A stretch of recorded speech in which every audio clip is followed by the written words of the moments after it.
This story begins in the heights. At the top of that place, there was a man sitting. He was the 10th strongest angel, and his name was Ramiel, looking to the side. The boy seems to notice something, not believing what he was seeing in front of him, for a human was coming towards him. Drawing his sword, the man orders the boy to stop, saying that this was not a place for him. However, in a matter of seconds, the boy calmly passes by that angel, calling the boss to come up. Meanwhile, a group of people questions if the doorman, Ramiel, had really been attacked. Observing that boy, the angels order him not to move, saying that this was a place for immortals, called the celestial world, and the humans who came to that place should be killed. But the angel takes only one hit and goes flying. His other friend even tries to shoot an arrow at the boy, seeming to be successful at that. But when he looks, that kid had already disappeared, and in a matter of moments, that crazy one was already on top of the angels. While falling, a portal opens beside him. From it, another angel comes out, attacking the boy. Even so, he easily dodges, striking that angel. The other one, who seems to be a mage, starts casting a spell, speaking in some strange tongues. He says he would kill him, but the man just hits him on the head, breaking the angel's mask. Reaching the ground, the very confident boy starts climbing some stairs, saying he had already told the boss to come out. Then several soldiers start coming down those stairs. Along with them, a gigantic angel was behind that giant. Observing, the protagonist asks if it was him, who was running like a savage in the sky, going towards the boy. The angel says he couldn't just watch that.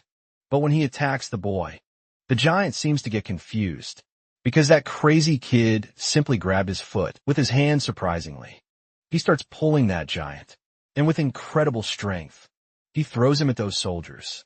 An angel in the background says that the boy fought well, and for a mere human, he had incredible skill. Then another blonde-hair angel appears.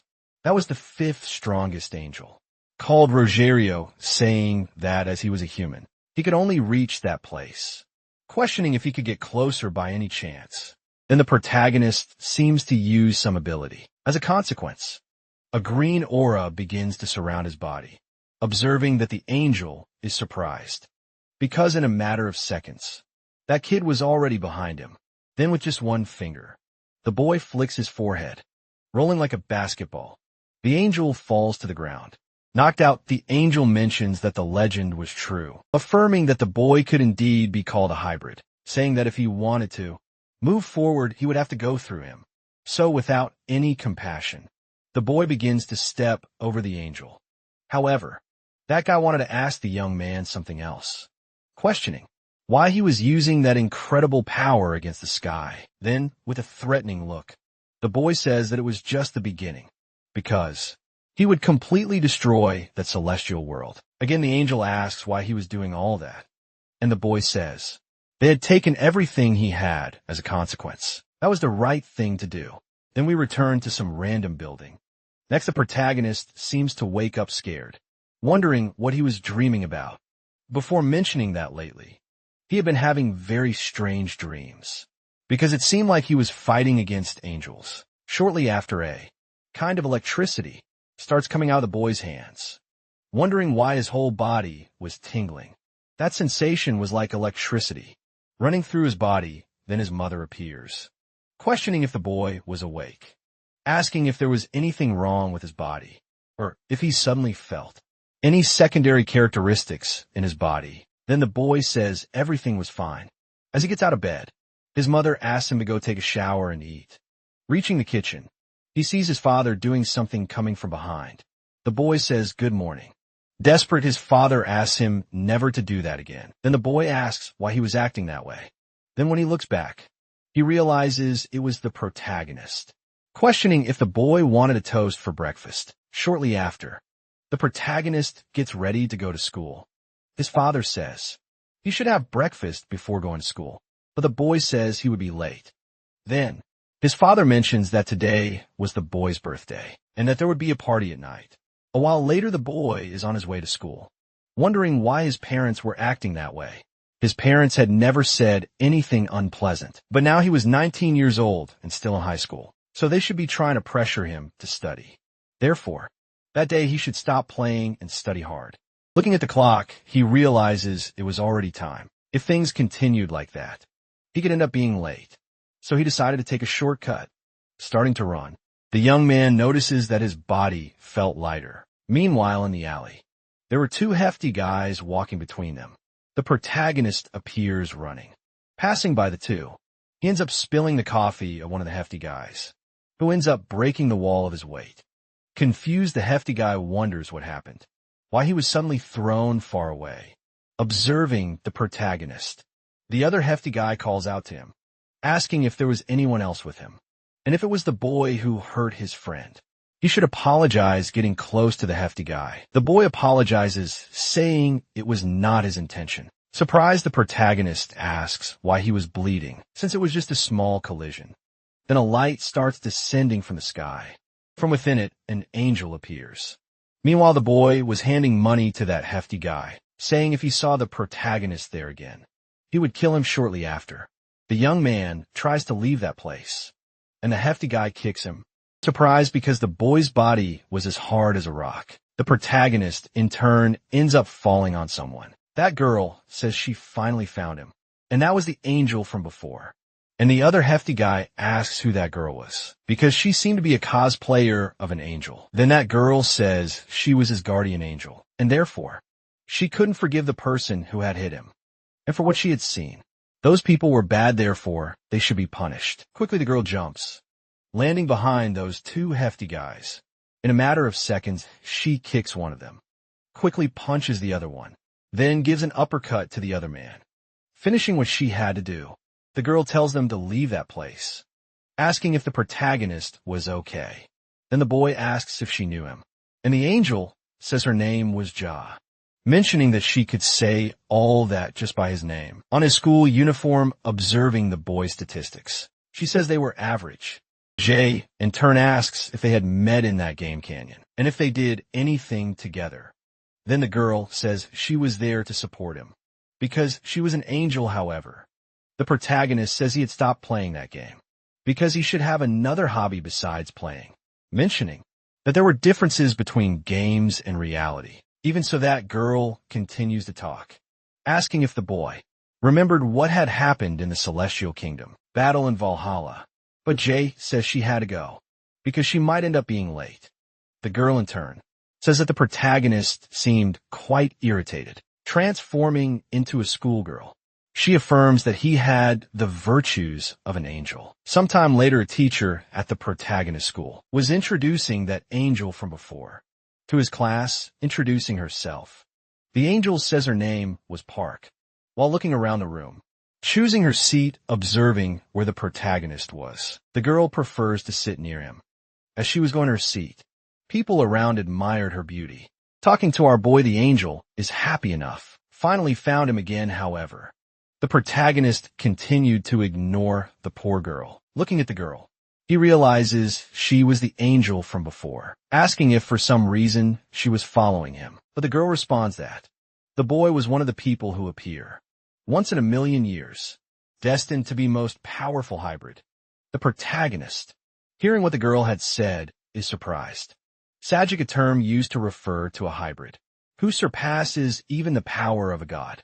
Showing that card to Jay, the girl affirms that it was very difficult to get a card like that. Then the young man asks if she was addicted to games, but she says the boy's body was gradually awakening, and she could prove it no matter what he did. He would always have incredible abilities. Like never before, ignoring what the girl was saying, the protagonist starts drawing, observing the boy's drawing. The teacher says he should draw seriously when he could. Sometime later, the boy was in a field playing ball. Grabbing the ball, he kicks it incredibly hard, managing to hit the basketball hoop. Surprised by what he had done, then another teacher appears, asking how he could play basketball, the soccer ball, sometime later. Inside the classroom, the young man notices several people sleeping after lunch, but he was different. We keep studying. Then his teacher appears, saying he was working hard, questioning why he was studying English. In a class about the history of Korea, the boy says that he felt something had changed since before, asking why he felt a lack of something in his abilities. The other girl says it was because his powers were not fully awakened, yet observing the activity, The protagonist mentions that everything was wrong, and the girl says that even if he were a hybrid, he should gain knowledge on his own. Once the power of a hybrid was properly awakened, the boy could overcome all his obstacles, and thus could become an Abraxas, a being that transcends the gods of the human world, and especially because the protagonist was a hybrid. He could even surpass an Abraxas, and he would definitely become that type of person because the girl had come to that place to help him awaken that power. At the same moment, something comes towards the protagonist, who easily dodges its surprise. A mysterious man says the young man managed to dodge, asking if the boy had started training. The girl asks who that idiot was. Then Jay questions if it was okay to speak like that. He can be an angel. Then the angel says that idiot was daring to challenge, asking the protagonist to help her, and to help her attack. He should think of catching a fly with his fist. All he needed to do was hit the man until he didn't die, so he could learn, but the boy says there was no chance. But the angel says he should believe in himself, because he could do it.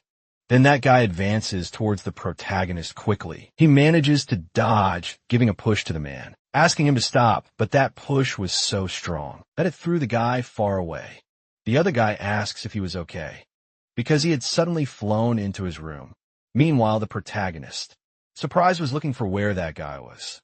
That hefty guy asks if it was she who had done that to his friend. But quickly, the girl approaches the man using a healing spell. Shortly after, that guy gets up, very angry, saying he wouldn't let the protagonist get away with it. Even so, the boy asks him to stop. Then the man punches the protagonist.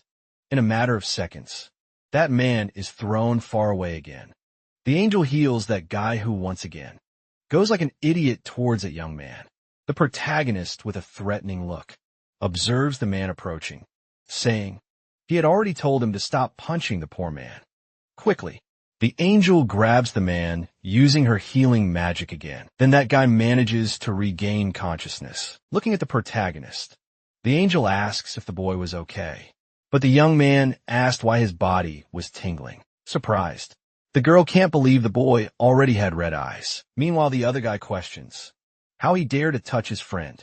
Then the angel uses the healing ability again. Looking at the two, those guys seem to be in a daze. Turning back to the angel, the girl uses magic to restore the broken wall. Meanwhile, Jay asks why the wall was like that. Then the girl says it was because he had awakened too quickly. Grabbing the protagonist's shoulders, the girl asked him to listen carefully, mentioning that soon the forces of evil would come after him, because he had awakened the evil vibrations. So they must have already sensed the hybrid's awakening, affirming that she never expected to have an evil wave so quickly. Meanwhile, an unknown figure asks who made the sound of the evil wave, mentioning that they were not far away near that man. A group of people was talking about that woman going to that school to get a high school student. Looking back, the woman asks who that guy was, and a man with a piercing look observes the woman, saying she was in the right place. Looking at that boy, the other man says he seemed to be a demon. The man in turn asks if that school was purgatory, and the other guy questions who he was. Responding, the man says he was what they called a demon, and his name was Aaron. Laughing, that woman, who I don't know if she is really a woman, asked if he was also a demon, mentioning that she was the authority for loans in that area, and was called Wu, who was also a demon. Observing the woman, Aaron asks if she was perhaps an idiot, but she says it didn't matter how long she made money in that life. That fact remained true, questioning if he was upset at their first meeting, mocking her. The man asks if she was from the lowest class of demons. Irritated, the girl says she really had to use her method. However, her subordinates didn't want that to happen, because even they couldn't control her in that form. Then the girl starts casting a spell, saying that the boy would be so scared that his body would become completely paralyzed. Observing the situation, the demon supposes that she was trying to transform, saying that it seemed fun. Next, a completely embarrassing image appears, with that girl asking if he would hit her.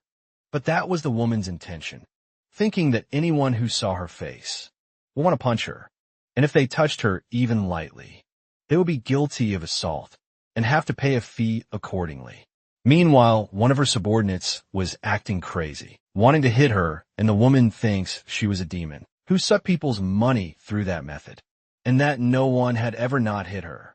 After seeing that face, asking if the demon would happen to hit her, and the demon coldly observed the situation. Shortly after, we return to the protagonist, who seems to be running from someone. The angel in turn asks why he was running like that, and the boy mentions that until yesterday, he was an ordinary student, but now a strange game addict appears, and because of her, his life changes completely. But the angel says she was his guardian angel, but the protagonist doesn't seem to care about that. An angel in an ordinary school made no sense at all, and even more so for him to be a hybrid. So if he was finding it completely scary, then the girl says that such quick changes can be difficult for anyone, and that was why she was there to help him. That fate could not be changed, mentioning that now they were friends, leaving the boy surprised by what he had heard. And the girl says that was what humans always said when they were in the same class. Frustrated, our young man starts to leave, but the girl stops him again, mentioning that today was his birthday, asking if she could at least wish him a happy day. So the boy asks how she knew that today was his birthday. The girl in turn says that she was his guardian angel, not only in name and appearance. So it was not strange to know those things. And if an angel blessed him on his birthday, he could end up getting everything he wished for. Accepting the girl's offer, G says he had a condition, mentioning that if his parents found out she was an angel, they might end up being shocked, and that would be the first time he would invite someone to his house. Quickly, the angel accepts the boy's condition, saying that they should go to his house at that very moment. In a matter of seconds, the two jump into the air. The girl says she would be quick, and no one would notice. Meanwhile, that demon was still with those three, saying that it was fun, saying that the girl was very cute. Surprised, she thinks a hot dagger would stab her body, managing to hurt her irritated. The other man asks what the demon had done to his brother. However, the demon says he wouldn't attack him. Shortly after, those two end up falling to the ground. The demon says he hadn't done anything serious to them. Looking up, Aaron sees a lightning bolt crossing the sky, starting to fly. The man says the angel's bid was exposed, mentioning that hiding tracks on the battlefield was an extremely basic rule. Shortly after, the angel, along with the protagonist, seems to reach their destination. Then Jay asks if he would let people see that ability, but the girl says she was very excited because it had been a long time since she was invited to a birthday party. Opening the door, the boy says again that she shouldn't use her ability inside the house. Entering his house, his father notices that the boy had already returned from school. Shortly after, the angel appears, introducing herself to the protagonist's father. Looking at the girl, the man seems to recognize who she was, asking what she was doing, but the girl just tells him to be quiet. His father in turn questions if it was the first time he had brought someone for his birthday, and the boy responds that it was all he wanted. Surprised, because his father had bought a cake for his birthday, since he usually only gave him regular food. Then, the man says that his birthday that year was special. Looking to the side, the protagonist asks who that person was, asking if his father had ordered some food. Then that demon from before appears, saying that he was planning to transfer to a new school, and his friend had told him that today was the protagonist's birthday, so he had come to congratulate him. Then the angel and the protagonist's father seem surprised by the presence of that man. Jay asks if he had come to congratulate him, without even knowing his name, but the guy says that in the coming days, they will be friends, and thus should get to know each other first. Apparently afraid, the boy's father says he would check the oven, and therefore should leave with his friends. But the protagonist says he would change clothes, and then come back in a matter of seconds. That angel attacks the demon, saying that the boy was only 19 years old, asking if it wasn't too difficult for him, since demons were already after him. But the guy says that was nonsense, because 19 was already a very important age, although that day was his first awakening. He asks if the cause of that was not due to that evil wave that made him exhibit extremely powerful abilities. Shortly after, the protagonist returns to the room, noticing that part of his house was broken. The boy calls the angel then. The boy says that if the demon was there to congratulate him. He shouldn't cause trouble, and the man says he would fix everything, transforming that hole in the boy's house into a cage. As the protagonist didn't like that, the demon restores it to how it was. The angel, in turn, says that the young man still had a good heart and therefore shouldn't do anything unpleasant. But the guy says she was thinking of the old ways of demons and that nowadays they didn't force anything, mentioning that he had prepared a birthday present for the protagonist and that it was the most basic thing to do for a birthday boy. Opening the present, the contents of the box were a shining sphere, and the demon asks if the boy wanted to know how he would fare in the future accepting the offer. The demon begins to predict his future. Predicting the future, the demon says he would become a terrifying demon, or could end up becoming the most merciful angel, existing approaching the sphere. The boy seems to try to see something, noticing a reflection in the sphere. The boy says it was very clear.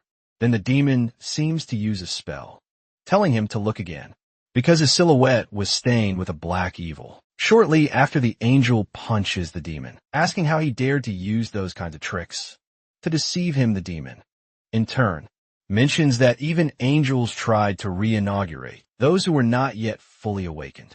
The girl says that Jay should be on the angel's side and couldn't allow the demons to have such great power as that. But the man says if the girl attacked him again, he wouldn't have mercy, turning back to the protagonist. The boy tells them to stop that inside his house, asking what they would do if his father saw everything they were doing. At the same moment, the protagonist's mother seems to arrive at the house. Shortly after, the boy's mother arrives. Jag, in turn, says she was late. Then his mother seems surprised, because she apparently knew that demon.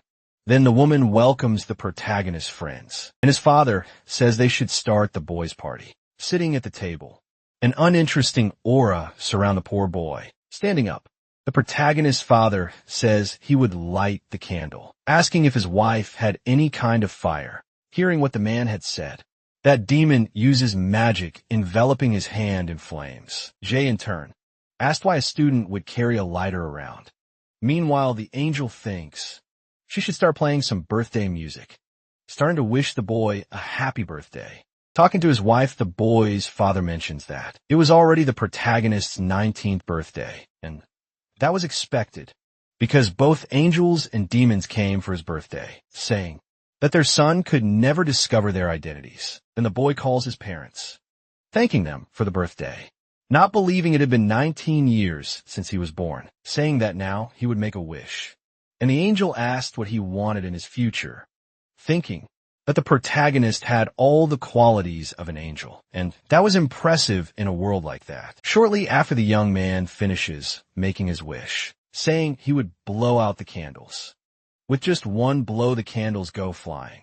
Looking at the city, the boy's parents are happy that everything is fine. With a knife, the boy says he would cut the cake. Then the demon asks if they remembered that man on the planet of death, although he was not a hybrid either. As soon as he woke up, he used a dagger to cut his birthday cake, making a huge scratch on Mars.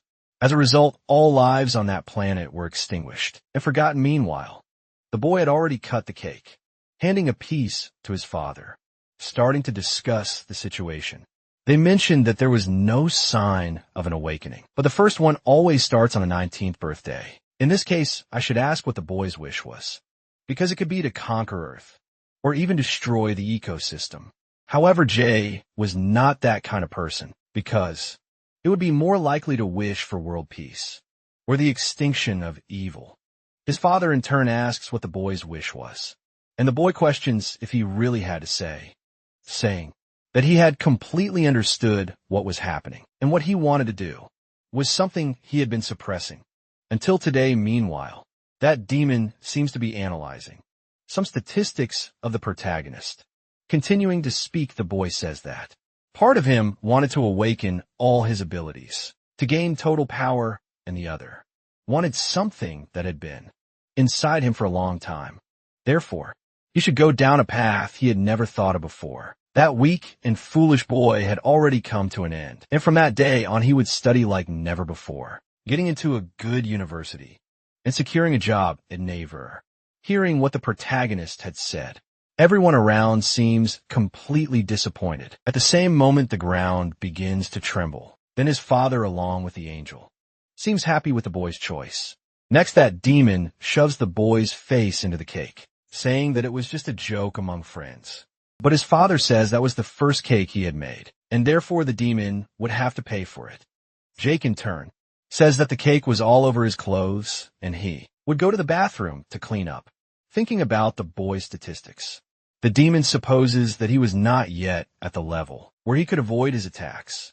Thinking of a way to make him reach an initial awakening, then the demon seems to have an idea, mentioning that Jake had not yet manifested demon wings. The angel says that the boy would awaken with angel wings.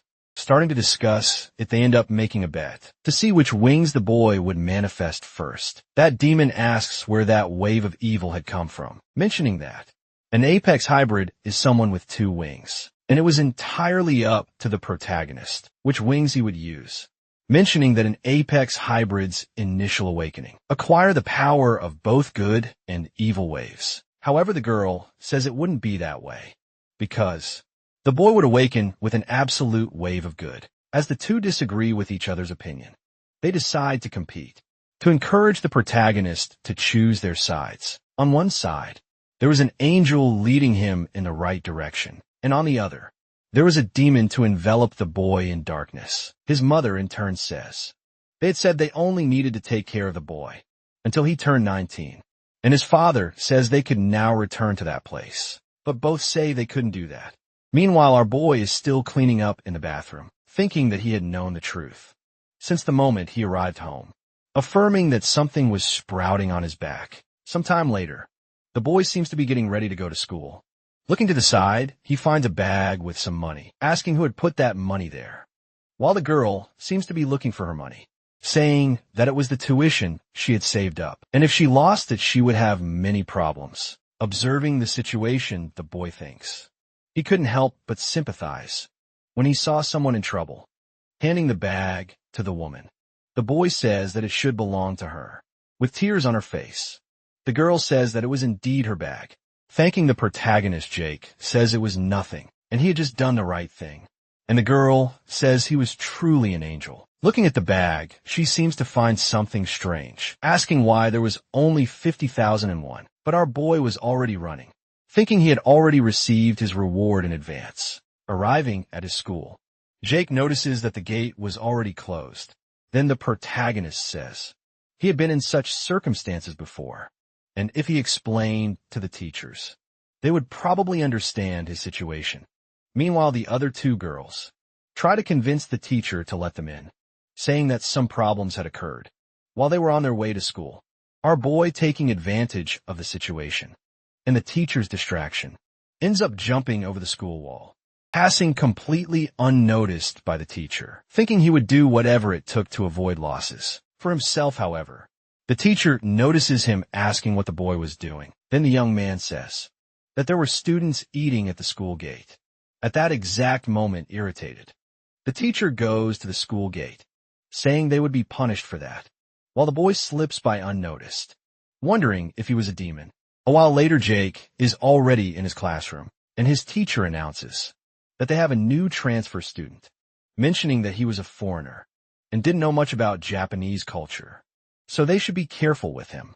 However, the transfer student was none other than ARN. Introducing himself, the man says he had come from the hottest fires of hell and was called the messenger of the demon. As a celebration of coming to that school, he had prepared some gifts, something they could never eat in the human world. If he was delivering a hot fire straight from hell, a completely spicy hamburger, then the demon says he had also prepared one for the teachers, while the students were already eating that hamburger, mentioning that it was very spicy but very tasty. Looking to the side, he notices the protagonist at the back of the room, saying he would sit next to that boy sitting in his seat. The man greets the young man, saying they had met again. In his thoughts, the boy mentions that a lot had happened in the past few days. Then the angel says it wasn't, at least sensible, to change his real name when he went to that school, because he was still using the same name. But the guy says that granting wishes was the nature of a demon. While they were arguing, the protagonist supposes that the reason they found him was to awaken his abilities, questioning if he had no choice but to accept that fate, thinking about his future. How it would be in college, when a girl didn't feel like going to a lecture. She could end up destroying the building for her. Or he got a decent job. He could set the interview room on fire to surprise the examiners. A while later, the angel walking with the demon asked what he had to say to her. Then Aaron asks if they couldn't just reveal their cover in front of the humans. And the girl questions what he was talking about. Next, the man asks her to give up on the hybrid. But the angel says she already knew he would say that, saying it wouldn't happen. With a piercing look, the demon, observing the girl, says he expected she wouldn't give up so easily, mentioning that angels were very persistent, saying that she followed him and ended up falling into his trap, looking down. The girl realizes she had fallen into a magic circle, where chains end up coming out, binding the angel, leaving that place. The demon mentions that she would remain that way for a long time, saying he would help Jake make his decisions more quickly. Meanwhile, an angry man was walking around the school looking back. He asked why that demon was calling him that way. Yaren, in turn, says that everyone already knew he was an idiot, and the boy says the demon would die if he called him that again. And the other hefty guy says he was in a mood to eat sushi, grabbing the boy's shirt collar. The man asks what he was doing, and the hefty guy says he was just hungry. Meanwhile, two girls were looking out the window, observing a tree, irritated. The young man asked what they were doing, laughing at the boy. Aaron says even the girls were calling him an idiot, but the man says he was popular with the girls. Shortly after, another girl asks if the boy liked flowers, showing the demon. He mentions that he was indeed popular with the women. Then the girl says those flowers were very beautiful, and she wanted to give them to him, falling to the ground. The boy says he was very frustrated and embarrassed, saying he couldn't win even if he attacked again. Then the demon extends his hand to the boy, saying that if he wanted, he could have the power necessary for that. Disbelieving, the boy asks if that was really possible, but the demon says there was a condition, which was to make a small deal with him. Then the boy asks if he wanted him to sell his soul, mentioning that he couldn't do that for such a high price. However, Aaron says he wasn't interested in that, saying that after receiving his power, the only thing he had to do was use it to execute his revenge. Convinced, the boy says that was definitely possible, accepting the offer of the demon, then transfers a part of his power to the boy. Happy, the boy says he was already feeling his power, saying that now he was the strongest person in the world. But the demon says he wasn't at that level, but was at least the strongest in a local area. Even so, the man says he is no longer an idiot. Meanwhile, the protagonist is on a rooftop, thinking about his destiny and about his past, to awakening his true power, a path that would have an exciting life, along with a cool appearance. Igniting his passion, that path probably wasn't the one he really had to follow. So it will be different. So at that moment, he would throw away all the chains that bound him. All that remains now is victory. So he will shake that world, rising to face it for him. Miss School.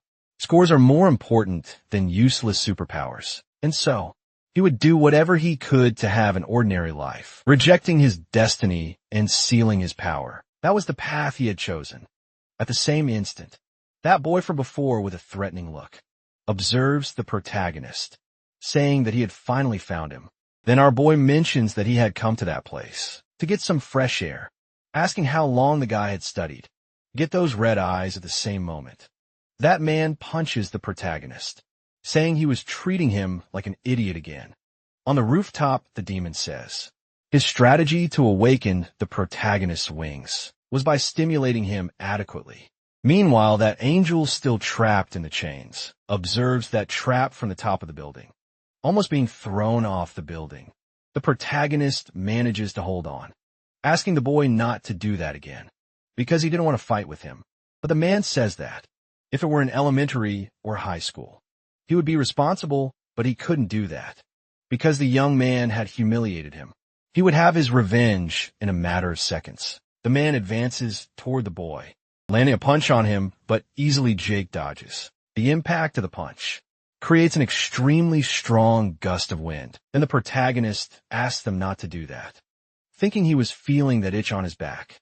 Supposing the boy wouldn't like it if he said that. Looking at the situation, Aaron thinks he wasn't as good as expected. That bright appearance couldn't be his true nature. Supposing it was Hanel who planted good seeds in him, so we should try to remove them.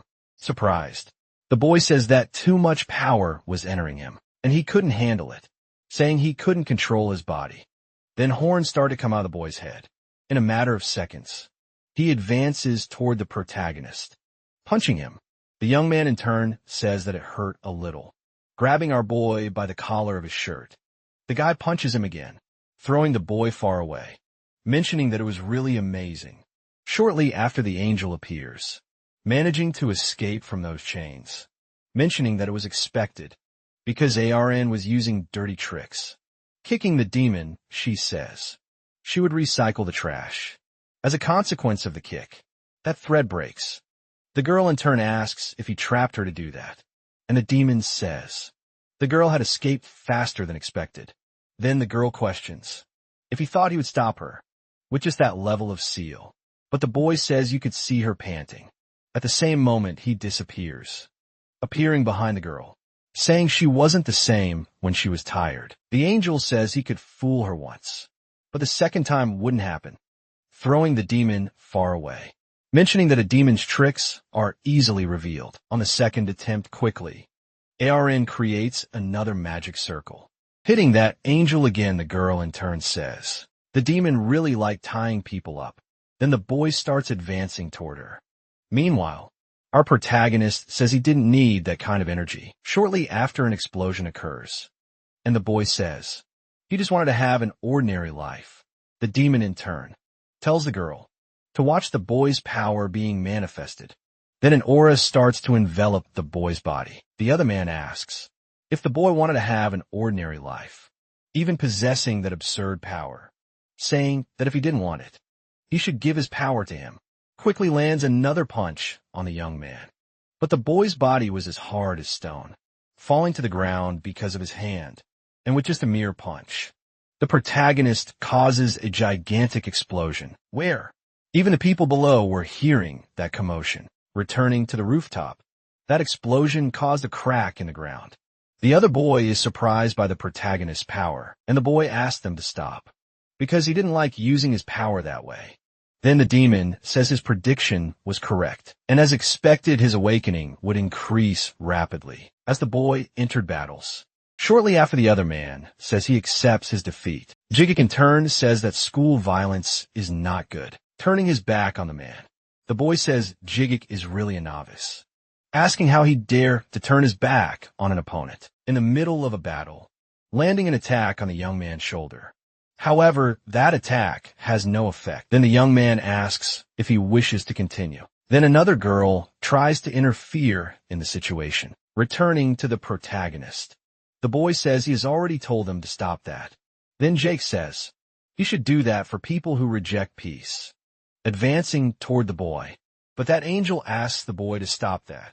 About to punch the man, the protagonist asks him to treat it as a lesson. At the same moment, that angel defends the protagonist's attack, saying that it wasn't the young man's fault.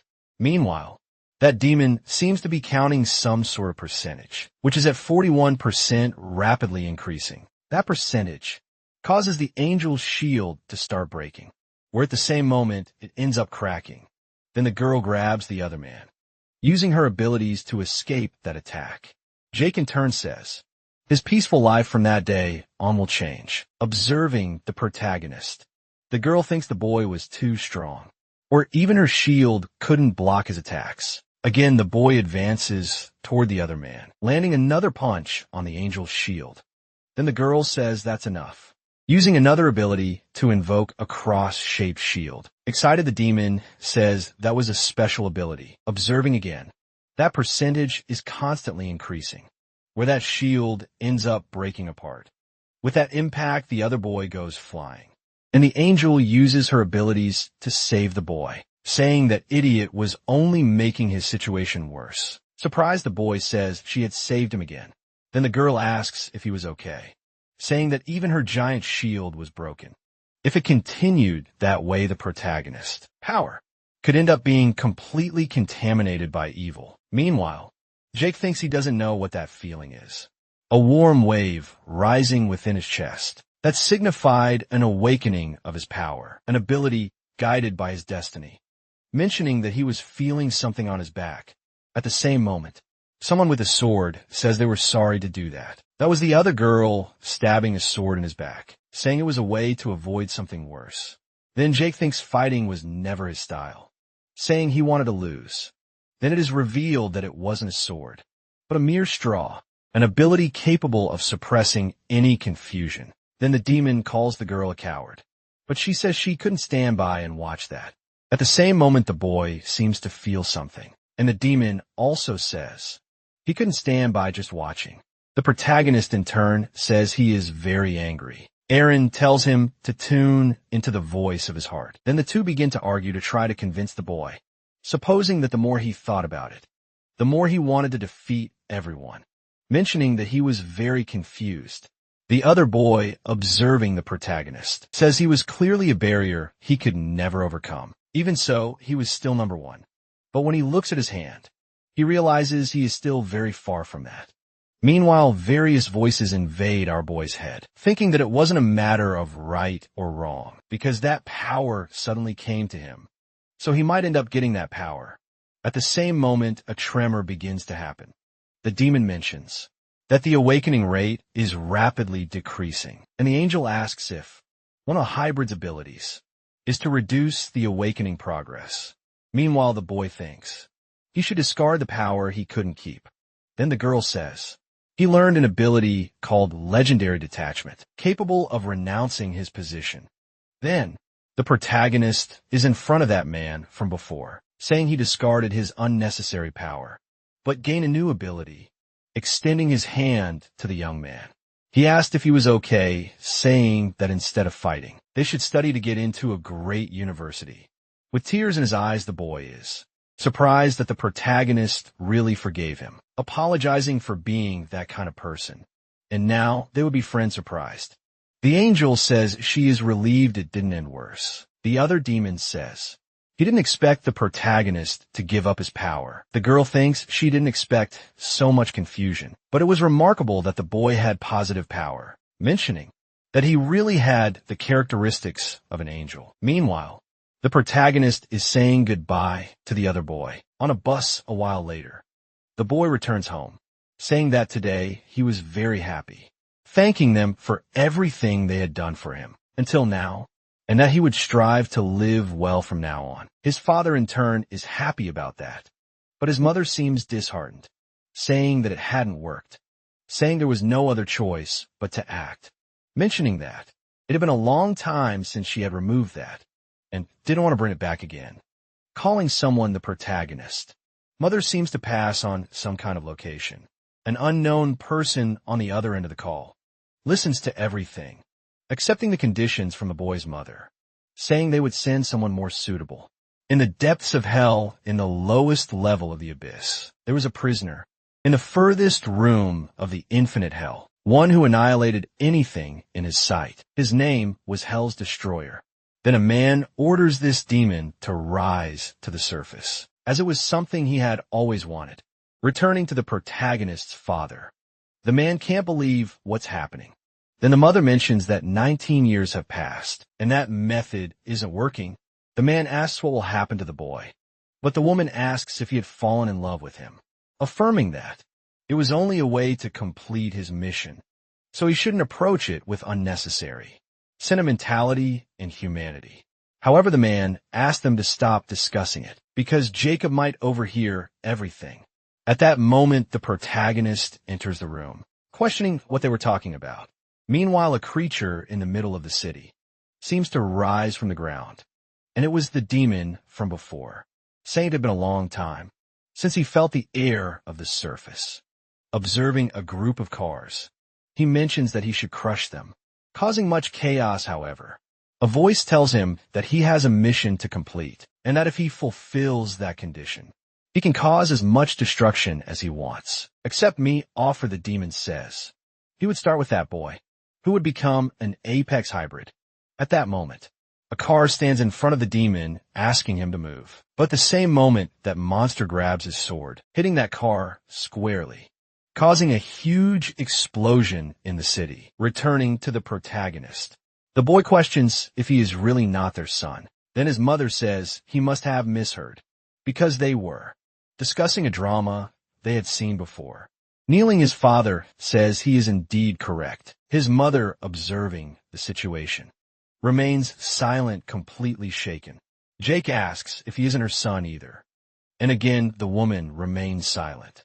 Taking off his glasses, the protagonist, apparently irritated, asks who he really is and how he was actually born. Crossing her arms, a woman begins to tell the story, mentioning that a long time ago, there was a great war between heaven and hell. Originally, angels and demons were groups that could never reconcile.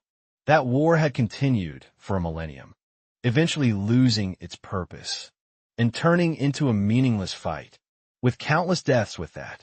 Angels and demons ended up exhausted from it all and finally developed a solution to end the war, choosing representatives from each side to participate in an individual duel to decide the war's outcome, agreeing to accept the result without any further fighting. The protagonist, in turn, asks if that isn't a lot, and if she could summarize that story, questioning what it had to do with his birth.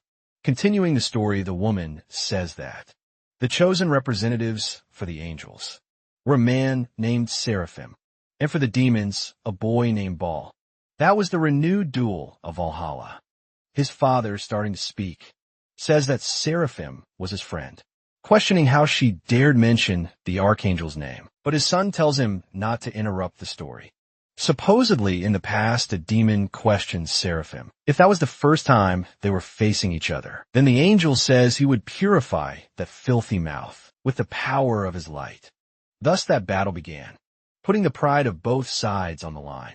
That war continued persistently, with no one showing signs of being about to be defeated. Simply seemed endless, because they were completely evenly matched. However, at one moment, something unthinkable happened, something no one had foreseen, because the emotion of love and passion had arisen, where the two ended up falling in love. Even the angels and demons watching the battle noticed, because simply a demon and an angel were apparently being drawn to each other. Then the emotion of love and passion continued. They even wondered if it was true, because simply a demon and an angel were apparently being drawn to each other. Despite everyone's disapproval, they couldn't stop their intense passion, where they ended up kissing. Observing that situation, the two clans become completely irritated, questioning what it was that they were really seeing in front of them. Returning to the present, his father asks until when he would tell that story, because the protagonist was just a minor, and so they should wait until he was an adult to tell that. Returning to tell the story, an unexpected ending ended up happening because a baby, half demon and half angel, ended up being born, and that was the birth of the protagonist. However, his father asked to keep listening, because there was still more to that story. Turning to that woman from before, he asked what was happening in that neighborhood, saying that she should be more interested in development than in loans. Looking to the side, that demon was in front of them, ordering the group to get out of his way. However, that woman didn't seem to like it at all, questioning herself. Did she think the girl would do that? And those two fat guys appear, asking the demon to leave, asking if the man didn't know who that woman was, mentioning that he seemed to be new to that place, so he should teach her a good lesson. However, at the same moment, a gust of wind happens between the woman. In a matter of seconds, those two men were massacred. With a threatening look, that demon watched the woman, ordering her not to get in his way. At the same moment, the girl advances on the demon, asking if it was okay to be by his side. And the demon says that it was okay. Then the demon asks how to get to the apartments, and the woman says that she could get there by going around that alley. However, the demon didn't want to know about that, and with just one blow destroys part of the building, saying that if there wasn't a road, he would build one. because that was the path of the strong. The girl, in turn, thinks that it was the first time she had seen such great strength annoying. The demon says that he had already told her not to get in front of him. But kneeling down, the girl says that she would be her guide, asking if it was okay to be below him. Then the demon says that below is okay. Meanwhile, the protagonist was still arguing with his mother about that story, questioning if that wasn't the end.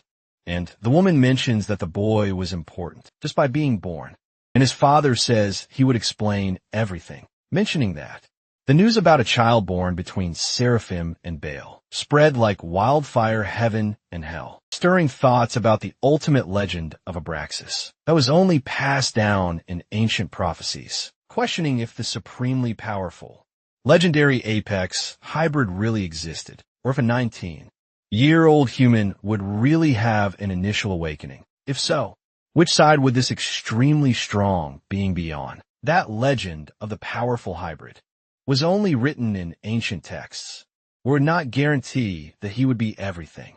That was written in the middle of an argument. A woman says that if the man believed in that legend, he did not have the right to that power. However, the man says that he would certainly be by her side, because the child was born of love, and would definitely come to the care of the angels. However, the demon completely disagrees with that, and a fight between the two begins to happen. But the protagonist asks them to stop that and just keep telling the truth. Continuing the story, the demon says that the words of an angel could not be trusted. That is why they should form a contract. A contract where a demon and an angel should continue to take care of that child until he turned 19, and any interference from the angels and demons was forbidden, unless they were the guardians, thus leaving the war behind. A contract was drawn up for the first time in history between the angels and the demons. And the protagonist's mother was on the side of the demons, and his father was the guardian of the angels' side, with that they had both raised the protagonist for his entire life surprised. The boy asks if that was all, mentioning that everything before was a lie. Everything in his life, up until that moment, was completely a farce. Then his mother says that there was nothing else to do, saying that all of that would end. Meanwhile, that demon, along with the other girl, continued walking, saying that they would reach their destination. After crossing that street, crossing that place, a truck was about to run over the demon, who with just one punch destroyed that truck, causing a huge explosion. Observing the demon's ability, the girl thinks that he was very powerful. Then the demon asked the little one to continue on his way, observing everything from above. That angel from before doesn't believe that they really sent Satan.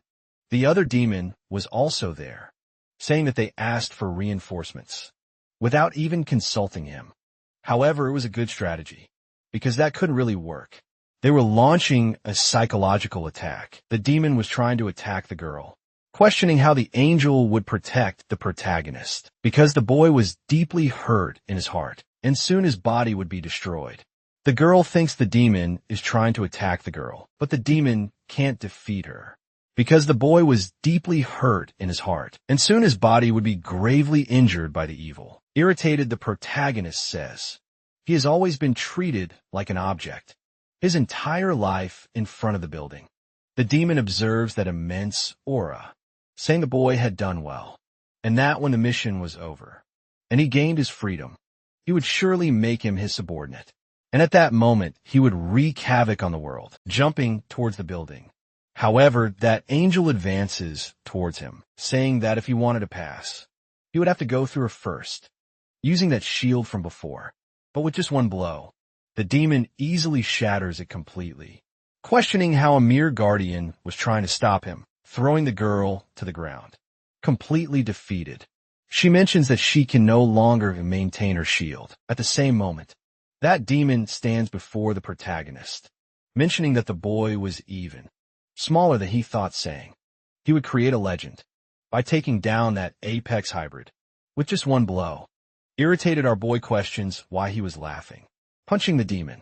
He says they were in the middle of a discussion. That punch was so strong that it even knocked off the man's mask. As a consequence, he ends up falling from the building, returning to the protagonist, The boy says he made him forget what he wanted to say. Then his father says he couldn't take it anymore and needed to leave that place, however. The protagonist didn't want to let him go, and the man says he had done everything he could because his mission was until his 19th birthday, binding the two. The man mentions they still had affection for him, even if they were artificially created. But the woman says they were just servants, and a servant should only take care of him until he turned 19, and his father asks if he remembers when he used to carry him on his back. And regardless of the hard work, he took care of him as if he were his real son. But the other girl says he was just adding fuel to the fire. But the man asks to let him continue speaking. Surprised, the demon says his colors were really showing. Starting to argue, the two decide to divorce. Then the young man asks them not to fight, throwing them both out of the building, saying they should at least not fight in front of him. The demon, observing that situation, mentions that the awakening had increased again, and that was a basic ability for an apex hybrid. Meanwhile, the people below the building were observing all that commotion, and the angel says they couldn't let the civilians discover their true identities, including the protagonist, so they needed to restore that. However, the demon says he was a destroyer, not a restorer, kicking the boy. The woman says she would do it alone, saying she didn't know why. Angels always had to clean up the demon's messes, but even so, she would have to at least try. Even if her body broke, angels should fulfill their duties. Above the buildings, the girl seems to use magic. Meanwhile, the other demon carries the other one, questioning why he should erase the memories of those humans, who would eventually die shortly after. The demon creates his circle of fire, throwing the other boy to hell, saying to say hello to Lucifer for him. Meanwhile, a giant aura envelopes that angel along with the city. The civilians, observing that situation, question what was happening. An old man on a random bus mentions that he had fallen asleep, thinking he had dreamed that the bus was being destroyed, and the other people below that building wonder why they were in that place. Shortly after that, angel starts to faint. Then the other demon grabs the girl by the arms, saying that woman was very tiresome, mentioning that if at that exact moment he threw her into hell, he would have one less rival, saying the girl should have forgotten that he was a demon to dare to faint in front of him, throwing the poor girl into the depths of hell. Meanwhile, above the building, the protagonist is with those two, apparently afraid of the protagonist. Jake, observing a photo, mentions that he hadn't realized the way he had lived until now, because all those photos were completely fake. All the things he had gone through in his life were completely fabricated, and that story was completely calculated. For the boy, it had never crossed his mind that his parents weren't real. Not only he, but no one else had ever realized it. So that meant the two had raised him very well. Then he takes both of their hands, thank you them for taking good care of the boy, and the fact that they had raised him so well. Until now, without anyone noticing men. It was truly worthwhile, therefore. They should continue being his mother and father. The two begin to argue, saying that it couldn't be done, because they were hired servants, and were simply doing their job. Shortly after, the protagonist starts to squeeze their hands, mentioning that from now on, the two would stay there, continuing to be his parents as they always were, because he did not want to be separated from his family. Meanwhile, somewhere in the depths of hell, a demon says it is now his turn to go. Thus he would begin his attack. Meanwhile, still in hell, a man analyzes a compass, saying that when it turns red, his role as an angel will end.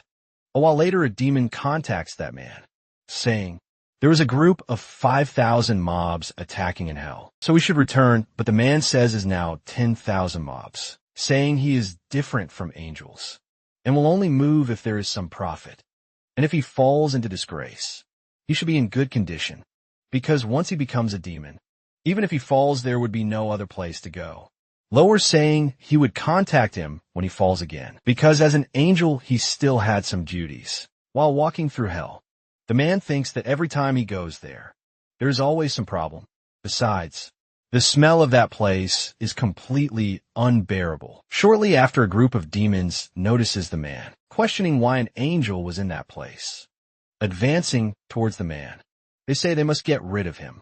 But with just one kick, that man knocks down the demon, saying he didn't even recognize the one he would have to serve later.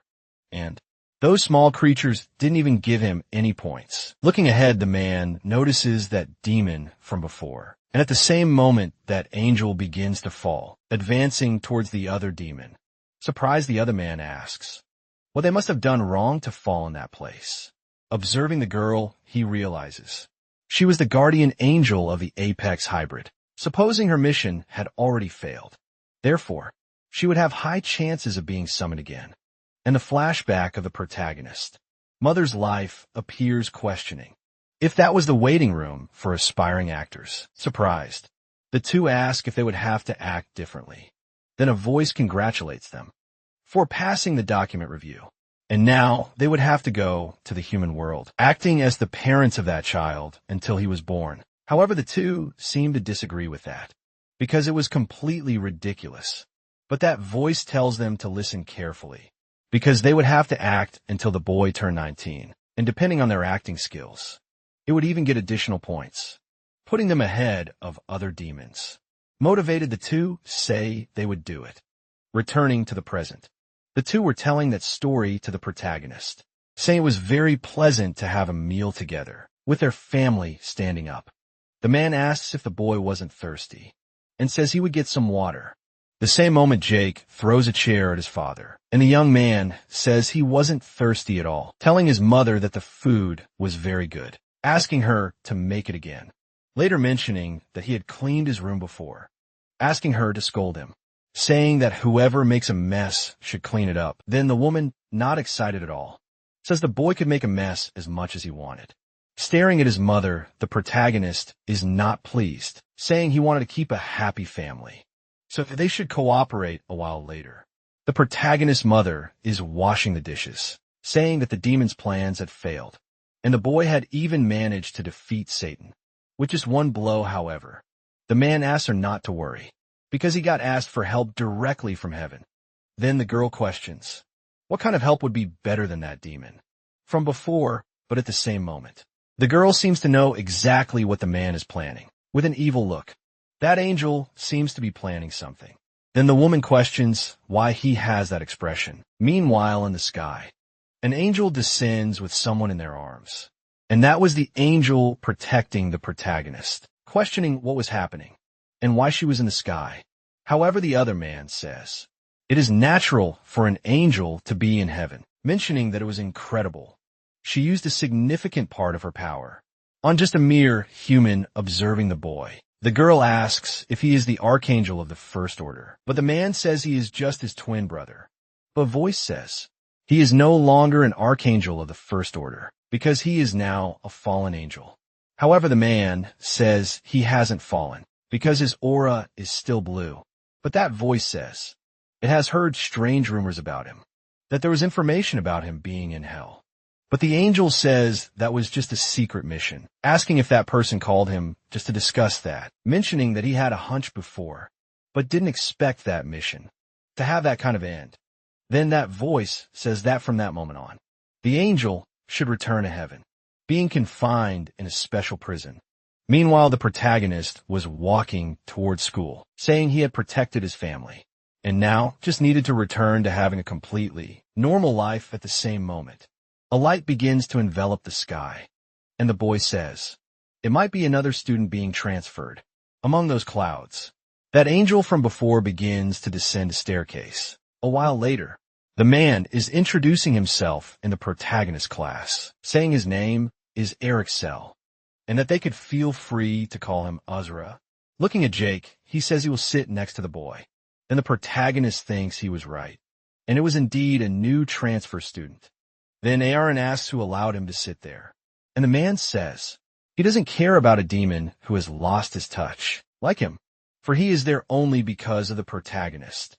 Jacob in turn asks where that angel is, but the demon says he defeated her and sent her to hell. However, the other angel says he saw her in hell and took her back to heaven, where she's probably confined in that special prison. Meanwhile, a girl seems to be relaxing in a pool, saying she's very bored.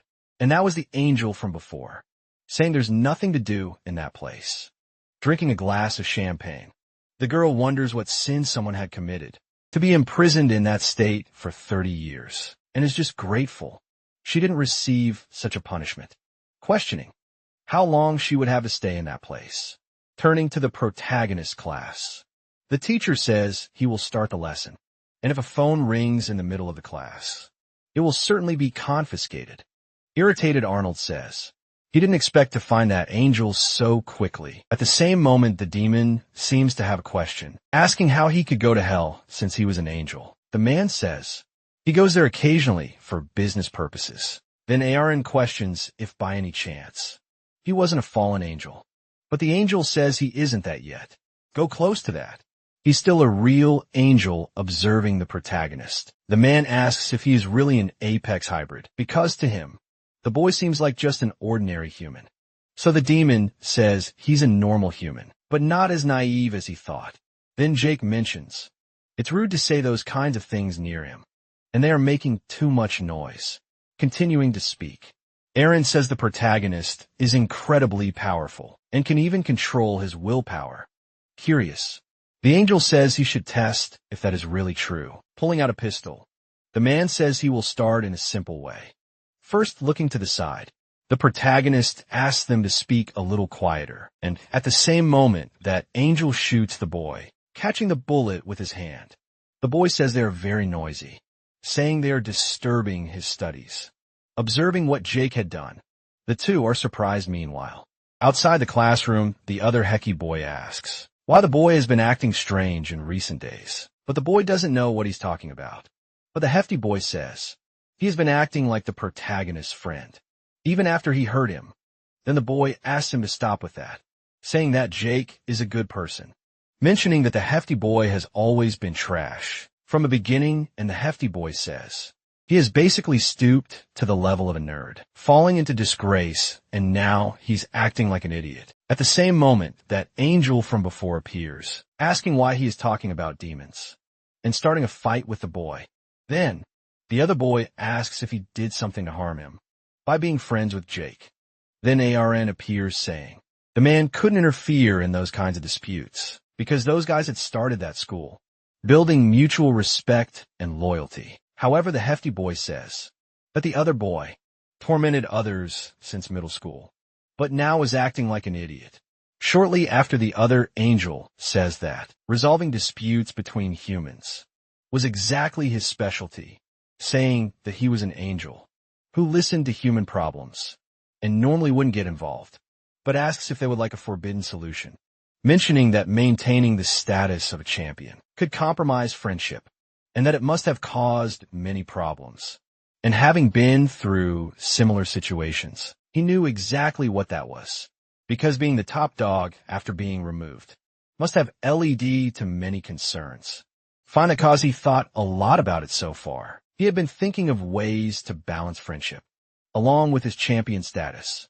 Then the demon starts arguing with the angel, saying they shouldn't meddle in human affairs. Then the angel says that normally, what he had done would be considered manipulation, so he should send a message of support to his friend, saying that in a one-on-one fight, the boy had no chance, but might be just afraid of losing. At that moment, the hefty boy advances toward the other boys, saying that when it came to a real fight, the boy was weak. The boy in turn says he dared to challenge his position, and therefore should put him in his place. That unexpected epic confrontation finally happens, but to those two that fight was just child's play, mentioning that weak people would always be weak. Meanwhile, the protagonist was walking down the school corridor, wondering why those two were fighting in the hallway. Then he grabs their shoulders, lifting them. He says that if they continue fighting in that place, it would disturb others a while later. The protagonist was arguing with the other two, saying he had lost his cell phone because of them. As the boy walks away, that angel thinks Jayak was no different compared to other human children. Then, the demon says he tried several times to awaken him, but it was not as easy as it seemed. The angel in turn says the critical moment usually happens when there is something precious to protect. Wondering what the protagonist thought was most precious, demon mentions that Jake recently discovered his parents weren't real, but still decided to accept them as his true family. with a malicious look. The angel says that his weakness was probably that, mentioning that if his parents were directly in danger, the protagonist would certainly help them, and in that process, he would awaken. But the demon questions if that wasn't too much. But the angel questions if he didn't want to awaken the protagonist as soon as possible, mentioning that they weren't even his real parents. Surprised, the other hefty boy thinks that man was a demon. Then the angel asked the demon if he didn't want to see the black wings emerging from the protagonist's body. Surprised, ARN asks who really was, because he was an angel, but was using tactics like a demon. But the man says he was right, and an angel should never do that, mentioning that his meter could end up turning red, so he would give all the credit to ARN. But the demon asks if he wasn't, just trying to hand over all the work to him. Meanwhile, the protagonist was walking towards his house, mentioning that his hard work was being rewarded, thinking that another weird guy had been transferred. Again, but that wasn't a problem, because now he had a family that cared. So he would do his best to protect them from now on. At that moment, a person asked the boy for help, questioning where the nearest bus stop was. Pointing in the direction, the boy says they just needed to go that way. In a matter of seconds, that unknown person throws a punch at the boy, who easily dodges with just one punch. He hits the man, surprised because with just one hit, he ended up exploding, observing his dead companion. The other man removes his helmet, throwing it towards the young man. Dodging that helmet, the boy questions if that wasn't rude for their first meeting, asking why he was so weak. Then the man's face is revealed, showing that he was just a monster, questioning why the boy was so strong. And the protagonist thinks he was just a typical, low-level monster afraid. The monster says the boy was much stronger than he thought, so he would make a strategic retreat quickly. The protagonist starts running again, heading towards his house. Arriving there, he noticed that his mother and father were not there. Noticing that there was a note stuck with a knife on the refrigerator. Looking at the message, the boy is confused, not knowing what was written, because it was in a completely different language. At that moment, another one of those monsters charges at the boy. With just one punch, he breaks the helmet of the monster, saying he couldn't concentrate. Looking at his hand, he asks if he had left the window open, because it seemed like a mosquito. Then the other man grabs a sword. Noticing the boy behind him, the protagonist asks if he could interpret that message. Then the man mentions that his father and mother had been kidnapped, and if he wanted to find them, he should listen carefully to what he had to say. The boy, in turn, questions if that was a threat. Completely irritated, the boy asks where he had taken his father and mother. At that moment, that mob simply ends up exploding. But looking back, he realizes there was still another monster, immobilizing him with his magic. He asks who had kidnapped his parents, but with a malevolent laugh. A monster says they were demons, and wouldn't betray their own kind in any way. Showing a window, the protagonist asks which of those demons had sent him, and the man responds that it was number one. The exalted demon says he's sure of it. That young man rushes quickly toward the creature. He says that is expected. He thought it was an angelic demon, and asked why it betrayed him while squeezing its neck. Very angry, he asks how it dares touch his family, and says he won't forgive it for that. With a massive explosion, the creature is annihilated. A bit surprised, he says he ended up failing to control this power, but still furious. He asks how Scalpel dared to plan such a thing. Suddenly he realizes he didn't ask where they took his father and mother. Wiping himself with that outfit, he says there are still some mounds left. A demon watches our hero from hiding as he cleans himself, waiting for the right moment. But suddenly, something approaches faster than he can perceive. Calmly he asks, "You've heard everything right." Wiping his face, the boy says that if he doesn't say where they were taken, there's going to be a bloodbath. Stammering in fear, the monster says they only shared the location and shows his phone so he can check it. He asks if it's that alley near the bakery or the McDonald's, but the monster explains no, it's on the other side. Extremely angry and manifesting his power, he says he knows who he is and what he wants. He adds that he made a huge mistake by touching his family. He yells that he'll find Scalpel and teach him a proper lesson, so he won't do this kind of thing again. And then if he cooperates, he'll spare his life then. shouts at the demon to do a full cleanup of that place. Surprised, he realizes the demon is already gone and that it exploded just from the manifestation of his aura. Sometime later, someone says, a ruined place like that is perfect for a kidnapping site. The kidnappers watch the tied-up couple. Defenseless in there, one of them asks the big bro why they kidnapped those people, and the other also questions him, saying he's actually a loan shark. Not a kidnapper, the guy explains. He took a nap and dreamed that someone told him to do it, and it felt like he was being controlled. The woman screams for them to stop wasting time and just kill her already, while the man wonders who would save him in a situation like that. To seem pretty excited, the woman, because she'll finally escape the human world, and the man, because he'll go to paradise with his job complete. But in the next moment, the door to the place swings open and our hero enters, yelling for his father and mother, saying he came to save them, much to the complete disappointment of both parents. While the well-dressed man says, everything is going according to plan. Night at the kidnapping warehouse. A man says he's impressed, that he predicted the boy would come to rescue them. So quickly smiling. The other replies that it's human nature, and they're programmed to react like that when their desire for revenge is triggered. He says he's surprised the human got involved, but the other says he's a demon and can't be seen, receiving direct orders from an angel. He asks if he then handed the contract to a subcontractor. The man says to be more precise, it's more like a redistribution of labor. Then the blue, bearded man says, this subcontractor culture is pretty disgusting. Focusing his power, he says, that man is the master of evil deeds. Finally, the human responsible for the kidnapping is influenced. Once again, our hero confidently enters that warehouse. As he walks in, a demonic hand bursts through the floor and attacks him. Suddenly, it grabs his ankle, catching the boy's attention.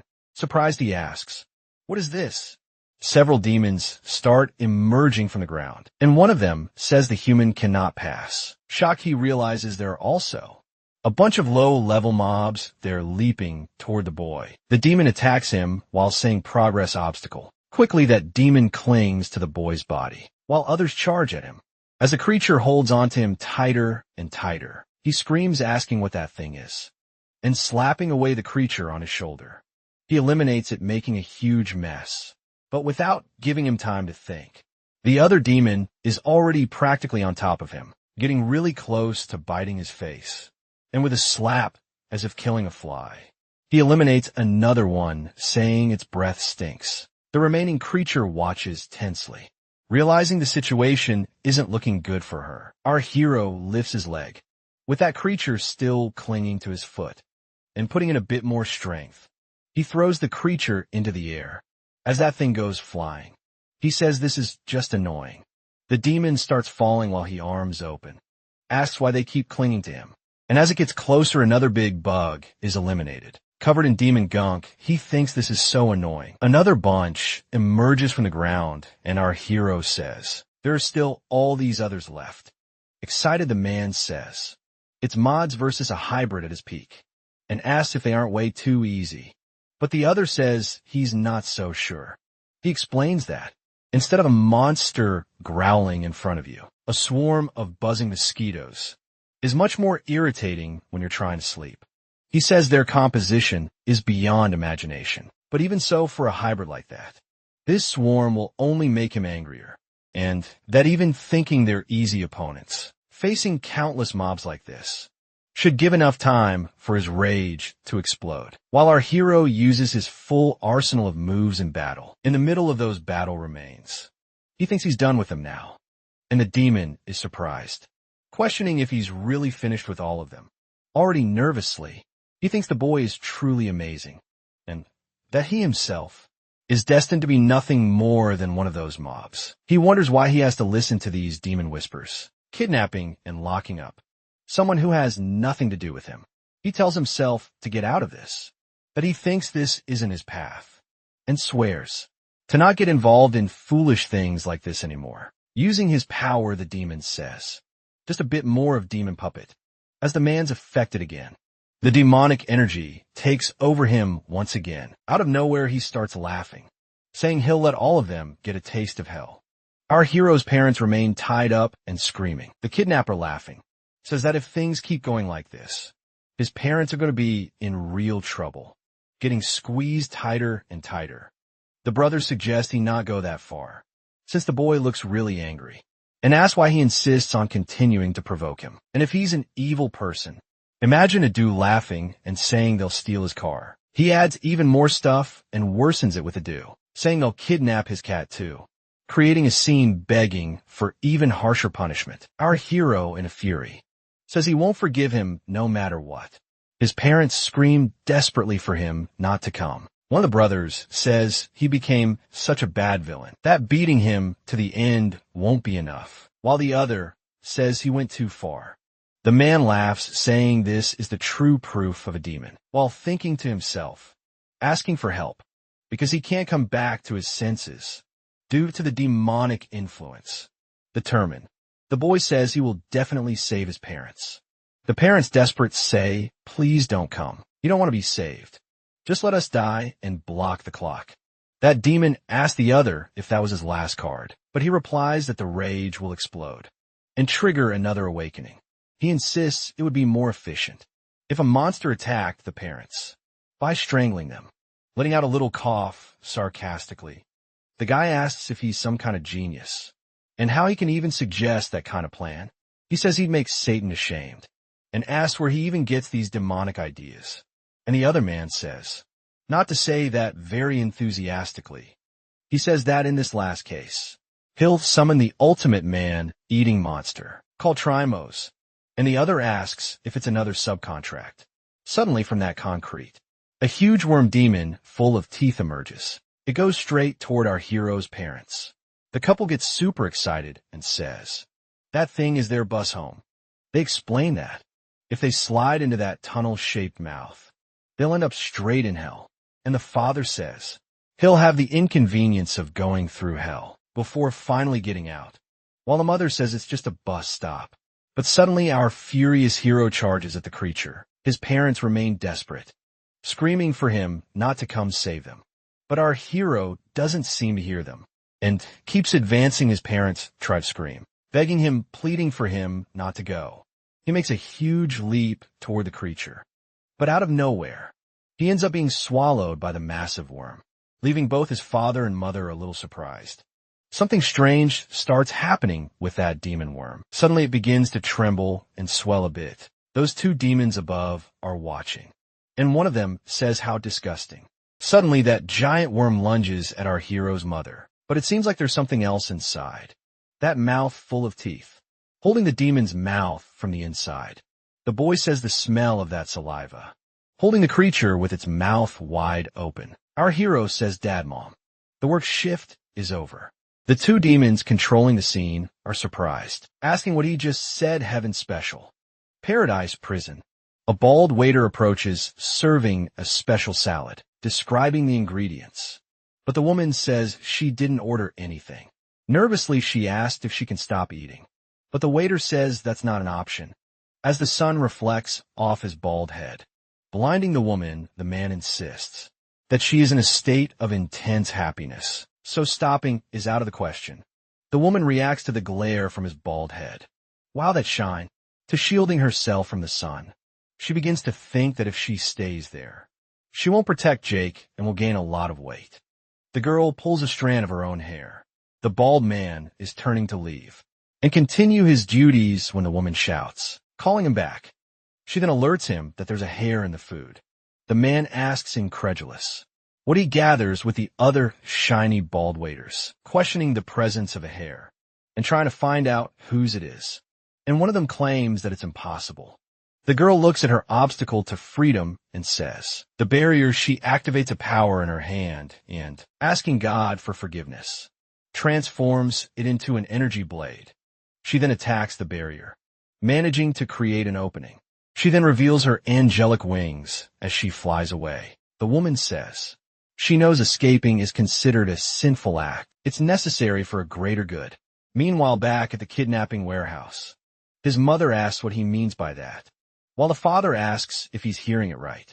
Then he explains that it's time for them to stop living that life. In return, our hero says, it seems this dangerous situation only came about because of him, and keeping his parents there any longer would be pure selfishness. He thanks them for being there for the past 19 years and says, the best way to repay them is by setting them free. Smiling, he says, thank you for being my parents all this time. The two are moved and tear up, holding the creature. He yells for them to simply disappear from his sight and pleads for them to please go back. The demon says he's a very caring son, and the other one says it's impressive, suggesting a painless end for the parents. Pointing the way, our hero says it's time to go home, to slide down, and they'll reach the afterlife quickly, while holding those ropes. The controlled man thinks about what he did to this peaceful family, and that if he can escape the demonic whisper, he'll vow to live a life of repentance, while saying they'll never escape. The boy's mother becomes thoughtful, and looking at her husband, says she's already made her decision, while the man says he has two shouting. The father says Jiok is the son of his heart, and that he'll work overtime forever. Then corrects himself, saying no, that he'll live with him forever. The mother says that, if it's okay to have a mother like her, she also wants to keep being his mom. Our hero is surprised and says, it sounds like they're going to remain his parents. And excited, he imagines both his parents well, while the puppet thinks that's also full of love. He says this is just a show, that in the end they're all just strangers. Turning back to the situation, he says, so now with a simple movement, he breaks the creature's teeth, saying now is the time for payback. With a jump, he escapes from the creature's mouth. Then in the next moment lands on the ground unharmed. Asking how it dares, he gets ready to strike, landing a direct hit on the creature. He asks how it dares try to turn his family into prey. The massive impact hits the creature, slamming it against the wall while it thinks. He said it was supposed to eat them. Still not satisfied, our hero charges at the creature. Strike again with another powerful strike. He says the creature nearly pushed them to the brink of disaster. As it's being beaten, the creature thinks that he was the one who told his parents to end their shift, punching the demon non-stop. Our hero calls it a sea cucumber, piece of crap, and a miserable sea anemone. Impressed, one of the demons wonders just how strong this boy is, while the other says he warned it would be tough with just tremors. The creature takes its final breath and collapses on the ground next to Jay. And he says to never again underestimate his family, while his parents say that's right. He should keep it up. But it seems the job wasn't finished. And Jae-hyuk looks back, seeing that controlled human, holding the ropes that tie up his parents. He laughs, asking if he thinks he's scared, just because he turned that guy into a punching bag, while crying for help, and thinking he doesn't want to die. Our hero says the mind behind this kidnapping must face the consequences of these evil deeds. Nervously, the two guys say that in the end, it was the brother who carried out the kidnapping, and that's a clear and unforgivable fact. That man smiles and cries, with an evil expression on his face. But suddenly, he manages to say that now he truly regrets it. That poor guy says he'll stop doing bad things from now on. The demon tells him not to be afraid, that he'll transfer a massive power into him, and that he should fight the boy. He adds that with Scalpel's power combined with his own, he'll surely be able to take him on. The man screams that it's too much power, and that he can feel all that enormous energy he can't handle, but suddenly he realizes something, then says, no, wait. I have to stop, my gauge is almost in the red. That was way too close. As our hero charges forward, that demon control man appears in front of him. He looks very different now, and energy flows through his arm. His appearance is also quite demonic, enjoying the moment. He says he's never felt power like this before, and asks if that was the power that annoying guy had. He continues saying, so this is what it feels like to be strong. But our hero says the signal is distorted, and he shouts for the man to face the consequences of his sins. Staring at him with fear, he launches an attack at him, but the man simply dodges and says, all right, let's go. Still dodging, he says the hero's not a big deal, and as he asks where he thought he was going, he gets hit with a powerful punch in the stomach. Knocked to the ground, he says it's manageable, But it hurts that demon appears and asks, "Hello, friend. Would you like to hear what I have to say?" He says he actually found his door open. So he came in, and now he's closing it to prevent any theft. Our hero looks at him and says it's fine, thanking him excited. He says during a good deed, has tilted the gauge back toward blue. Then swiftly, he heads over to the poor guy lying on the ground. And as he uses his energy, he says that now that he has some wiggle room, he can recharge him getting up. The man says he feels twice as strong, and that now it might be worth trying. Facing our hero, he says he'll now give him a taste of his own medicine, and throws a powerful punch that even lifts Jackie slightly off the ground. Satisfied with the result, he says he landed it well. Our hero seems to have been slightly hurt by the blow. His mother asks when they'll be released, because she's hungry and his father says he's starving. Jackie doesn't understand why. He's only seeing after images of his opponent and is also having trouble judging distance. The man says that honestly, he's weak, and that no matter if they call him a hybrid, at his peak, that title should be removed. Our hero says, it seems like he feels no guilt for anything he's done. Filled with rage, he prepares to strike the man while saying, and for those who reject repentance. He adds that historically this has been the remedy, while the man says if that's the remedy, he can bring it on because he'll be fully drugged. Jackie says this punch is for his mother, but the guy just dodges while saying, there was a time you made money by getting hit. Our hero ignores him and says this one's for his father, while the guy keeps taunting that now. Even if he wanted to get hit, he couldn't now with the kick. He says this hit is for Hannah. And mockingly the man says to leave a little for him. Scalpel asks if the other is seeing this. That the guy is incredible because he remains unshaken, even after taking a hit. And the other demon says it's obvious.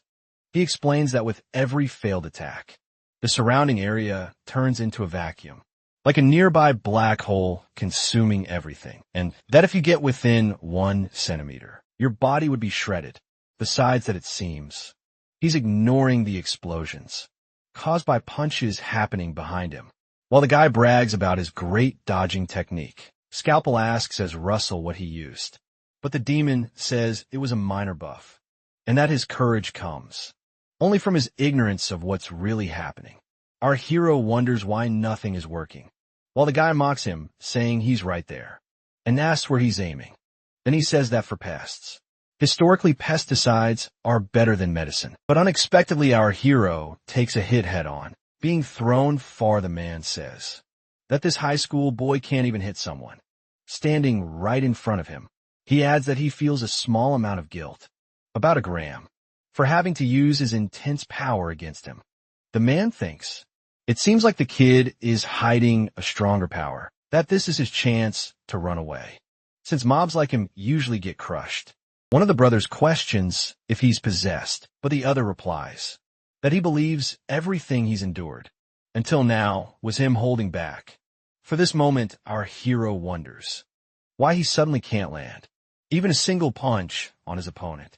If it's because he became so fast, that man thinks that's right. I'll leave my weak self behind for a while and be reborn as a super killing machine. And now that he's become a bloodthirsty super killer, the reincarnation of the relentless has returned. Super excited, he says he's transformed and he's not the old Ushi anymore. The two brothers thank him for still having that unlucky face, saying this is the Ushi they know, and that he never loses that vibe. Annoyed, Jackie says he'll never let a guy as unlucky as him get away, and suddenly saying he saw an opening. He fires an energy beam at his enemy. The man, incredulous, says he can't aim properly, even when he's standing still, and asks if that isn't kind of pathetic, with a chunk of hair missing.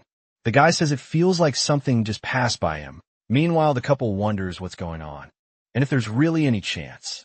Jackie is struggling against an amateur like that. The father says something feels off, while the mother asks when they'll be rescued. That guy says that radiating from his strong psyche and incredible courage, he'll show his new move in preparing to strike. He says this is his new ultimate technique. Charging at our hero, he shouts that he's coming. But in a clumsy move, the man trips over a rock and says, "Oh, sir, you stepped on my foot." He adds that he just pretends to say that, then circles around the target, and finally charges in with his supposedly powerful attack. But our boy manages to dodge. So the guy says that after this, he grabs his phone and asks his insurance company if the injury he suffered can be covered. Landing his second hit, he says it won't be covered by insurance, since the area isn't monitored by cameras. This one lands directly on Jackie, sending him flying into the wall in a combat stance. The man says that was perfect, that he's switching from the self-harm strategy to the insurance scam move. One of the brothers tells him to go for the finishing blow and end it, saying they support this new chapter of his life, but he has to split the money with them. Pulling himself together, Jackie asks what he did to deserve this. The man wonders what that kid could have actually done wrong and says that this isn't his fault. The guy thinks his conscience is too loud and that thinking back, how long did it take for him to become strong? Struggling, our hero realizes he's lost his glasses and starts looking for them. But suddenly, he notices something different about his eyes. At first, he sees the man all blurry. Then in the next moment, sees him clearly and realizes his vision has suddenly become sharp. He realizes that was it, the reason for the blurry image was that his glasses were wrong. And now that he's without them, he can see perfectly. Scalpel realizes that was why he wasn't hitting. His awakening happened and improved his eyesight, and asked if now his body will surpass human limits. As Russell says that if this continues, a full awakening will only be a matter of time. And things are getting tight. The man asks if it was because of the glasses, and if he really thinks he can land a hit now, saying those who can't fight always blame their tools. He remembers playing arcade games and blaming the controls for losing, or when he lost to someone playing on a computer, saying if he had brought his own peripherals from home, he wouldn't have died annoyed. The guy says those are just excuses, and that he's done it plenty of times himself, so he knows getting ready. He says he's going to finish the kid off with a special punch from the insurance fraud strike. Impressed, our hero says he can see his opponent now, that he can see everything clearly, and that the enemy's weakness is vitamin deficiency, low intelligence, left-handed, weak heart, weak lower limbs, in other words. The guy is totally busted. The guy yells and charges at our hero, delivering a powerful punch, but this time was different. And our hero easily blocks it with his hand. Without any effort, he stops the poor guy's attack, and without showing any emotion, he tells the man to stop with his eyes glowing. He says he's going to die. Nervously, the man thinks he hasn't even been hit yet, but he can already feel the winds of hell, just by the idea of being struck by this kid.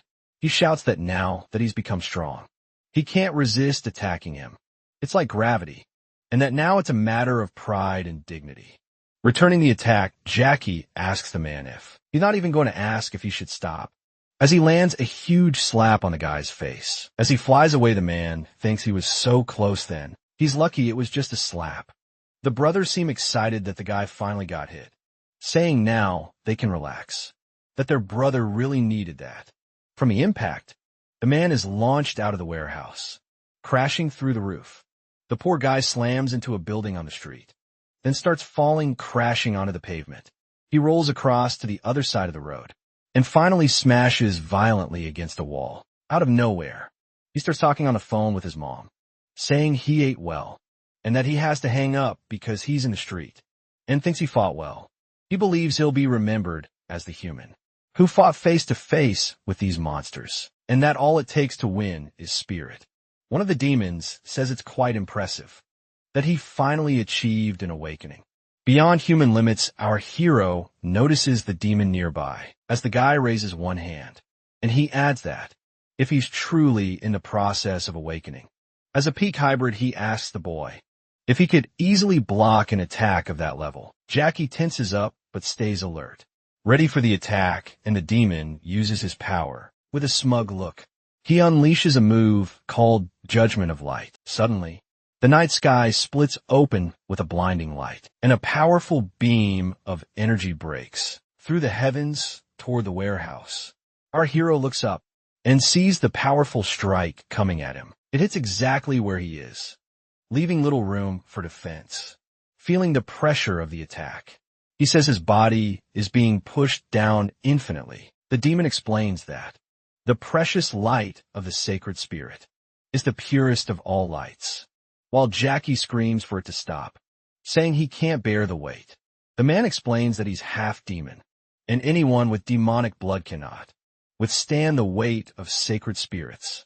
Suddenly a second glowing point appears in the sky, and a powerful beam of celestial energy descends from the heavens, landing beside the man in the warehouse. As Russell says, it's too bright. In the midst of all that energy, a woman's shadow appears, her eyes glowing. The angel emerges in her elegant outfit, while as Russell, surprised, says, "Hannah, how did you make it here?" Without saying a word, she channels her celestial energy into her arm, in the form of a weapon, and with one move, she frees the boy's parents, who have been tied up all this time shouting. The woman asks what Scalpel is doing, and if all of that was his doing. But he says he subcontract part of it. She says it's just as expected from a mother's love, even without physical contact. She can feel it in her heart. And the father says he's been feeling it too, since he fell, but in his shin. She asked if Jackie's dark energy is powerful after all, and the satisfied man says he can endure the divine light. He explains that if good energy had been strong during the awakening, he should have been able to withstand that level of intensity, getting a little too close to the light. He was struck violently, Hannah calls out to the man, while Scalpel asks where he went.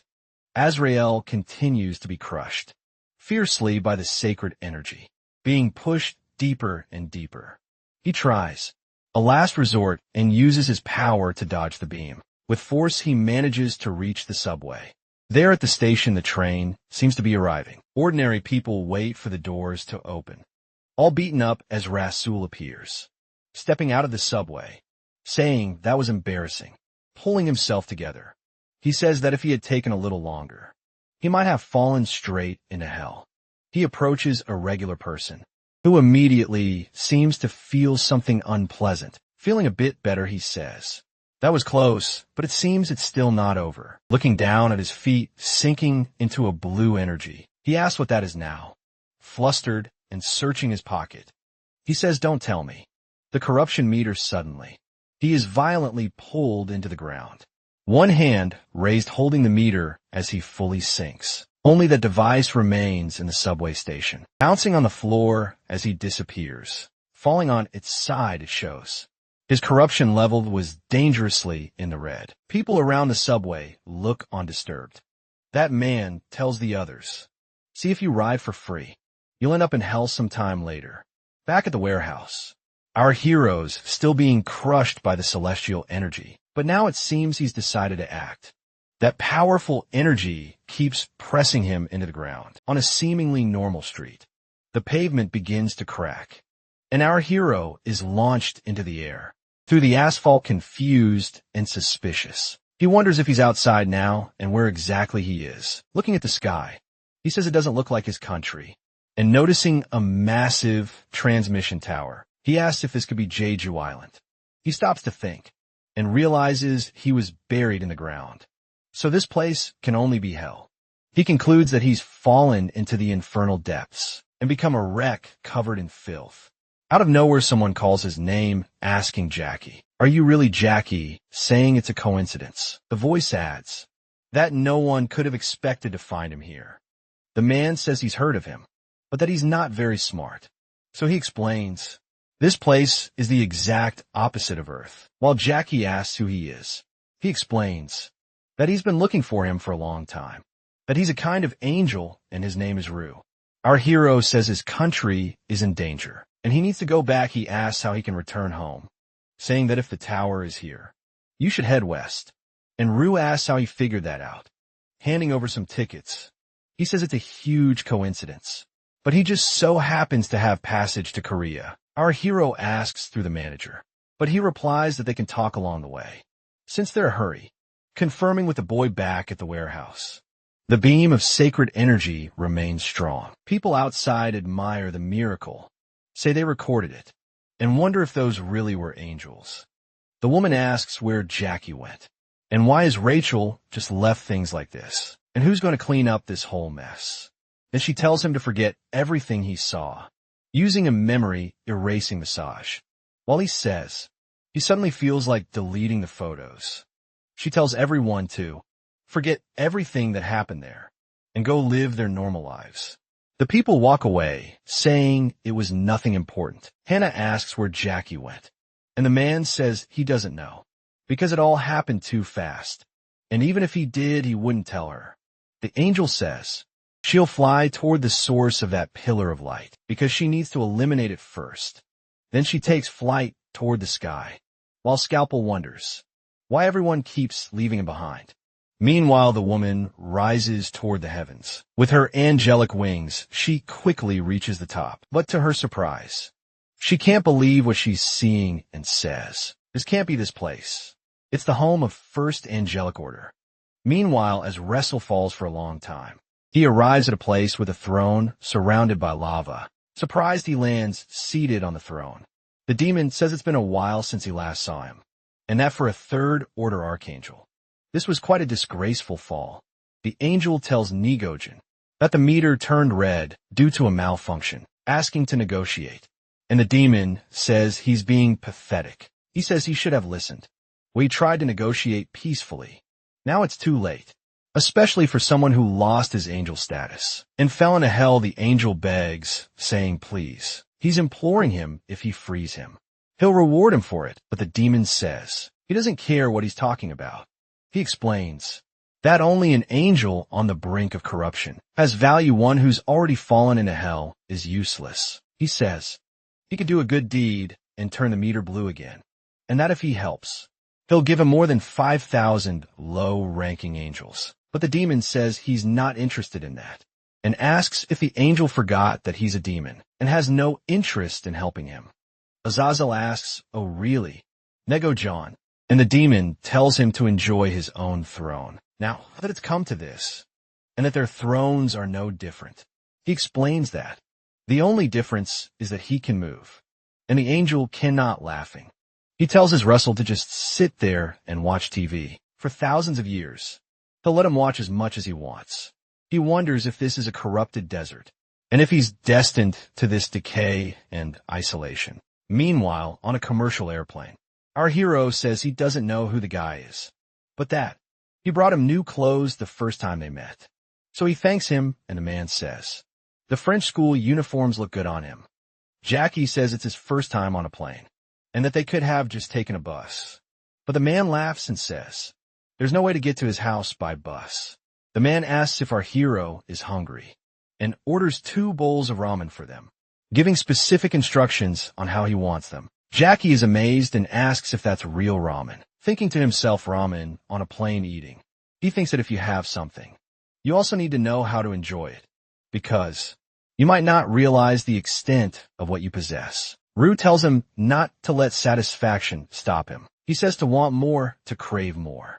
He says he'll plant the seed of desire in him and make his wishes burn brightly, repeating that his name is Rue. Far away down in hell, as Russell says, Jesus, I'm already bored, there's nothing to do around here.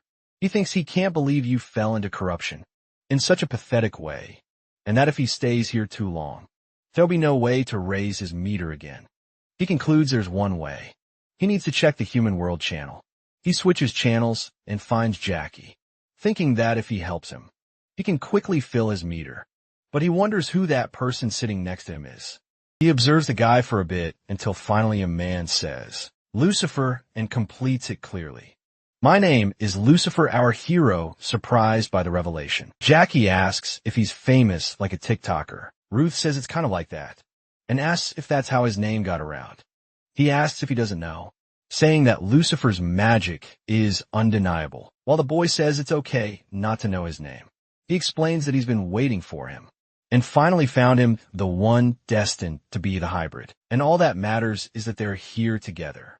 Looking at him mysteriously, he says he'll grant him a spear and shield, leaving her hero confused and surprised. Then he asks if Lucifer usually gives gifts, to which she replies that it's more than that. He'll give him everything he has, and asks if for now he'd like to eat more chocolate. Jackie asks if he really can, saying he's still not sure why. Lucifer is being so nice to him. He explains that he already rejected the destiny of being a hybrid, and besides that Hannah has been treating him very well. Lucifer asks if by Hannah he means the guardian angel. Hannah explains that a guardian angel can do nothing more than protect him, that he respects his choices, and that whatever he wishes to do is what he should do. It all depends on his decision, and Lucifer will help him with it. He says he'll grant him a powerful wish to achieve everything he desires. What to do with that wish, he can decide later, very excited. Lucifer tells him to crave more and desire more as that airplane continues its journey. Meanwhile in hell, Azrael wonders if he saw that right. If that really was Lucifer sitting next to Jackie, try to influence him at that very moment. He says this is dangerous, that it seems Jackie is already leaning toward giving in to Lucifer's temptations, and that this is really on the edge. Very impressed, the angel says there is looking at that device. She says it's the source of the light. She observes that powerful beam cannon. Meanwhile, a woman looks through a device inside what appears to be a ship, manipulating the beam. Hannah knocks on a window next to her to get her attention, waving. The girl says she's an angel and wonders how the woman even knew she was there. The angel politely asks her to please turn that thing off, and the woman inside the ship seems surprised, asking if it's still running. Right after that, the woman shuts off the light beam. Girl says she can't believe it, that she got distracted and forgot about it, and that she's amazed. A low-rank angel managed to find her. Impressed, Hannah asks if she's the First Order Archangel Micah. Then the woman says it's been a while since anyone called her that. An archangel retired in this secular realm, and tells her to just call her Micah. The angel wonders if perhaps she is also looking for the hybrid. The woman says to call her Miss Micah. She then asked about the hybrid, if she's talking about the entity from the legends, and says she's more into dragons, though she doesn't care much for fairy tales. Hannah asked why she used the light of judgment, and the archangel says it was a pact. When a high-rank angel asks for help, they offer it unconditionally. Then she asks to make out if she isn't interested in Jackie, and the archangel replies to call her Miss, and that she doesn't even know who that is. She says her only focus is to find a certain person, the embodiment of evil. She must find and obliterate him. The angel asks if she's using that telescope to look for him, and the woman confirms, asking if she wants to take a look. Hannah asks if that's the legendary device that can find anyone, and the woman says yes, and that she has a soft spot for legendary items. And Hannah asks if she could use it to find her friend, Jackie, who disappeared after being hit by the light, while the archangel questions if he's human. Surprised, she asked if being human wouldn't mean he's dead, and that he must have been completely disintegrated, like dust, but the angel says it was a strong attack, yet he endured it. So Micah asks what kind of human he is, and adds that if he's that resilient, then she might have some interest in him. A bit worried, Hannah thinks she doesn't really like that idea. Sometime later, at the emergency medical center, a few rough-looking men walk through the place. Inside, the man who fought our heroes in critical condition. The doctor says the patient needs rest, while the man says he heard that Kim Ong was seriously injured. The man looks worried and asks him what the hell happened. He looks completely incapacitated. He asks what condition he was in when he arrived at the ER, if he walked in or came by ambulance. But the doctor says it was by taxi. The doctor says the patient opted for the full package of absolute rest. While the rough-looking man tells him to open his eyes, he explains that it's not to bother him, since he needs to rest, and the man asks the doctor if he wants to have a long career. Feeling emotional, he says Hyen was always his mental pillar, but now he's in a vegetative state, though the doctor says he's not a vegetable. The man remembers that he became a nationally ranked gangster, thanks to Hyen's influence. While facing a man, Hyun would taunt him, asking if he wanted to get beat up, to be humiliated, calling him pig face, until the man got angry and hit Hyun, saying he had a disgusting face, and that he really made him want to punch him. Then the largest, and most violent national organization was arrested. And after dealing with the Double Dragon organization, they finally conquered the nation, and they wouldn't have done it without him. At another moment, all of them bow in gratitude and respect toward Hyung. In a wheelchair, he says it's too much noise, that they should just pay for the cigarettes and leave, because this is way too much. He says that is expected. There's nothing about their Hyun, that he endured and sacrificed for everyone, but now he can't help him. He says he's a man who lived his whole life with blackmail and self-harm, and that they will find the culprit, because he wouldn't end up like this. Just from a few punches, and that man named Han says they'll definitely get revenge for their Hyung. The angel asks if she sees that guy all beat up over there, and if he's her friend. She says he's just some random guy. The archangel confirms whether Hannah is Jakey's guardian, and why she wants to find him, if he hasn't even made a request.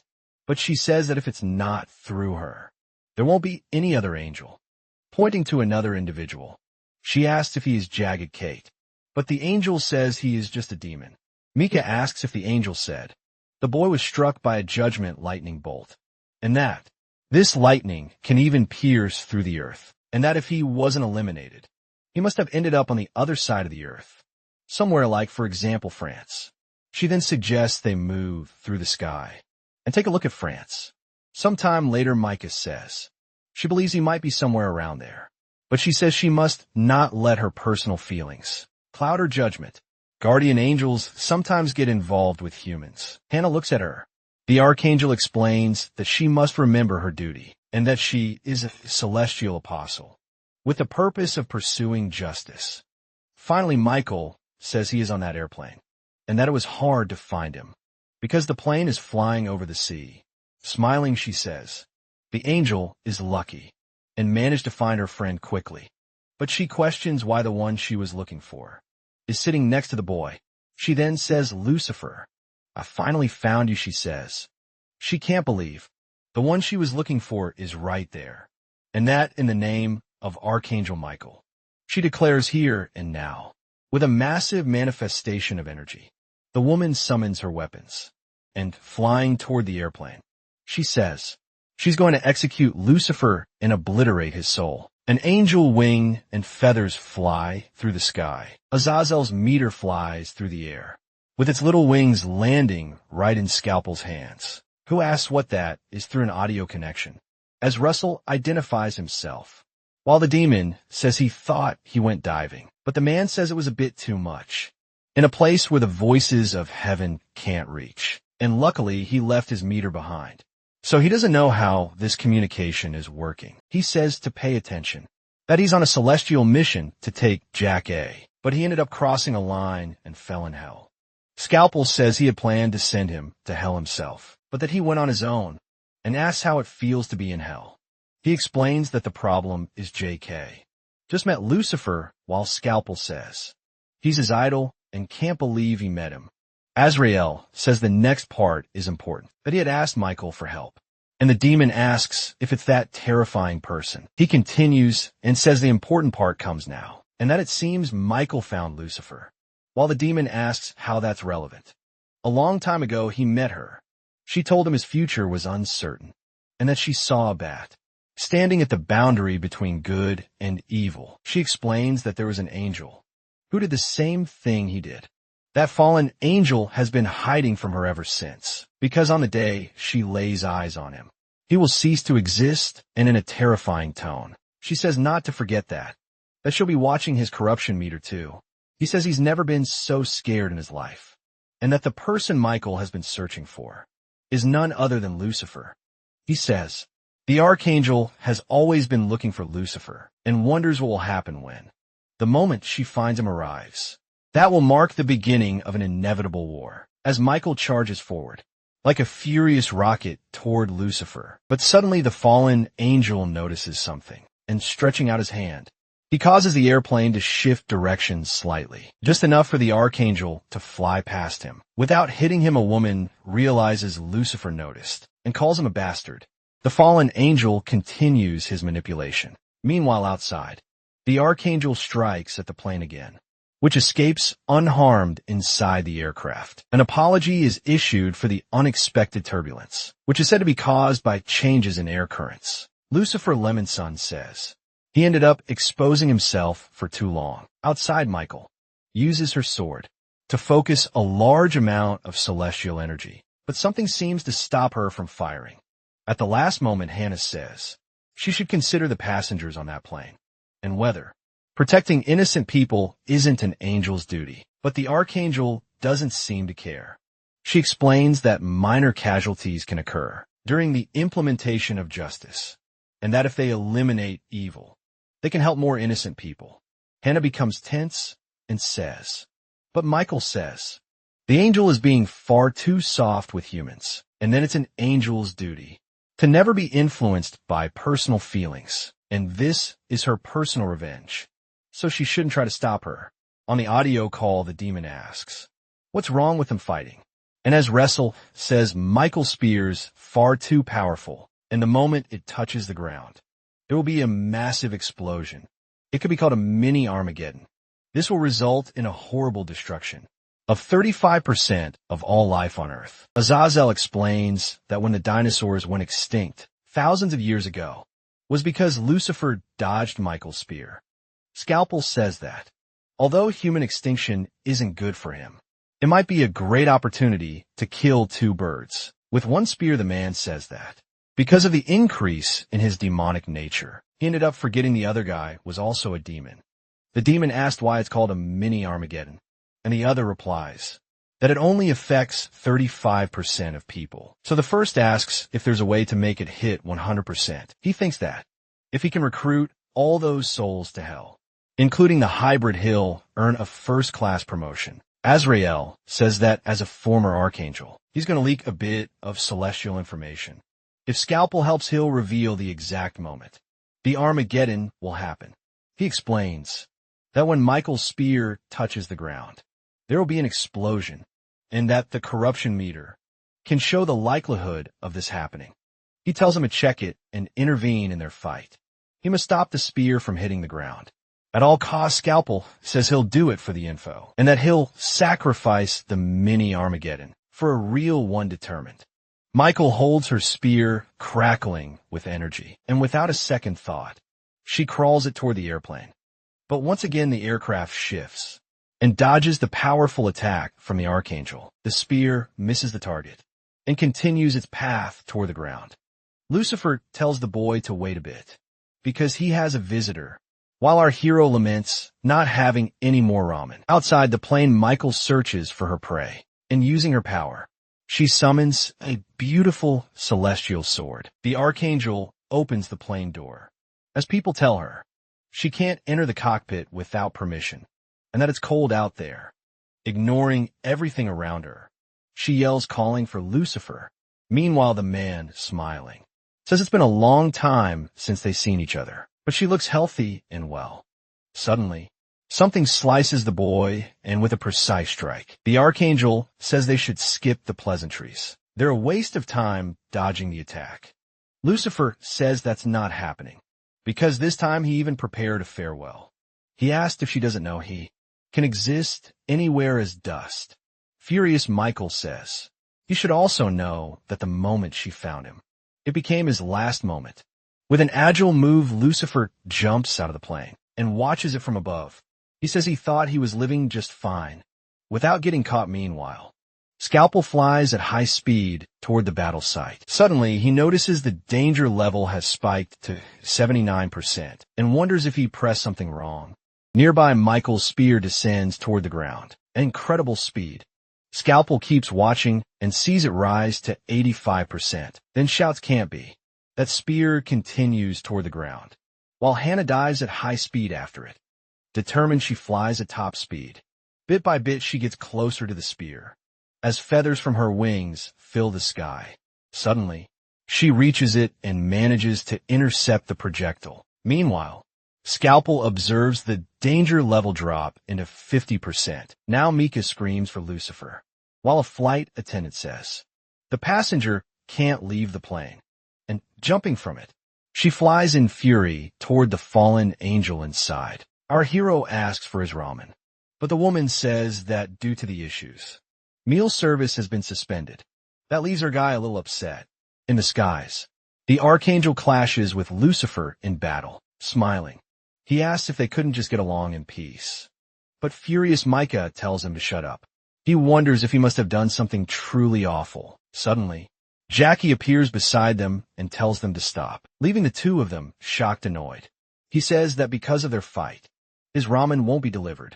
The Archangel questions how a human can stand still in midair without wings. Our hero says they should sit down and fasten their seatbelts because of the turbulence, and asks how adults like them can behave this way. Michael says he has too many abilities for a human, and Lucifer says it's because he's the hybrid. She adds that only archangels can fly like that. Jackie says they're talking nonsense, and that he feels strange at the moment, wondering if it's just him. But he can't feel a floor. Looking down, he realizes there really is no floor beneath his feet. Realizing this, he gets a little scared. Mika asks if he said that was the hybrid, but thinks he hasn't matured yet. While the boy falls like a rock back to the battle, Lucifer asks her to wait a moment so he can save his friend, and she asks if he's saying he has a friend. Lucifer says they're going to become best friends and that the boy admires him, but the Archangel says never. No one will ever admire you.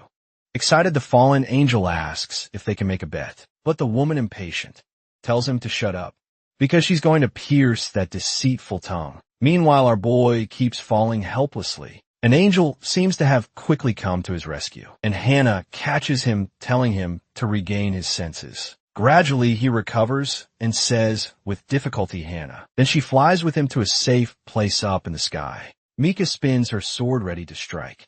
Suddenly, she charges at Lucifer. But once again, the fallen angel manages to dodge the powerful attack, even though he avoided it. That weapon gets very close to his face, and too late, he realizes the Archangel was planning something. A massive explosion of celestial energy erupts as the Archangel realizes something is wrong. She turns searching for her opponent. Then he says that keeping his distance from her is truly the wisest choice, and that he still doesn't want his tongue pierced. Hannah arrives and tells Lady Micah that her carelessness in throwing her spear could have seriously hurt many innocents. She orders the boy to compose himself and stay in place, and he asks if they're back on the ground again, and says that is expected. She really is an angel. Everyone continues, watching each other on the battlefield. The angel says there's her spear back, although she pleads for them to stop this reckless fight. Micah says now that I hold justice in my hands, she'll make sure to stab him with it more than once.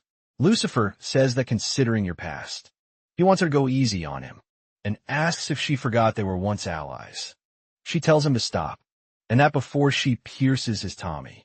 She says she's doing this exactly because she remembers that. Our hero, surprised, asks what.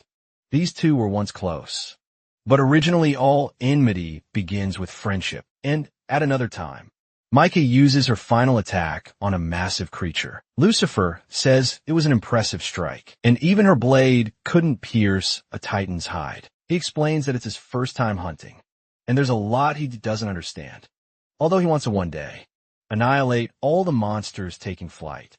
He says he's not sure when that day will come. Going to the titan's back, he removes the spear stuck there, and after that he flies away from the giant creature. He says he'll try hard to learn from her as a mentor, and that she wears her uniform with dignity, being someone worth following. Embarrassed, he says one day he wants to become an archangel just like her, and that he really admires that woman. Micah says he's the most ambitious angel she's ever met, and that the path to becoming an archangel is simple. Just do more justice than the others. The boy asks how she delivers justice, and she replies that it's about judging the most evil among the evil, and that there's no fast path to rise in rank, and that everything is a matter of achievements. And Lucifer asks if something like honor points isn't required. She continues and says the secret is to constantly defeat the most powerful and great evil beings, and that she'll be there to help him. She says that's because she has great respect for his passion for justice. When they were together, they used to fight monsters, and they maintained a good relationship For a long time, Michael would point and say, "That one over there was the monster. She always wanted to hunt." While Lucifer thought that hunting the blue dragon might earn him a promotion, he thanks her for everything and says he won't forget her kindness in helping him. She replies that she had fun, too, and will make sure to remember it. The archangel attacks from above, while Lucifer goes under the massive dragon. As they both think about their memories, flaming a final blow together, suddenly someone asks them to wait a moment. Our hero, surprised, asks if they were closer in the past than he thought, but she replies they weren't close. She says he is nothing more than a vile deception, and Lucifer questions exception. He explains that he might have acted as if he were on a higher level, but that wasn't a trick in disbelief. The archangel asks acted, and continues asking if he remembers when they took down the blue dragon. At the time, she asked what it felt like, if he could feel his rank rising. Very excited, he said he could feel it exploding with joy. He said he felt a deep sense of release inside him. Micah, a bit skeptical, asked what kind of release that was, because it was very different for what she expected. A red sphere forms with Lucifer inside, and as he points his finger to break it, he says, "Bound by celestial seals, I can feel my true release happening." He thanks Michael, explaining that the seal, placed on him by the blue dragon, has finally been broken, and he didn't think he could defeat it alone. The woman watches in disbelief, thanking her again. He says now he can pursue final freedom, something far beyond being an angel or a demon. He asks that when she returns, tell them he chose the path of a freelancer. Annoyed, the archangel tells him to stop talking, while the boy says she's getting a little too close. Back in the present, he says that talking while fighting makes him hesitate to strike, and says he knows the story, but wanted to hear it again. With irony, Lucifer says that one was a close call. The demon asks if someone is saying his lines, and why the meter suddenly spiked again. He adds that if it keeps rising, it'll trigger a small Armageddon. Scalpel speeds up on his way. In a dark corner, Micah thinks it was a disappointment and a humiliation directed at her. She says her self-esteem fell to the deepest point of hell, and her mind was left in ruins until after a period of that purpose. She made a decision that she would find Lucifer. She would find him and then kill him, no matter what it cost her. Our hero asks if they're fighting like this just because her ego was hurt. The angel tells him not to be so reckless. It's not worth it, the archangel says. There are things a human can't understand, like pride, honor. That's virtually everything to an archangel. Jackie says he wouldn't have thought an archangel would go so far over something like that, while Hannah keeps saying it's dangerous to go any further. With a leap planting his feet in the air, he says he won't tolerate this, while his guardian angel tells him he must not give into anger. As he dashes forward at high speed, he thinks not anymore. The battle between the two angels continues fiercely. The light shines in the skies like a celestial bolt. Micah says so he really wants to fight, and Lucifer says she has a talent for provoking battles. Hannah wonders if he wants to stop the fight or make them fight even more. Suddenly, our hero shoots out of Earth's atmosphere, thinking he can't control his strength or speed. Scared, he realizes he's going just a bit too fast, and it looks like he's finally entering Earth's orbit. Meanwhile, that powerful spear of Michael keeps moving relentlessly toward the ground, until finally, Scalpel reaches it and manages to stop it, shouting aloud, "No breathing." With relief, he says that mini Armageddon came way too close to happening. And with a powerful burst, he takes flight, carrying the archangel's spear in his arms. But then to his surprise, he wonders if the person he sees is really who he thinks it is. Stammering, he says Lucifer. He says that even just seeing him from behind, with just a quick glance, he can tell who that guy is. Looking at his phone, he says it's his favorite idol, staring at a provocative photo of him. He thinks that this is the one who's always been the target of his obsession. And at that moment, he keeps looking at photos of his idol.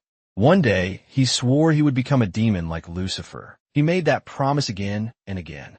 Melting over the man, he says that now. Lucifer is right in front of him and says, "Please take me in." Lucifer, surprised, the fallen angel asks what he's even talking about. Scalpel is caught off guard.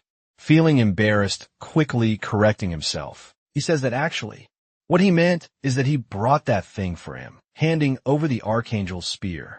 He says he never imagined meeting him like this, that he's a fan and even went to his concert, which makes Lucifer happy. He says he has nothing to give, but brought this spear, and asked if he could get an autograph. Lucifer says it's the best gift he's ever received. Then he asks the demon what his name is, excited and blushing. He says his name is Scalpel, while thinking that Lucifer asked for his name.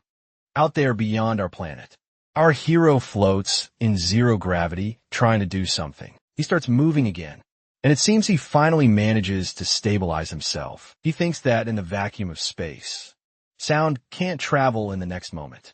He concentrates his power. With a powerful thrust, he descends at high speed back toward our planet. He keeps falling like a meteor. Micah asks the fallen angel how he dares to wield justice, and he says that if she stops the attacks now, he won't retaliate in any way. Growing more furious, she asks, "Do you believe you're worthy of wielding justice?" Lucifer says that true justice lies in the actions of the one who wields it, whether it's in his hands or someone else's. Smiling excitedly, he delivers a powerful attack at the Archangel, who dodges the spear.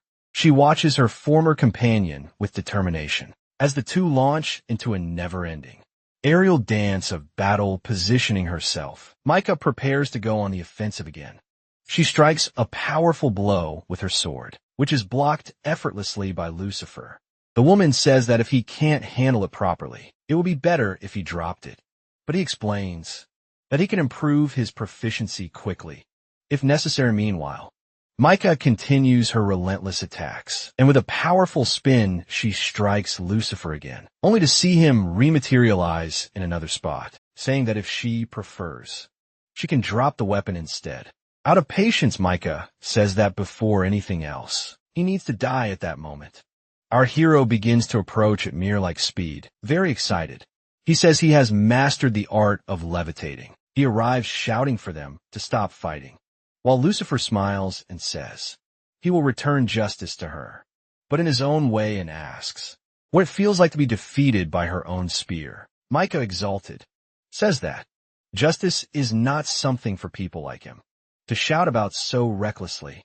Without reply, that powerful spear flies toward the Archangel. The woman dodges the attack with no difficulty, however caught by surprise. Our hero is hit directly by the weapon, as he was shouting for him to stop fighting. The light in Jackie's eyes begins to fade gradually as he's thrown toward the ground. He hears Hannah calling his name from afar. He keeps falling unconscious for the ground at high speed, but his guardian angel dives after him to save him. Hannah sees from afar a dark shadow quickly approaching him too, and Scalpel appears, saying that the spear can't hit the ground under any circumstance, and that he needs to stop it somehow. Surprised, Hannah wonders why he's doing this. Straining hard, the demon is almost able to reach Jackie's arm, and with one final effort, what he grabs is the Archangel's spear. Smiling with satisfaction, he says he doesn't want a mini Armageddon. Then, suddenly realizes he needs to bring it back to Lucifer. Scalpel seems confused, and wonders why the tip of the spear has disappeared. An unbelievable speed, the angel passes by him, saying that it doesn't make sense, even if he helped Jackie proactively. Out of nowhere up above, the Archangel feels something different. Turning around, she says she can no longer feel her justice. Hannah keeps flying with determination, giving her all, saying that she's the only one who can save Jack K. At full speed, she says, this is the most important mission entrusted to her, to protect Jack K and ensure he isn't harmed. And because if she can't protect him, that will mean she's not a reliable guardian, and that's why he must never be hurt, that she will save him no matter what happens. Finally, she manages to reach our hero and catches him in her arms.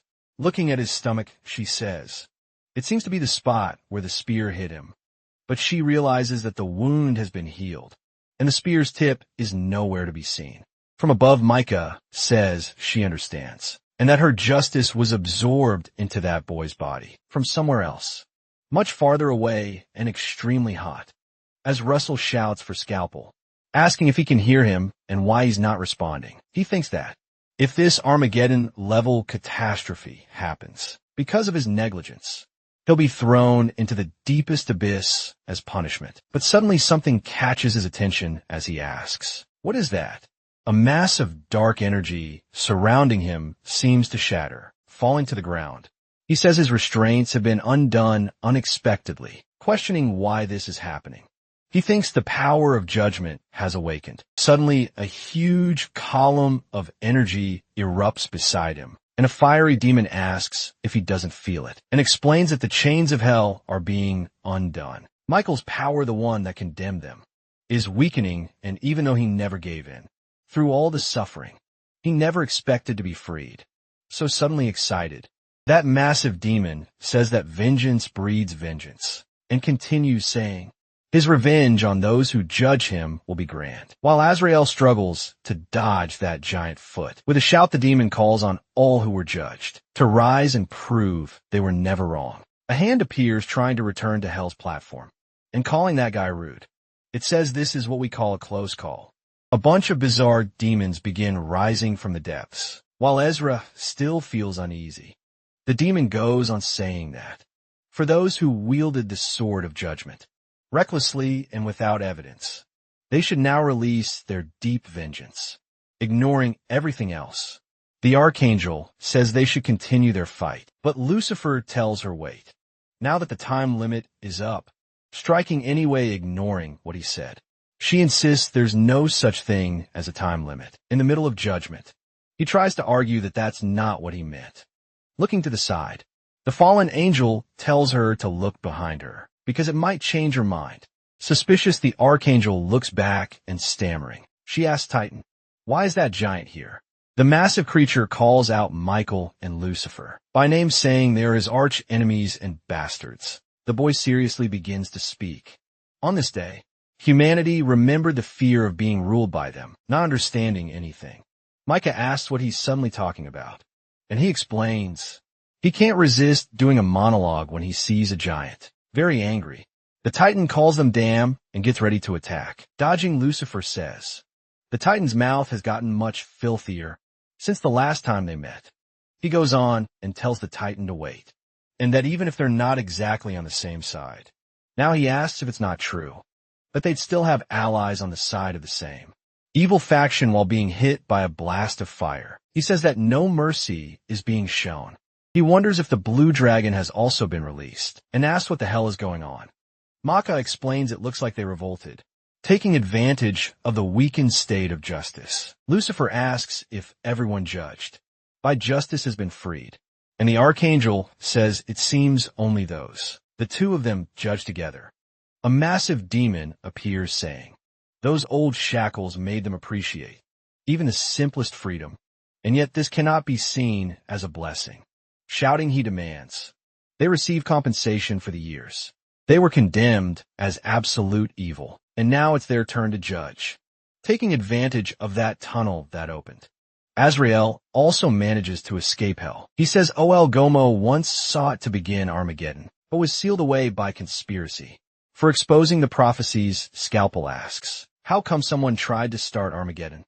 And adds that it's his duty, all from the other side of the meter. Someone talks to him meanwhile. Lucifer focuses on dodging attacks from a massive creature. The demon tells his idol that the one in front of him is Ogomo, the one who brought all the condemned souls from hell to the surface. Then Lucifer asks the archangel if they judge Ogomo. He says no, but that he's taking advantage of the situation. To do all of this, the boy says, damn Titan, there's really no need for you to be showing off your shaved armpit. Ignoring what he's saying, the Titan lands another powerful blow on the fallen angel. But once again, it seems he only hits smoke. So in a fury, he strikes the ground. Lucifer says that Eunice wants to judge him later. They should form an alliance now, because they combine their forces like before. They could defeat them, she says. That she will then take a pause in his judgment, but that she will never form an alliance with evil. She continues saying that, even though she is without justice at the moment, she will carry out this judgment with her own determination. and determined she charges toward the massive creature, surrounded by celestial energy. She flies while dodging the Titan's attacks. Circling its head, she makes a cut on its neck. The Titan, crying, asked why she targeted that spot. And the Archangel says it was instinct.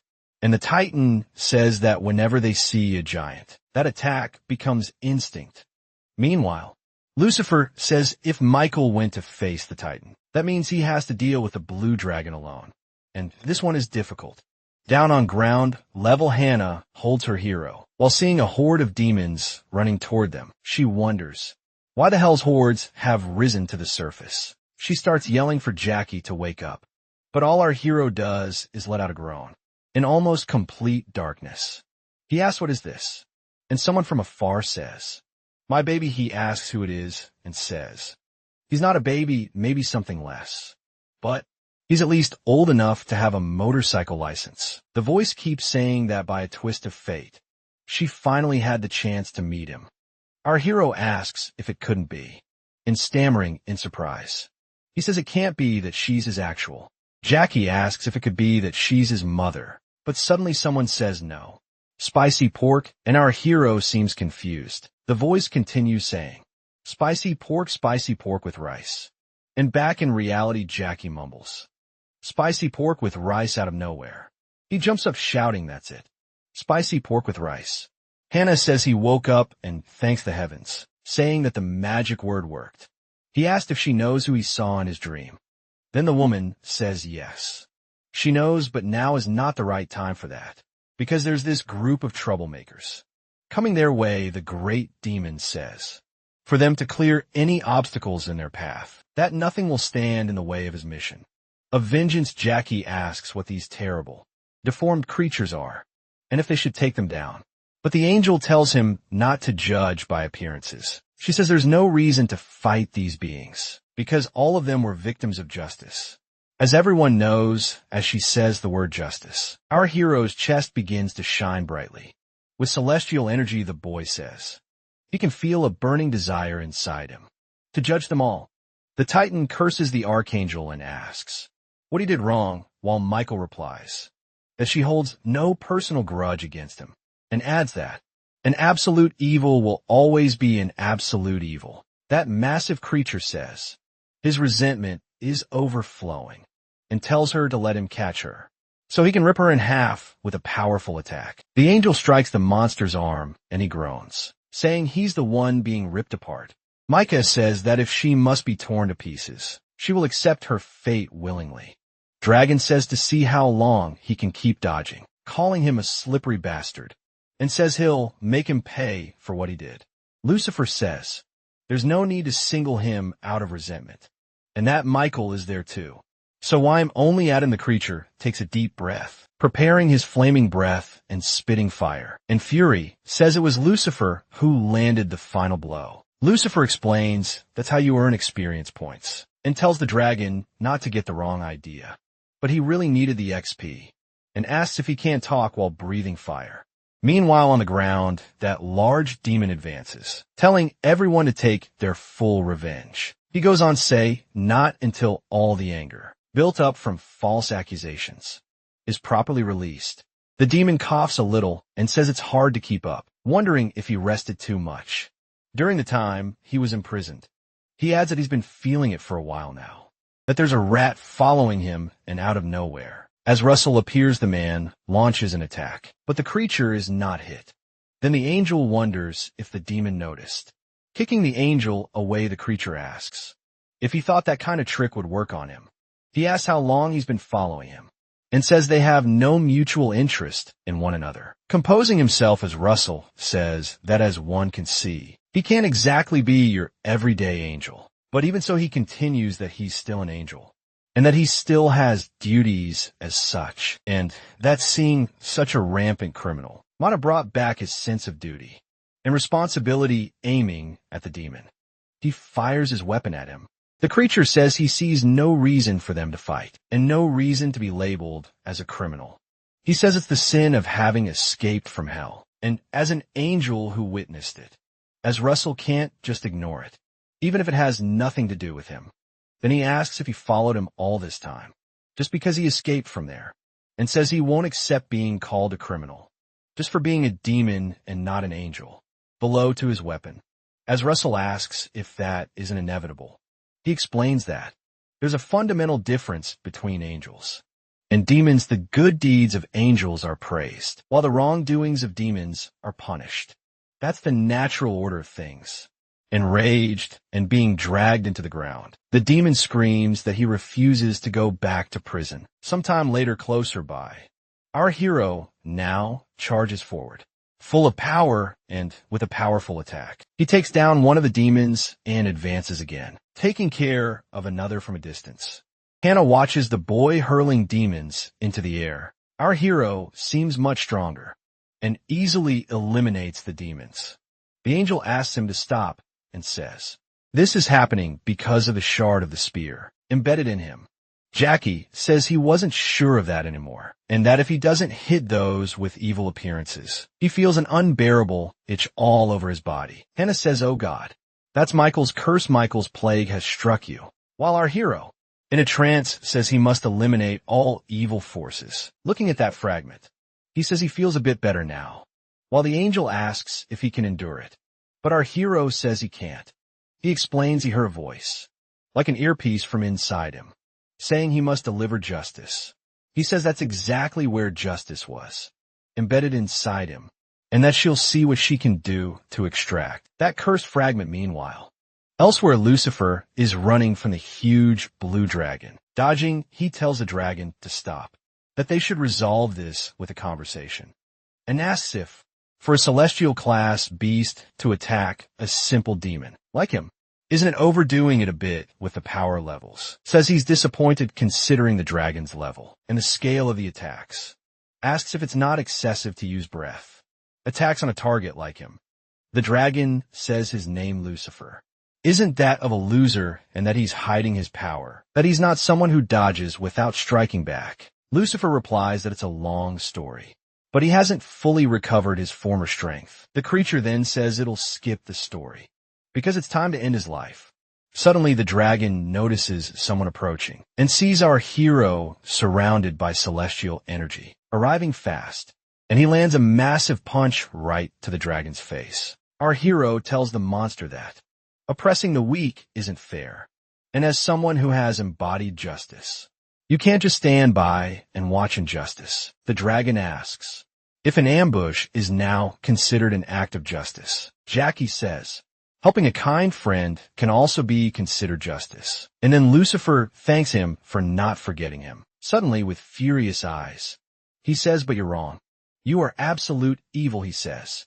Judging absolute evil is the same as honoring true justice. Well, Lucifer asks what's going on, and if the kids had some kind of mental breakdown. Without thinking, Jackie concentrates power into his fist and gets ready to strike. He punches Lucifer several times, but the fallen angel merely vanishes. Dodging the fallen angel, says they're friends, and attacking a friend like this taints every moment they shared. Fully determined, Jackie prepares another blow and says that the only rightful path for evil is one of solitude. In disbelief, Lucifer says this is a serious case of Michael contamination and wonders what he should do.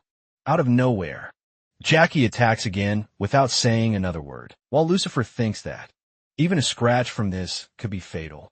Suddenly, Scalpel appears, saying he's saving his greatest idol in this moment of crisis, and that this could only be called loyalty. Dragon pulls himself together and says that for him to turn his back like that, it would only be an invitation for a surprise attack. Micah says that when a number of warnings adds up, kindness is no longer an option, flying toward the massive titan.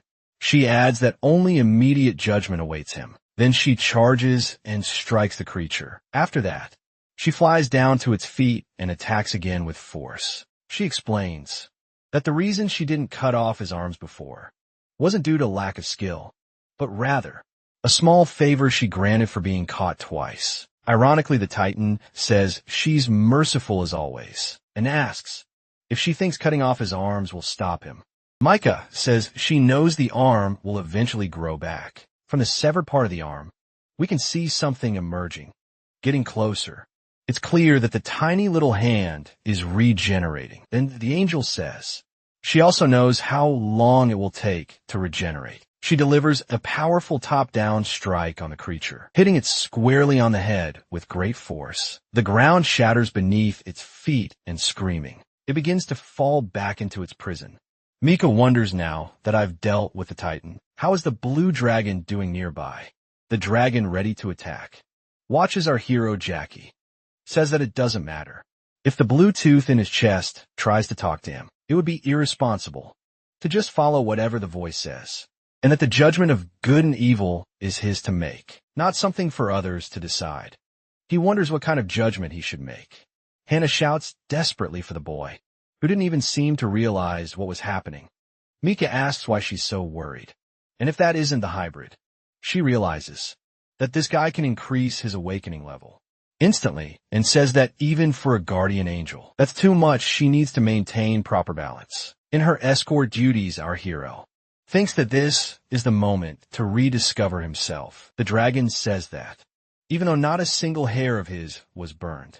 Awakening in the middle of his flames hurts his pride. Focused Jackie says that such actions are inconsistent with who he is, preparing a powerful attack against the creature. He adds that he won't allow it anymore, telling the dragon to take this single strike.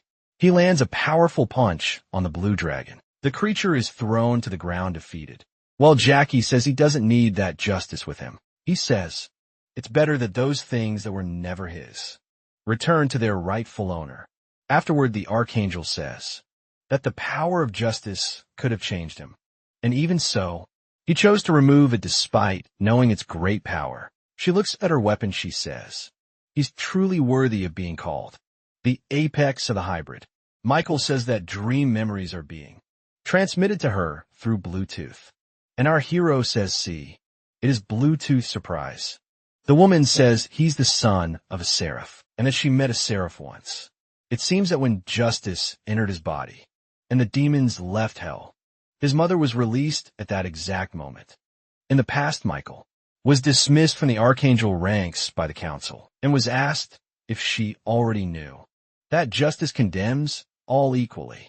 Jakey's seraph mother says that once you're marked against justice, no circumstance is taken into account. She had to endure many trials, being accused of carrying the seed of the devil, and that she should be ashamed. She said that no matter what they said, she would have that child, and that she never regretted having that baby. And Michael asks where Belle went, because it seems like he was avoiding responsibility, even though if he was the father. Then the seraph says she deeply regrets letting that bastard disappear, and asks if Michael wasn't recruited to find and punish him. She adds that, even if it means going to the depths of hell, they need to find him. She orders her to find him and cut off any protrusion from his body. Mika says that for some reason, the High Council didn't terminate the pregnancy, and that's how he was born. But after that, the treatment of the seraph changed. Hannah asks if it was the High Council that decided everything, and Micah says this was a very significant event, leading to the birth of a hybrid. And when they took the baby, a council decided to imprison the Sarah in hell, placing the punishment of creating life from an improper relationship. Upon her, Mika thought the Sarah's punishment was unfair, but as an archangel, she couldn't express her feelings like that. She had to judge relentlessly. Our hero says he knows that he could feel it clearly when justice was inside him, and that he could sense her duty as an archangel. He asks if they can call a study trip, because it felt like he was visiting the place, and the woman thanks him for understanding. And after that sentencing, the seraph, it seems the council decided to abandon the child, and she was sent to grow up in the human world. Jackie says he never thought of himself as abandoned, especially since he had good parents who raised him well. He says he's never seen his biological parents, but they don't seem to hold much importance in his life, and that the most important thing in his life is his life itself. Suddenly he asks what time it is now. Since there's a time difference there, he needs to go back quickly, and the archangel asks why desperate. He says he needs to go to school. Michael asks why he needs to go to school, and Hannah says that in the human world, if you don't go to school, you're not treated like a real person, and Jack High runs off in a panic. The woman asks him to wait, because Lucifer will definitely come looking for him again, and in that case, his habitat becomes the best place for her to keep watch. Surprised, our hero asks what she means by that. Sometime later at school, the teacher tells the class there's a new transfer student, and she introduces herself as Micah. Jackie says his guess wasn't wrong. Non, there's another weird transfer student, pointing to where our hero is sitting. She says she'll sit there, asking if the seat is taken. She says she prefers to sit in a corner, and Jackie says it's scalp hole spot, but she asks if he shouldn't be away for a while. Chasing after Lucifer, something flies by quickly, and someone says it looks like they're out of range. Lucifer says he appreciates the altitude, but asks why he was taken somewhere so cold. Scalpel says, that mountain is the border between heaven and hell. Hard to detect. Then he says it's an honor to save his figure idol. Shivering, he says it's cold.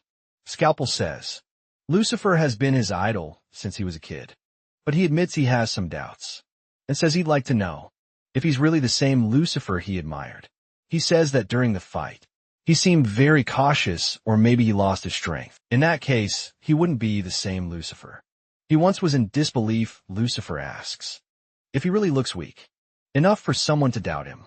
He makes a quick hand gesture, and a huge explosion happens where they are. He asks what he thinks isn't a bit warm, and says he brought a bit of hell's fire for the fan who doesn't trust his favorite.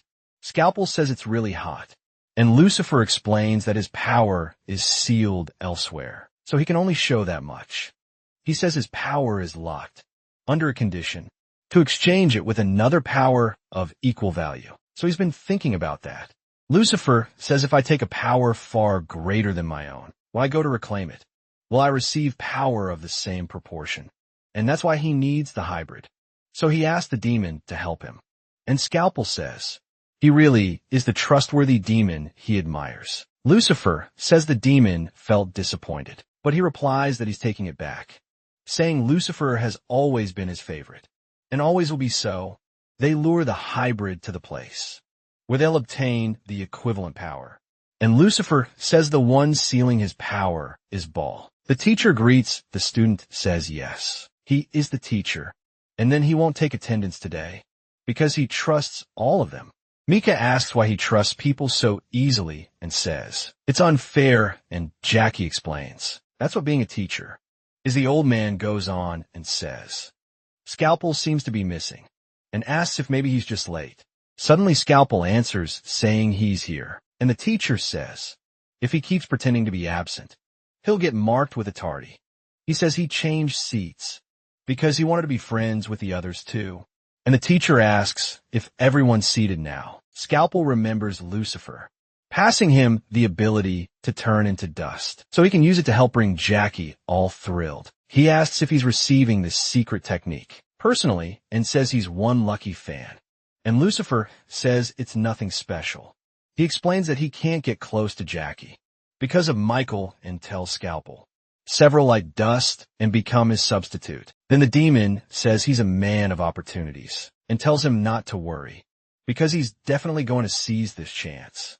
Now in his place, something catches the man's attention. He sees our hero and tells himself that now he's part of a new mission, so he can devote himself to worshiping his idol. Then the teacher continues and asks why Ezra's soul isn't there yet, wondering if he left the classroom.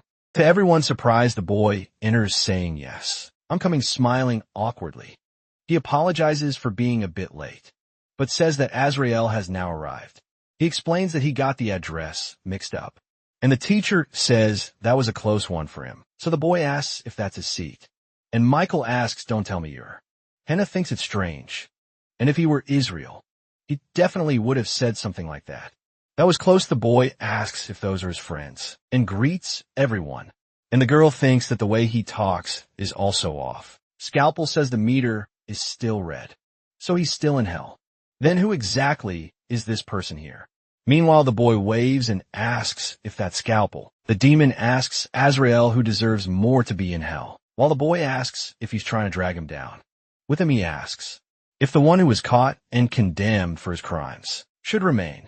or if the one who sins repeatedly should stay instead. Azrael says that in the absence of a judge, each one must judge for themselves. And with a precise shot at the creature, the boy finally gets rid of him. The condemned demon keeps falling toward hell, but determined. He throws some tentacles toward the boy and says he refuses to fall into hell alone, while Israel dodges the attacks. The monster keeps saying that both of them are sinners and asks why only he will receive punishment, while the boy says that sin and judgment are two different things. The angel explains that the wickedness of evil must be met with great retribution, and that this is the principle upheld by those who follow the path of justice. He adds that by following this principle, he has the right to judge him, while vanishing into that sea of fire. The demon says it's not fair. Looking on indifferently, Azrael says, the world hasn't been fair since its creation. At another time in the heavens, someone says Azrael has failed.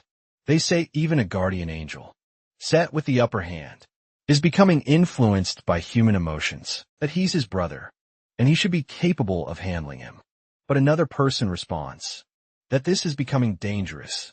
They ask why everyone is acting like this, and if they really need to be worried about remote access. This is Ariel, archangel and brother of his Russell. And another person continues saying, someone needs to take responsibility for the entire plan, and ideally it should be the one who started it. They say that if everything were going according to plan, this hearing wouldn't be necessary. Ariel says that's a premature judgment, and that he hasn't even shown enough awakening progress to be called a hybrid. So the plan is still in its early stages. But someone says that deceptive behavior is unacceptable for an archangel of the Legion.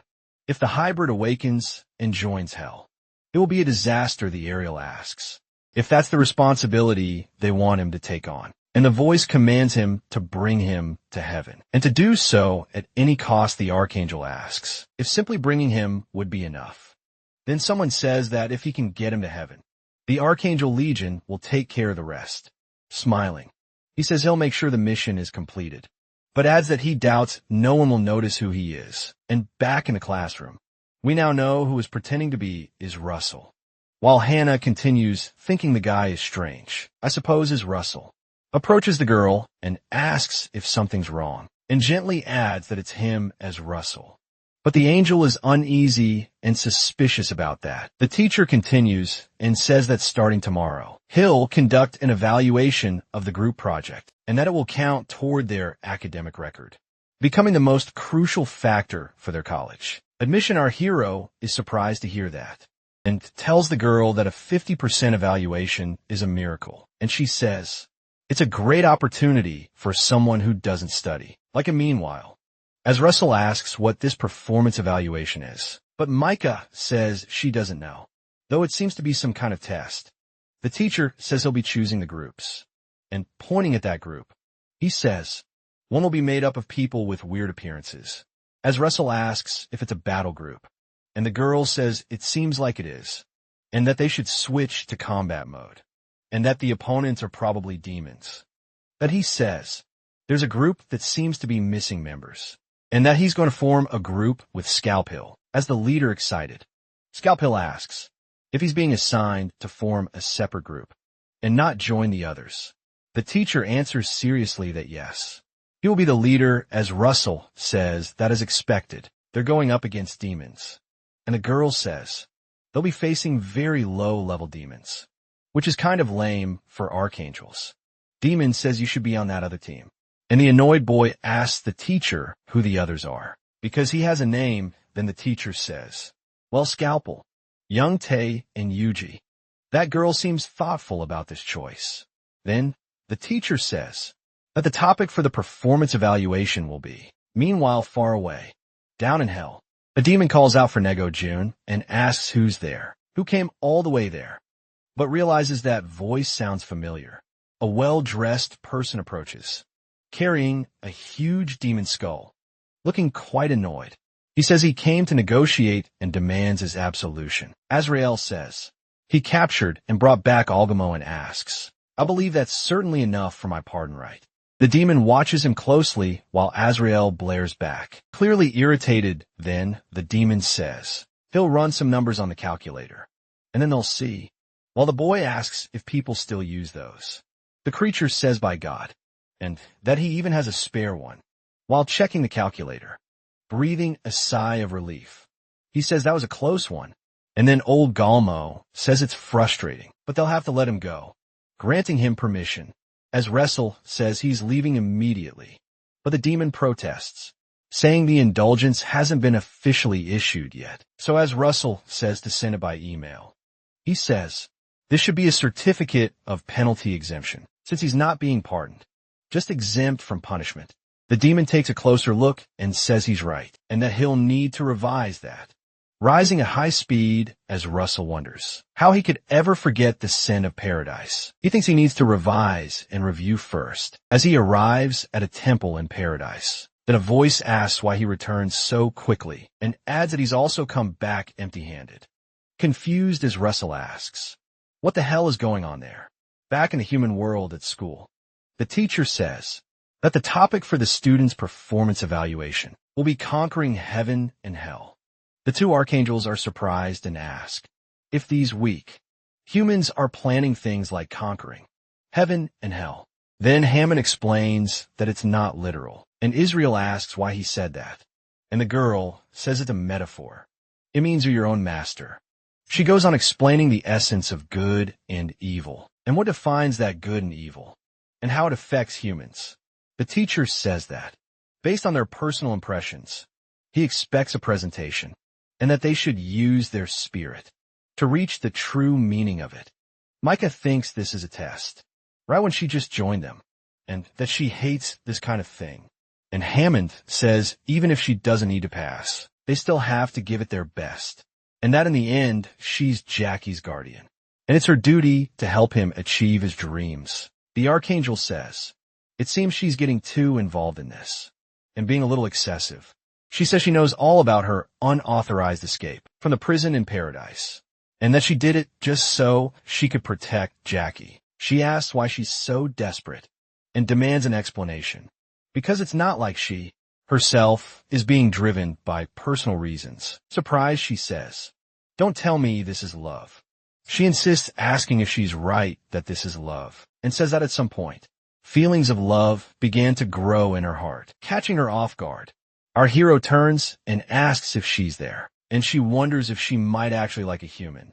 Excited, he asks if she heard that, because besides the college entrance exam, this performance evaluation is a golden opportunity. He says it's because Hadina is his greatest strength, so they're going to achieve this together. Confused, the girl wonders why her face is getting so warm. Excited, he says that only she can make his dreams come true.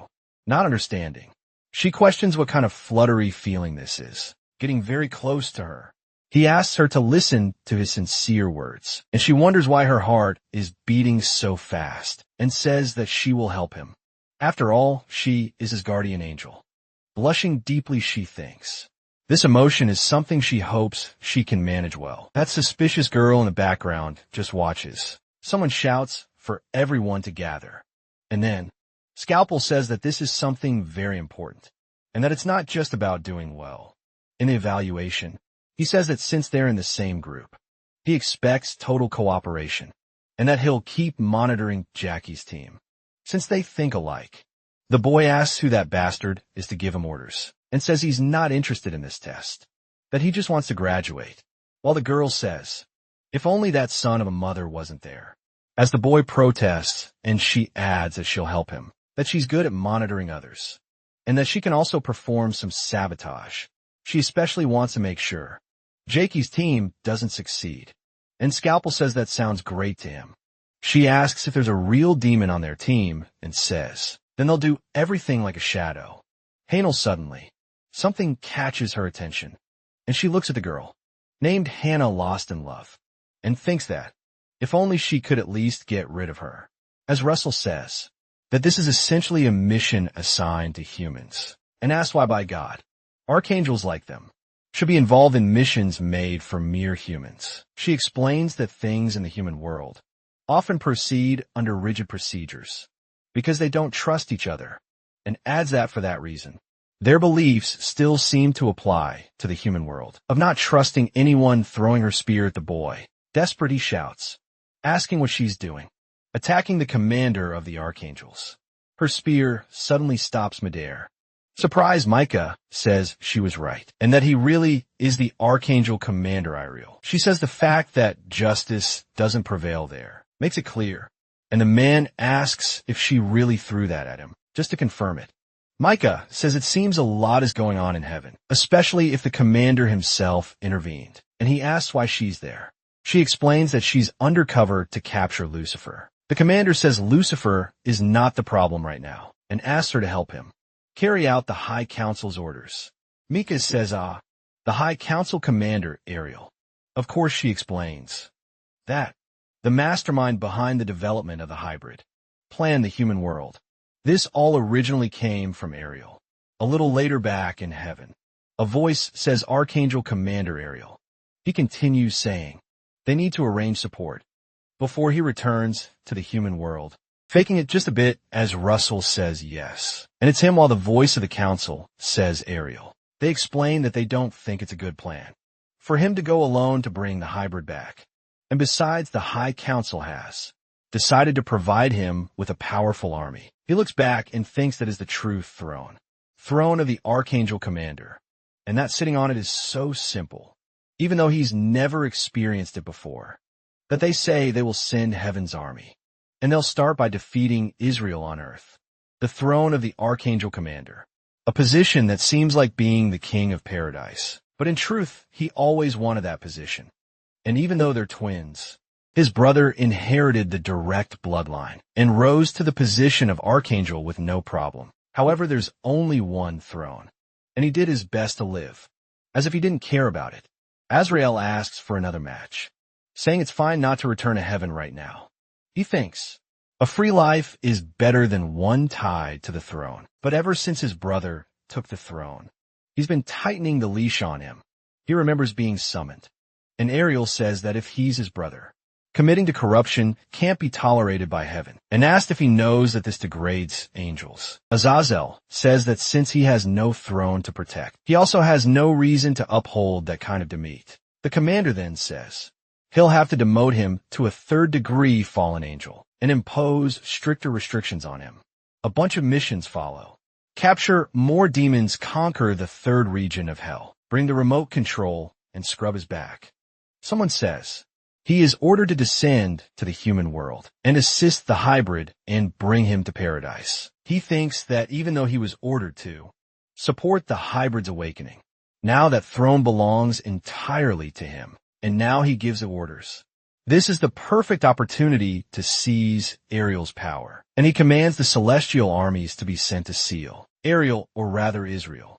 But the council says that he's the one who needs to stop fooling around and hurry up, that he should catch his breath and return to Earth to retrieve the hybrid. The young man asks if he's Ariel, and the council says yes. So descend and go get the hybrid. Well, the guy asks if that wasn't supposed to be Azrael's job. Meanwhile, back on Earth, someone uses their celestial energy to fly. Our hero speeds across the sky at high velocity. He sees a balcony with a glass window approaching, and with an agile move, he shields himself and crashes through the window, shattering it into pieces, striking a heroic pose, like in a story about angels and demons. He says, "I've arrived." His mother asks why he didn't use the front door, and his father says, "A perfectly good window just got broken." Our hero says he still can't control it very well. Sitting down, he tells his parents that he has something important to talk about. His parents look a bit curious about it. Then Jackie begins to speak. He says he beat his academic record, so now he wants to set all that aside. And then he gave everything he had on the performance test. His dad asks if he called them in for such a pointless story. He says they didn't have a coupon, but still bought premium fried chicken. The woman asks how he can call that pointless, because right now, that's what matters most to Jack Kai. Father asks why he doesn't just accept his fate as a hybrid and go to heaven instead of all this, and tells him to think about it. While eating over the mother's protest, she says what matters is his opinion, and tells him not to listen to his father. He should do what makes him happy. This time it's the father who protests. Our hero keeps eating dinner, while his parents argue in the kitchen. What he really wanted to say is that, even if he goes to meet his real mother, those two will still be his parents. But elsewhere someone says, convincing him is proving harder than expected. And another asks if what's missing is in persuasion. And on the phone someone tells Israel no, that they even used a premium chicken dinner idea. And the angel says it was a good idea. And he asked if he can take him out now, like he's going to have a talk with his dad. And the man asks if it really has to be right now. He seems a bit nervous at the moment. Meanwhile, the mother is in the bedroom talking to someone. She says, it's the daily report from the demonic agent on Earth. And the father watches hiding behind the cracked door. He says she's pretending to be on Jackie's side, very convincingly, and suspects she's pretending to be a good mom, but is really focused on her mission from hell. And in that case, she should carry out her mission. And on the phone, she says she'll seize an opportunity and do it, that she can't fall behind compared to a demon. Smiling, the father asks if their son is studying, walking into the room with a little snack. Jackie says he's researching for the performance test, and his father thinks he doesn't seem to know what the performance test even is. The father says he's been studying all day, and asks if he'd like to go to karaoke with him and take a break, but the boy says he's only been studying for less than an hour. Awkwardly, the man says, oh, just that. Sorry then, Jackie says. Starting the presentation project is half the battle, and since half the work is done, he thinks he can take a break. In the other room, someone asks the mother what the observation subject is, and if the hybrid doesn't have enough potential yet. She concludes that he doesn't, that for now he's just like an ordinary human, focusing on his studies exactly like any human his age. Seems the legends about this hybrid might be a bit exaggerated. And on the other end, someone says that in that case, communication will cease now. Our hero's mother hangs up and stays there, lost in thought. Meanwhile, in an ordinary phone booth in hell, a demon hangs up the phone, while another asks what she said. He explains that one shouldn't believe demons like that, and it seems that this demon is playing the role of a mother is contaminated by human emotions. That mysterious being says, this is more commonly known as maternal instinct, and that love is certainly the vilest of emotions. It seems she's fooling herself into thinking she's a real mother, and in that case, new agents are necessary. The other one asks where to find them. The guy says his most powerful agent is just waiting to be dispatched to the human world. Meanwhile, back in the world of men, the father says to hurry because if it gets late, the price for the songs will go up. And our hero asks if they can get a refund if they only sing one song. Havana, who was there, says she feels like something is wrong, so she follows them, disappearing right after school ends. The boy asks his father what he wants to sing, and the man says he likes rock, and that he's going to blow up the whole building. With his voice moved, our hero thanks God for being able to make new memories with his dad. Ariel says they're already arriving, as he looks down the hallway and tells Michael to hurry. Surprised, the girl asks if she's going too. The commander explains that once they begin the mission to capture the hybrid, she would need to assist him. Owen says that because tomorrow is a new day, she's the queen of the world, until someone tells him to cut. She finishes by saying the shoot is over, telling everyone they did a great job while clapping. A little later, she asks how long it's been since they last spoke, and says she became a lead actress. But suddenly she says, a new mission, looking at herself in the mirror. She says this seems interesting, and that if all she has to do is convince one person. The commander says for Michael to place the marker in the room she's currently in. Suddenly, a celestial sword pierces the concrete. Leaving it hanging there, he asks if that's good enough. Ariel says if that is justice, then it must be a very solid foundation. Now the Archangel Commander's seal will be added to it, becoming a perfect beacon. And at the right time, they'll make a request to absorb all the light. Meanwhile, our hero's father asks what he's going to sing, and the boy says he'll sing an old song. Suddenly, the boy seems surprised by something. Smiling, Ariel says hello. It's been a while, but I want to know if you're happy to see me. Since everyone is gathered here, it was easy to find them. His father asks if he's a classmate, saying he looks very mature, and wonders if he's a repeating student. He says the reason he doesn't recognize him is because he's a mere servant, so he must have never seen his face before. And the father asks if his son's friends already work. Jackie apologizes and says he doesn't have much time right now, as he's about to sing with his dad. Surprised, the boy asks if Mitch came along too, and she says yes, stammering a bit. She says she never knew karaoke was so popular, and asked if he's using that room, but he says she can use it. Then the dad says the mic was changed. The archangel says that, since he'll be taken to heaven soon, he can let him have time to sing with his dad, and confused asks if she wouldn't be. Michael says, "My God, I had the impression of seeing two of you in the same place," with a shout. The archangel screams his brother's name, launching a powerful attack that hits the man head on. The powerful strike sends him flying through the wall. He bounces off the surrounding rooftops, and with a loud groan, he crashes into a sturdier pillar as Russell comes flying out of the building, looking for his target. Meanwhile, inside, our hero says that this looks like Mecha's stuff, and that she must have left it there. But in the next moment, he sees the light effects it creates and thinks it's really cool. Jakey thinks she's a great friend for leaving him this kind of thing running nearby. Michael wonders what she should do now, and that she can't interfere in matters between brothers, but still, as an archangel, just standing by and watching wouldn't be proper for Justice. And Justice is calling up above. Justice is charged with celestial energy. And inside the room, father and son have fun singing, while our hero thinks that light gives off a vibration effect. Ariel tells him to stop and ask what he is doing to his own family. The young man replies that he is doing this precisely because it's his family who made his life so miserable. Ariel gives him a stern look while firing his weapons. The young man says it's his turn now. The commander says he knows that kind of attack can't hurt him, while calmly defending against all of them. Russell says he knows that, but he has something more. Those energy projectiles are being aimed at a spot above the archangel. Then he concludes that it's enough for a hit.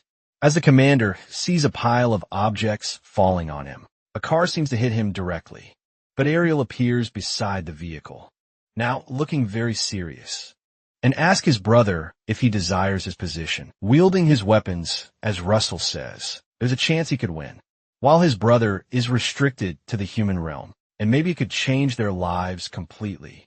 Meanwhile, inside the building, Hannah enters the room. Mika asks how she got there, and the girl replies that she was just worried about Jackie. The archangel says that's not something she should be concerned about. This is a decision made by the Supreme Council, and she should just follow it.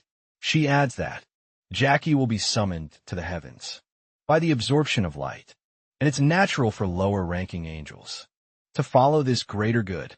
Hannah becomes thoughtful about this and observes the room where father and son sing happily. She says she's JK's guardian angel, and it's her duty to protect him.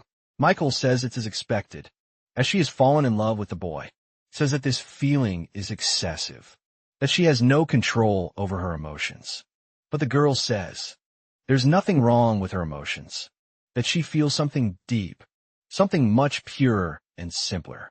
But the archangel says that's how the emotion of love influences her, and that it seems she has lost her purpose as an angel. Hannah remains there, listening to the music and thinking. From inside the room comes a fragment of the song, saying when you wish and blushing more. The song continues upon a star.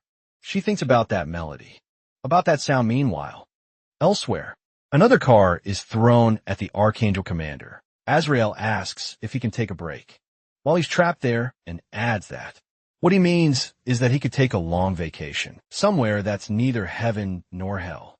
But right in front, it seems, his brother opens a hole in the car. Coming out from inside, he asks who he thinks he is, says he is the archangel commander, and he has his own army to protect him. Snapping his fingers right after, a light appears in the sky, as he explains that when an archangel commander is in danger, his army is ready to offer support wherever it is. And from the sky, something descends like a meteor. Azrael is surprised and says, "Meteor in the sky." A man asks if Now all the trainees have been brought there and asked if everyone knows that this exam is the most important of them all. This test will influence their entire performance. Evaluation, he calls out for the trainee Hanel, as she responds, "Yes, sir." And he asks her to listen to the sound of prayers. The same way she practiced, and taking a deep breath, she focuses. Then she brushes her hair away from her ears and starts hearing, hoping that coin makes him rich, hoping she accepts his confession, and several other requests made in prayer. She remains there listening to many prayers and paying attention to the content of the requests. Hannah is surprised to find wishes of all kinds, and the man says humans are bound to be selfish, and that's why they need their inner angels. And she remembers hearing, when you wish upon a star, anything your heart desires will come to you, down on earth. Jackie's mother calls out to him as child, saying they need to leave before it gets too dark, and the little boy replies that he's coming. He says that today in English class, he learned that song, and that if angels really exist, he wants them to hear his song and grant his wish. From above, Hannah looks at the boy, moved, and says she has decided to help that boy. And the man says, they'll put that into practice right now, and the time limit is 5 minutes. Suddenly the angel appears before the boy, saying, "Look, little boy, what's your wish?" The boy asks if she's really an angel, and not just a drawing, and Hannah says, he has a lot of questions for such a little boy. Then he says he only wishes for one thing, explaining that, ever since they cut his hair like a bowl, he just wants to live happily with his parents, and that he also wants them to stop fighting all the time.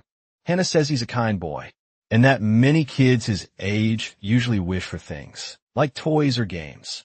Jackie says his parents raise him well, so he doesn't need to wish for those things, and that because of his haircut, he became number 1 at school. Then he says he wishes for his mom and dad to be even happier than he is. As a man comments that the boy is talking to himself, Hannah looks at him kindly and says he's right, that she will send the blessing of happiness to his family, and that they'll surely live happily. Then one day, if she becomes a guardian angel, she hopes to be the guardian of someone with a kind heart like his. Surprised, the boy says he can really feel happiness and asks her to be his guardian angel when the time comes, but she says she can't promise that, but she hopes that's how it turns out. And the boy asks if angels can make wishes too, and the angel confirms that they can, but only when they truly wish for something. It becomes reality while father and son have fun, singing that song from Jackie's childhood. The angel realizes that the boy from years ago was him, and smiling happily, she concludes that his wish had come true. Meanwhile, outside, a huge meteor is heading toward Russell as he shoots. He says that trying to stop it with pistols is like throwing eggs at a rock, or like shooting a meteor with a gun. The meteor is getting closer and closer, and as Russell says that in that case, he'll face it head on, because he needs to be strong enough to at least do that. Then the man charges at the meteor with determination, and launching an attack while holding his weapon. He splits the massive stone into pieces. Having succeeded, he says, that was close down below from that pile of old cars. Uriel says he wasn't just pretending to be him, and how dare he face him. He asked if he's sure he can handle judgment. The sky seemed normal for a moment, and in the next, a massive beam of energy strikes Ezra Assault directly. He's thrown them back to the ground, crashing into a wall. Then the commander approaches and says that his position in the heavens is now nothing more than that of a mere servant. He adds that it's time to cut emotional ties with his family, and that they are 2 separate individuals, destined for different paths. Ariel asks Michael if she's finished the preparations. Then the woman replies yes, that she's perfectly locked onto the target, while Hannah asks what's going to happen now, and Ariel, snapping his fingers, says he can complete this mission earlier than he thought. A celestial energy above the building starts to gather, and meanwhile, inside, our hero and his father are singing happily, and his dad says the good song, asking if it's from a cartoon, when suddenly, the place is filled with celestial energy, and the father starts floating in the room. The 2 of them begin rising through the air, while the boy says this is a powerful absorption force. Meanwhile, in the convenience store on the 1st floor, the girl asks for some cigarettes, while the man says she has no ID, and she changes her request. But out of nowhere, celestial energy fills the place too, lifting her into the air as the clerk says he knew it, that she's a delinquent also. In the underground parking lot, the man wonders how he can get his revenge on Ashi, and he too starts floating into the air due to the sacred absorption power.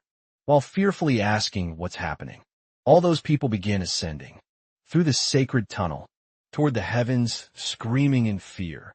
Hannah quickly opens the door, shouting for Jackie, while Michael tells her not to be so reckless.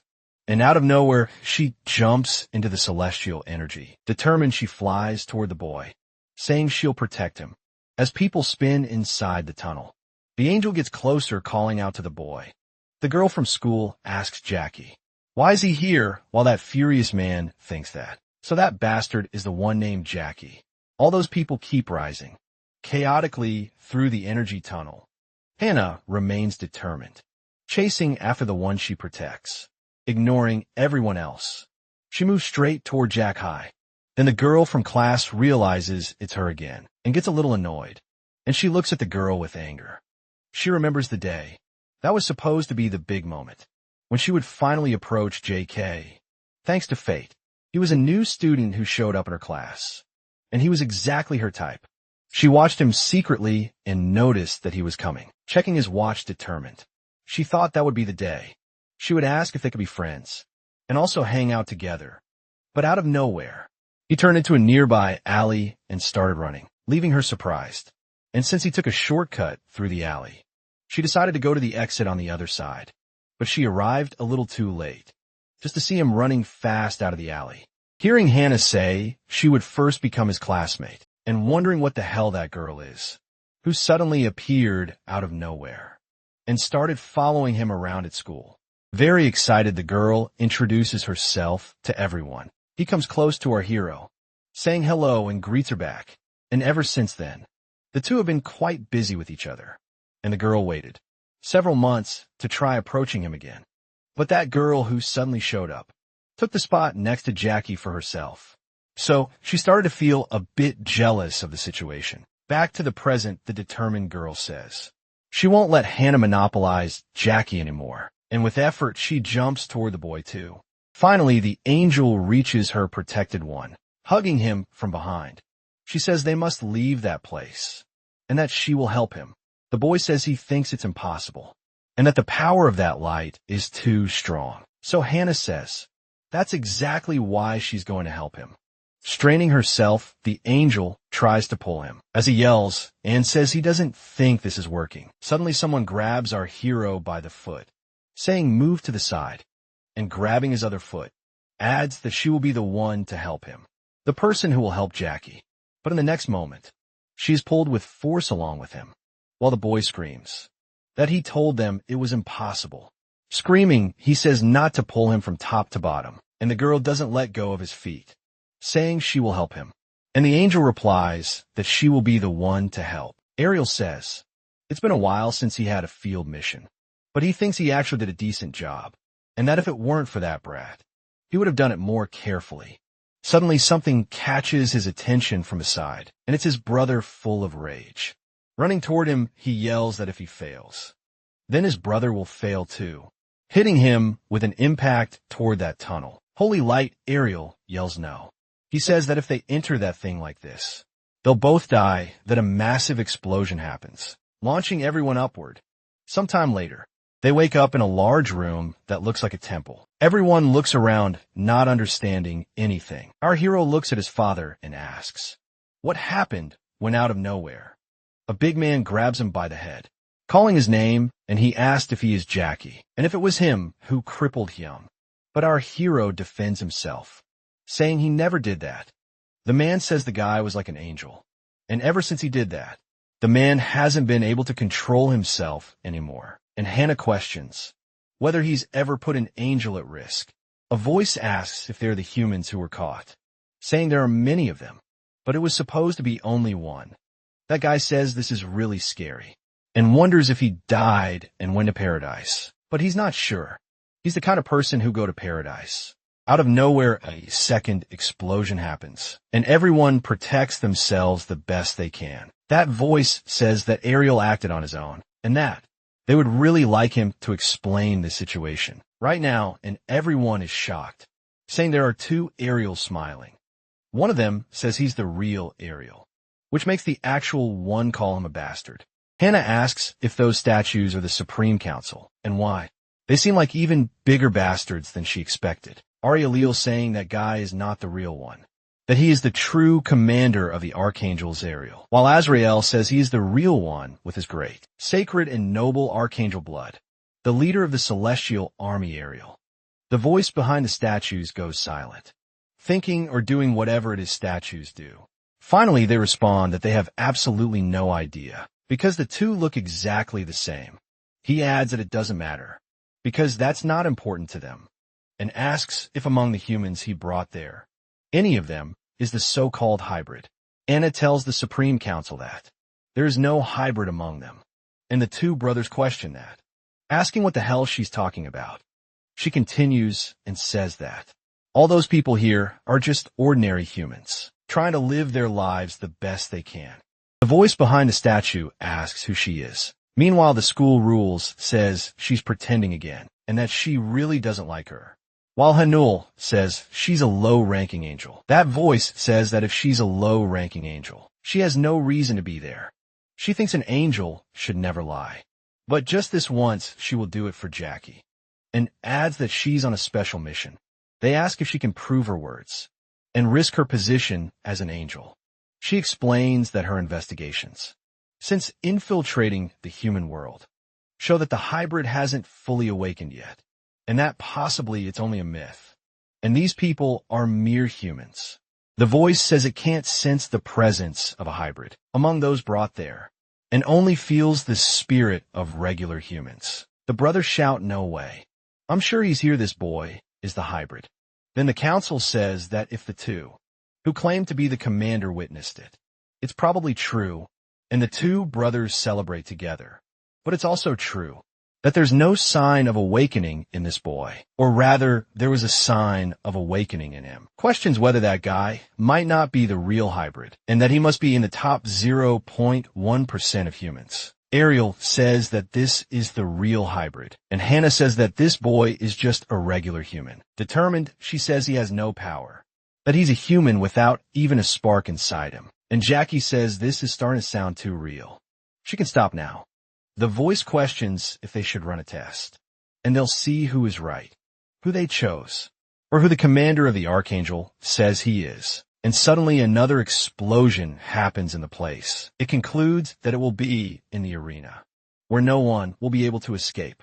An arena suddenly appears in the place. With the two men inside, everyone watches from within it, while they remain at the center. Azazel asks if that's the Wailing Wall, and that it suddenly became a seat.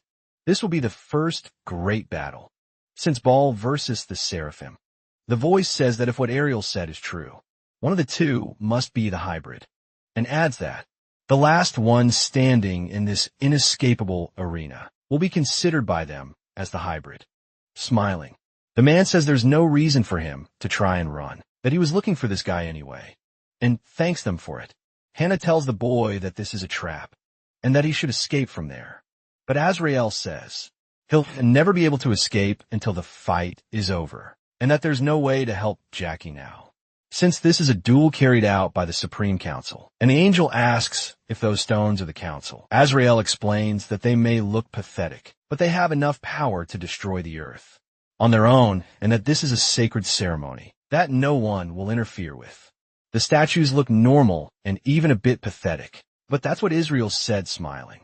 Ariel says they could just sit there and watch Jackie awaken as the hybrid, and that it's obvious who's going to win. The angel asks once they know he's the hybrid, but they'll definitely take him with them. As Russell says, of course they will. And Ariel explains that this has been his fate since the day he was born. But it seems something catches the brothers' attention. One thinks about how disgustingly compatible they are, while the other thinks getting along this well is kind of annoying.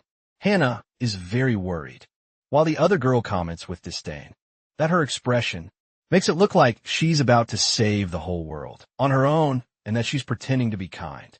With no self-awareness while Hannah thinks, please, let Jackie hide his powers and not let them notice. Meanwhile, the school friend says, what the hell, you can totally do this, Jakey. Give it your all. Our hero seems very focused at the moment. He thinks that if he reveals his power, the statues will definitely notice, and surely his ordinary life will come to an end. Very annoyed that huge man says that. This is what a real punch feels like. And before Jakey realizes it, he'll be turned into fish stew. Screaming, he says, he'll make him lie next to Ushi, while our hero shows no reaction at all. But in an instant, he vanishes from in front of the man and reappears right behind him, leaving him confused and wondering how he did that. The guy keeps charging at our hero, who easily dodges his attacks. And the man says that he's sure he landed a hit right. The girl from the school says she can't see him. And Hannah is surprised by this too, since she also can't see him. The council says it's strange.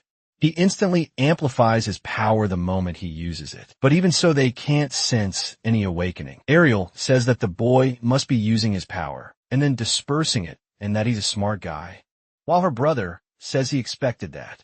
Our hero asked the man if he didn't hear him. Well, he asked him to stop. But all the guy says is to stand still and stop dodging. Jackie says he'll try to match his pace. And since naturally, the guy will wear himself out attacking like that, while the man protests, yelling for him to stop. But he realizes that if he keeps increasing his ability, they'll end up noticing, and that you should use it more efficiently. And if he moves slowly like that, as Russell says, he'll move insanely fast first, then much slower afterward, so the statues won't notice. Smiling Ariel says he's got some good cheating skills. The man says he really moves fast, and believes that only Ushi could match him.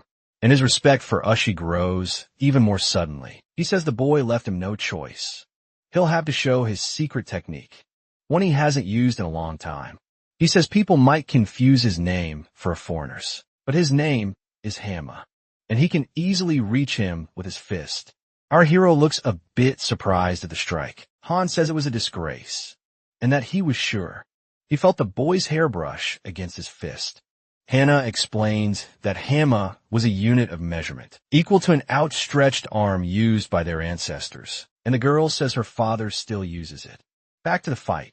The man says that with special training, he can reach 2 Hama. Our hero surprised, dodges once again excited. The man says he can now feel his clothes.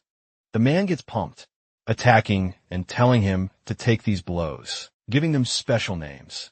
The council says the movements are above human level, but they still can't detect any awakening in him. Humather camera resolution. Azrael asked his brother if he can see that, and he replies yes, while our hero wonders if he's getting tired of this. To an average person, it might look like Jackie is dodging quickly, but to a sharp eye, it's clear he's just casually strolling around. Sasuke says that at this rate, they won't be able to determine a winner today. And in the end, the winner will definitely be the hybrid. As the fight continues, something happens nearby, and the council says that to speed up the duel, they've reduced the size of the arena, and they begin to shrink the space. Where they're fighting, the huge man shields himself, yelling that's a bombing attack, wondering if it could be political, and says he's never hit anyone. Ariel says it's a match with obstacles, that they really learned something from Ball's fight, and the awakened father realizes. The voice he heard was familiar. Excusing himself, he asks if that was the person he spoke to earlier, and Israel says yes. That's Commander Ariel and Bose, apologizing for not recognizing him. But the real Ariel protests, saying he's the real one. The council says that now that the opponent is cornered, it's time to prove himself. And the man says the distance is now only 1 Hama, and now with this area, he'll be able to pull off a surprise attack. With a shout, he quickly strikes our hero, who dodges once again, but unexpectedly. He's grabbed by the shoulder. Then he's pulled into a sort of bear hug. The guy throws himself to the ground, with Jackie trying to immobilize him. Our hero stays there in his arms, looking surprised. Hand wraps his legs around him too, and says the next step is to execute total domination. Excited, the guy says he's going to snap his spine in half. That guy says, No one has ever escaped his secret technique, and explains that if he adds just a little more force, the boy's spine won't hold. But he's surprised to see the boy is calm, not moving at all in fact. He looks pretty comfortable, and he shouts the name of the attack as Pillar Breaker, telling him to taste a bit of his deadly move, which will send him straight somewhere else. He wonders if they're really in a fight, and why all he can feel is his warmth. The boy says he won't be able to keep playing with him any longer, and the man, confused, asks if he's been playing with him. Then our hero suddenly stands up with ease, and with a powerful leap, he takes off from the ground, leaving shattered concrete behind. As our hero flies through the air, the man clinging to him screams in fear. He rises up to the height of those statues, stopping right in front of them. He finally begins to speak, saying that he truly eyes all the statues. Remain expressionless after all. They're statues, aren't they? He finishes by declaring that he is indeed the hybrid, and then if they want, he can show them his awakening. And with a massive release of energy, he throws the man backward, screaming as he falls. The man tries to grab onto our hero's legs. Looking down, he sees he's quite far from the ground. Council seems quite surprised by this. One of the voices asks what the reading was just now, saying it went way beyond the range of their sensors. Hannah wonders why he's exposing himself like this. Our hero asks if they're satisfied now, and if they can send him back to his companions, from where he was abducted, and that, regarding the issue for which he was brought there. His answer is no excited. Hannah says he's doing really well. The voice says he is an asset, one that was invested in and managed by heaven, and that it's only natural for him to return to them. Jackie says he won't respond to such a one-sided absurdity, and that the only thing he wants is to return to his normal life. Ariel is surprised and asks if the council accepted that kind of opposition. Well, as Russell says, this is really exciting. A powerful light shines from one of the statue's eyes. The voice said is that one who refuses their destiny, written by heaven, becomes a traitor, and that they have zero tolerance for that, releasing a lightning bolt at the boy. Jackie asks if he's a traitor, just for not following them, saying that makes no sense. And the voice replies that if he rejects their values, is nothing but evil in that. Their supreme mission is to eliminate all evil, once again attacking the boy with those blasts. The boy says that if that's the case, then that's all the more reason not to follow them, and that he refuses to go down such a path of fate. The man gets scared, thinking if he falls there, it's over for him and that he needs to hold on tight. But the council doesn't seem to give up, and keeps attacking our hero. The voice explains that an individual talent who refuses to be tamed is evil, and must act as an investment made by heaven. But our hero continues to defend himself from the powerful rays launched by the Supreme Council. In the middle of all that chaos, the man can no longer hold on to the boy, and he starts yelling for help because he slipped. Hannah takes flight, shouting for him to please stop. But our hero tells the angel not to go over there still. The girl ignores him and approaches, using her Omega shield, while Jackie says that won't stop them. Out of nowhere, a huge explosion happens in front of them. The angel is thrown violently against the wall, while our hero and the gangster are also slammed into the wall. Becky asks if the girl is okay, while the man behind him seems to be in pretty bad shape. Then he notices that the wall behind him is cracking, and his father is up there. Then the whole section breaks apart, and he begins falling from above, without understanding what's going on. Screaming, he falls helplessly. The schoolgirl shouts that she shouldn't act like she can do everything, and Hannah throws herself toward the man, saying, "Don't worry, I'll save you, Dad." Jackie says he plans to control his own life and live according to his own values, and he asks that they please not judge anyone based on their excessive rules. Ariel says he doesn't know how the boy can speak so well. The council says that is expected of the hybrid. He can make the stone statues tremble with his words, and they must confirm whether he'll hold to those words. A rift of light opens in those statues, and a cloud appears covering the area. They explain that it is the cloud of atonement. Someone without sin will feel as light as a feather, while the sinner will feel the weight of their sins. For the one who is worthy, that cloud may be their salvation. but for the unworthy. The sinful soul will be buried for eternity in hell. Jackie holds onto the cloud as if it were solid, and looking at the statues, he asks if there's any problem there. Meanwhile, Ariel smiles and says that he truly is the hybrid, a perfect being desperate. The man climbs up our hero, begging to be saved as well. Finally, when he grabs the cloud, something strange happens. He says the weight suddenly started to increase. Then the man grabs our hero and presses him against the cloud above. A voice says that even he doesn't seem able to handle this, and that it's probably out of control. He needs to go to the oracle. Jackie tries to speak, saying it's not his fault, while the angel yells his name. And the father says, it feels like his arms are going to fall off. Our hero seems to be in a tight spot, while the man cries and apologizes, saying it's because he's a man full of sins. The girl thinks she has to do something for Jackie, or that flirty girl will get all the credit for it, and she wonders what she could do on. The voice questions whether he will be able to endure or succumb to the sins of others. Unable to find forgiveness, straining himself, he says he can bear those sins on his own, and that he can keep standing strong. The man says he's a real man, a true noble, and that he never thought he was that kind of person. Someone down below decides to act.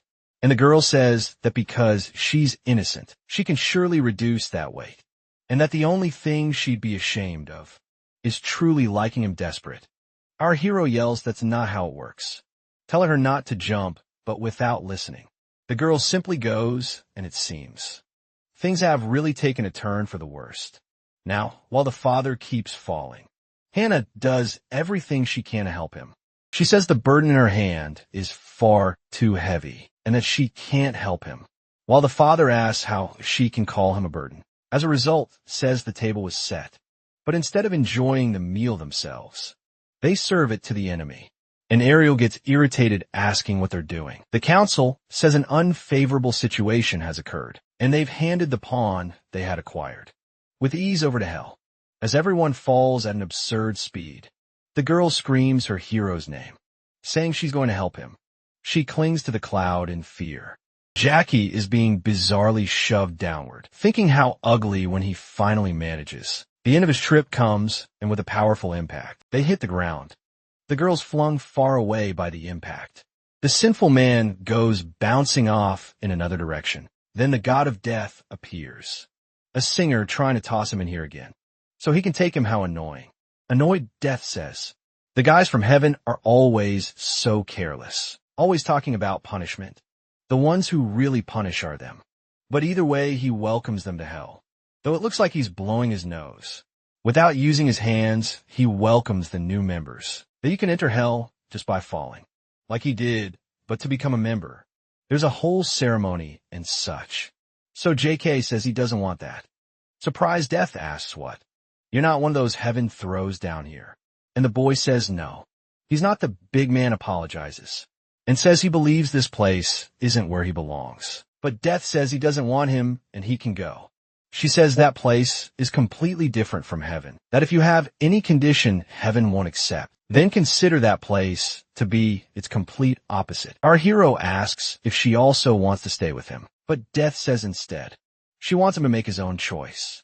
And she adds that this way heaven will suffer more, that he should speak, and she will make his revenge possible. She'll give him the strength needed to punish those who caused suffering in heaven by manifesting his power. Our hero says he doesn't want revenge, that it's not necessary, and if he did want it, he would do it with his own hands. Death is surprised, wondering if that's the energy of the hybrid, and no wonder she wanted to stay with him. Out of nowhere, the man says not to be like that, and that they should stay together. Guys as bad as them, who hit people, should stay there anyway. And he says that in that place, he feels more at ease, that somehow, when he was up there, it was like he didn't belong. Now truly irritated, he elbows the man, throwing him far away, and says they are not the same, because he doesn't want to stay there. He thinks he doesn't fit into society. So why bother going back and nearby? The girl remains unconscious. Waking up, she wonders where she is. She asked herself if it's a cave, and where she might have ended up. Then a man says she's a little lost pup, that she looks cute, and that she has a beautiful and valuable human soul. A bit tense, the girl dares to look up and wonders who this guy might be. She asked herself why her heart started beating like crazy. Descending from above, the man says, "It looks like he found something interesting while running before lunch to avoid a blood sugar spike." He tells her that her soul is very tempting and that he wants to have it for himself. The girl wonders what this is and why he's so handsome, and the man thinks maybe she's the type who falls in love easily, and she thinks she can't be that type. That Jackie is the only one for her.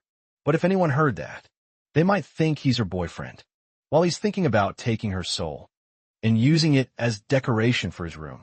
He realizes he can hear her thoughts, and she can hear his too.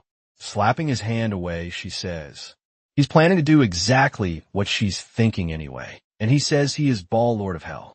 He says he is the great demon Ball, and that everything he thinks becomes reality, and that his power comes from evil. But the girl thinks she doesn't actually dislike him. Ball asks, so she understands that he can also hear her thoughts, while holding her head and doing something bizarre. Surprised, he asked if she's not in her body yet, and how she even got there. He thinks he doesn't need her vessel, and she questions what he means by vessel, saying she has no idea how she even ended up there, holding her by the arm. He says that actually he doesn't care about that, and that for now, he's taking her to Da. She asked if he means she can go back up, but he says he's going to ask Da to separate her soul from her body. That way it's easier for him. Smiling, he says it'll be quick, that she'll stop living, that humans are doomed to that anyway. But he'll ask that it be painless since Da is the best. Surprised, the girl wonders how he can say that so lightly. The shout, death strikes and tells him to stay right there. She says she'll separate the body from the soul first, and then they'll continue with the interview. Our hero says this was an ambush, and adds that it was really evil. Death is left speechless for a moment, and admits he's right, that she's indeed quite evil. Ironically, Death thanks him for helping her realize that. While advancing on our hero, she slashes at him with her scythe, but he manages to dodge the attack. Jackie says his body feels heavier than when he was in heaven, and wonders if it's because gravity is stronger. Here then he grabs onto a stalactite and hangs from it, but starts to crack and breaks apart. So he drops down holding his new weapon, while Death tells him not to worry, and preparing to continue the fight. She says she'll give him a painless death. She makes a slash in the air before her, sending a wave of energy toward our hero. Jackie defends himself as best he can with a piece of ceiling, but even so, he's pushed back by the force of the blow. He wonders if she wasn't trying to recruit him just a while ago. How did it end up like this with her trying to kill him? Noticing that he's catching fire, he comments that the flames aren't as hot as those on the surface. Death sarcastic asks him, "Are you wondering why I don't want to kill you? Don't worry. The fire of hell will burn you in an instant." Suddenly, someone says they've arrived, and Pointing Bell says that's the expert who will give her a painless death. But something catches his attention in that moment. He wonders who that human is, and thinks he can say that, even though he's never seen him before. He can instinctively confirm that this is his precious flesh and blood. And the girl says she can hear him. She realizes that means the handsome guy is Jackie's father, and directly, she asks the demon if he is Jackie's father, to which he replies that he believes so. He says it's the first time he's ever seen this boy, but still seeing his son, all grown up and engaged in a battle of this scale. He can tell the girl says, like father, like son, and that she thinks she knows why she likes Jackie. Turning his attention back to the girl, he says that's enough. Let's deal with her death first. But she questions what about the boy, and he says that if he's his son, he'll know how to handle himself. Bale then calls for Da, and asks her to pause the fight for a moment, and kill the girl first. But she says she's in the middle of a battle right now, and as soon as she can, she'll respond to him, so he'll have to wait a bit. Ball realizes it's an auto-reply, ability to dodge requests she doesn't like, and that her voice sounds so formal. Death keeps attacking, and our hero continues to block each blow, while asking why she keeps trying to kill him. She explains that his talent is locked inside a human body, and that she doesn't want to kill him. She wants to release the power inside him, and that for convenience. She will provide a more suitable body. They've already prepared a vessel for him, and a demon confirms that's right. He says, they've been preparing the welcome for a long time, and once they heard the hybrid was coming, they rushed to get the body ready. Gomer says, he sent one of the agents to find him earlier, but never imagined he would come there on his own. He continues saying, this is the best vessel they've ever prepared, the one with the best physique in all of hell. A soulless body of mercury chrome. Our hero is surprised and says he thinks he's seen it somewhere before. Then they ask what he thinks. Aren't you excited? Just toss out your bad body and take one with better stats. What our hero says at this body, the demon says. They polished it and secured it with great care. Strangely, the body starts to turn a little red. The girl from school says it can't be. They're really trying to put Jackie into that monster. That's a downgrade from Class A to Class F. She pleads for Bull to do something and asked if he's not his son, and the demon says yes. He definitely is his son, but that doesn't mean he has to help him, and he explains that's a human emotion. And so she yells that Jackie is her boyfriend and begs him to please help.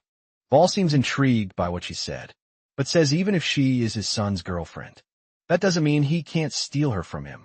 And she says he really is a demon. Our hero says he likes the way he looks now. Death explains that the body is just a shell, and that if he uses a powerful body, he could become immortal. But how could he become a master with a body like that? Then suddenly she strikes hard again, barely missing him in the midst of all the dust. We can still see Jackie's silhouette holding his weapon. Determined and now angry, he says. Death cuts him off, saying he's about to say something pointless, like how he likes his current body, or that he thinks his human body is better. She rushes past him with a powerful strike, while he defends as best he can.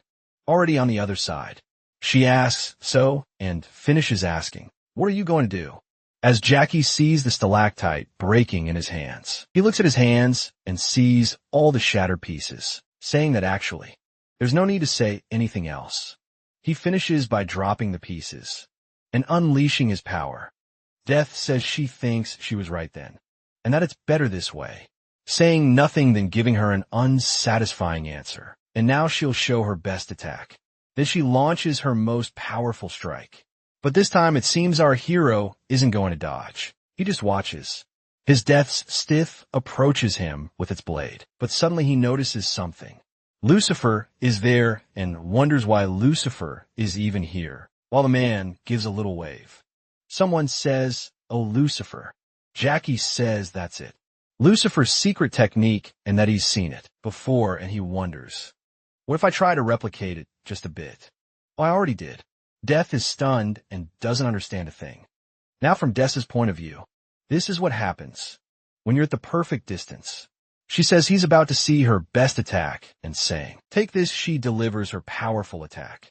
But something was off and she wonders if she missed. Embarrassed, she says that wasn't her real powerful move and that she was just practicing a few techniques there. But confused, she questions what happened, saying she was sure he was within range. Then notices her bones are sweating.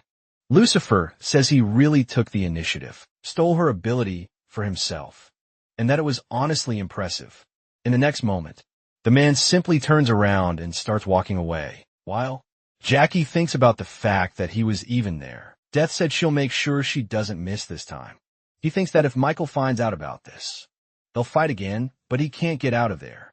He feels heavy and wonders what he could do to make the big skeleton give him a break. He concludes he can't stay still and that he's going to take down everything he can, one by one. He says he's sorry and asks her to forgive him.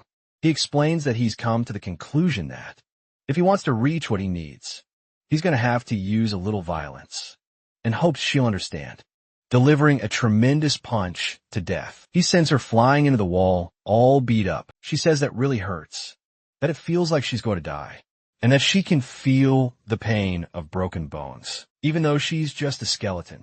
Bile says it's a technique exclusive to Lucifer, and no one can use it without permission, just as expected from his son. The girl then says she's now calling him son. The man yells that he's amazing and really cool, and then notices he has an audience. It's Yoongi and realizes he needs to bring her too. He says death is all broken now, so he's going to kill her, and explains that he doesn't want to stain his hands with blood. The demon says she can take care of it herself, and then Gamara asks if, as an assistant, he needs to step in suddenly. A chain flies through the air, and it wraps around her hero's neck, catching him by surprise anyway. He realizes what's happening and begins to use his new ability to get out of it. Bell says he just detached his own neck, while Yoongi says the boy is actually terrifying. But out of nowhere, more chains latch on his head and pull it back, locking it directly into his body. The demon says no one can escape from his restraint ability, not even a hybrid like him. Our hero grips the chains, looking like he's in serious trouble. The creature explains that once he's got that dog collar on, he'll never get rid of the restraint. He also says not even Lucifer could break free from it. The gangster appears ready to fight, grabbing the demon from behind and saying, ambushing someone is a dirty move. As he strikes, the man angrily says that since it wasn't fair, he'll ambush him back. The creature asks who he is, and the guy answers that the fight between the skeleton and the hero was intense, and so he didn't show up before. But now he's here with Jack Kai, still furious. The big guy yells that if the demon is really a man, he should fight properly and not do such low moves, even as an enemy of the prisoner. The newcomer hates that kind of fight because he considers himself a real man. Grabbing the chains, he promises that they'll fight the right time, that now he'll release him, so they can fight the same enemy together. However, even using all his strength, the chains don't even crack. The hero confirms that. Not even he can break the chains with his power. And the strong guy says that using that kind of tool disqualifies him as a man. The demon replies, why do you assume I'm a man? The two guys start sweating cold. The creature says that the kings of hell have no gender. So now they're wondering what that bald figure even is. He explains that they're hermaphrodites, and that they reproduce among themselves. Horrified, the two cover their ears, begging him not to explain. Annoyed, the demon says, how dare you interrupt me while I'm talking? And continues while throwing the big guy far. Since you ambush me like a mosquito, I'll treat you like one. The man hits the wall so hard, it sends up a cloud of dust sunk into the wall. He's restrained by chains. The guy says, coward, you're not a man. The demon insists he already said he's not a man. And our hero asks, who's the man and who's the coward here? He adds that now he welcomes him to the world of evil, and that if he captures him, he'll always be remembered as the one who captured the hybrid. He shouts for him to hang on. He's going to separate his soul from his body, and then he'll be free. Jackie screams, saying, this is dangerous. But after landing that punch on the boy, it seems something went wrong. GK tells the demon that he warned him it was dangerous, while the demon groans in pain, his arm completely wrecked. The imprisoned man says he's a coward, that he ruined his own arm, hitting a man who's chained up, and that his attack had no form. It was weird. Annoyed, the demon says he doesn't need advice from a mosquito stuck to a wall. But the man continues, saying that as someone who's hit others before, he needs to focus more on his lower stance and improve his punch. He actually hit the chain. Then he yells that with his left arm, you should use all this energy and finish him with a single blow. And Jackie asks whose side he's even on. Looking at his hand, the demon says, I get my left arm. He says he'll definitely put everything into this hit. No holding back, and there's no way he'll miss this time. He just needs to unleash his most powerful final attack, while someone off-screen screams, oh no. The monster lands a powerful punch on our hero, shouting, finishing blow. And when a core collides with a massive surge of energy, a huge explosion happens. That demon says he'll show him his. But in the very next second, a massive fiery explosion erupts. Our hero is thrown off the cliff by the force of it. Meanwhile, Bull and the girl watch the ceiling crack and collapse, giving her a not-so-gentle push. He tells the girl it's dangerous here, to find shelter inside the cave. Now inside and theoretically safe, she watches everything crumble outside. The gangster also drags himself into a cave for cover and thinks the explosion must have happened because the guys are hermaphrodite. From where he is, Jackie looks up at the ceiling and sees a mountain of debris falling toward him. On a platform near the lava river, piles of rubble form that creature. The one meant to be our hero's new body is buried underneath, and suddenly, from beneath a pile of rocks, something begins to move. Ball emerges, climbing out from under the heap of debris. He turns around looking for something, then walks calmly toward the spot.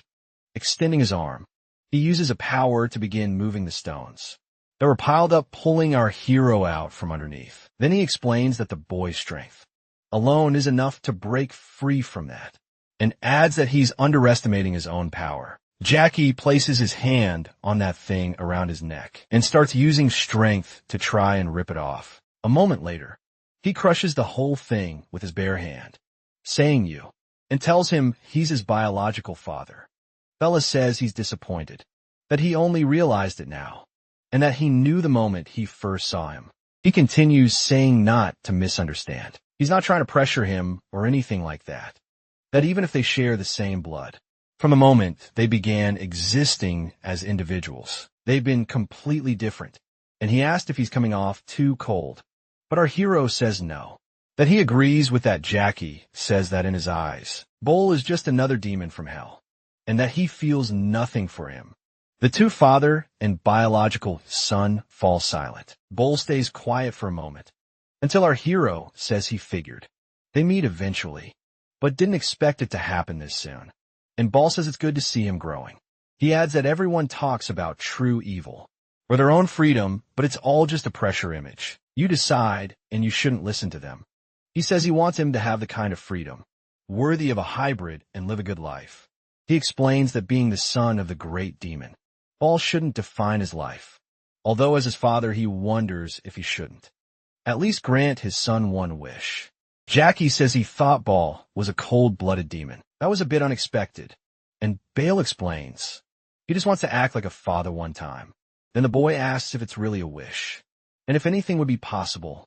Ball says that if it's within his power, he'll do it, whatever it is. Our hero says that then his wish is. Jackie says that please. He wants him to do a job interview with him, leaving Ball a bit confused and surprised. The boy says that after this, they may never see each other again. So if he really wants to act like a father, and please help with his future. Suddenly, angelic wings appear, and someone calls out to the boy. Hannah shows up, asking if everyone's okay and if she arrived too late. But JK says she got there just in time, asking if she has a phone with her. Then our hero asks her to record this.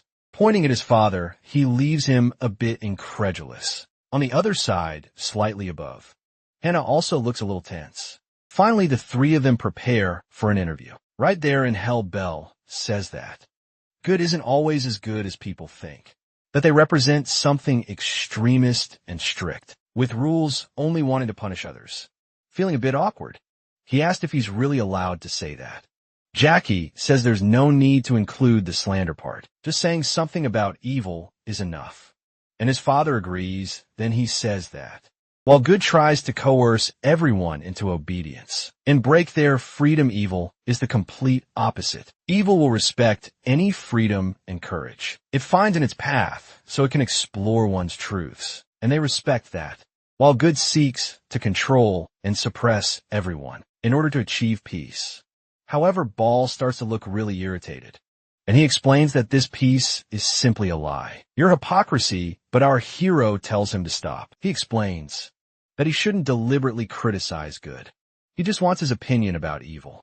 And scratching his head, the demon says he understands. Then clearing his throat, he says that evil will lead to chaos and conflict, but that will lead to self-development. Evil provides the necessary path for one's growth, while guiding them towards self-knowledge. And Jakey says cut.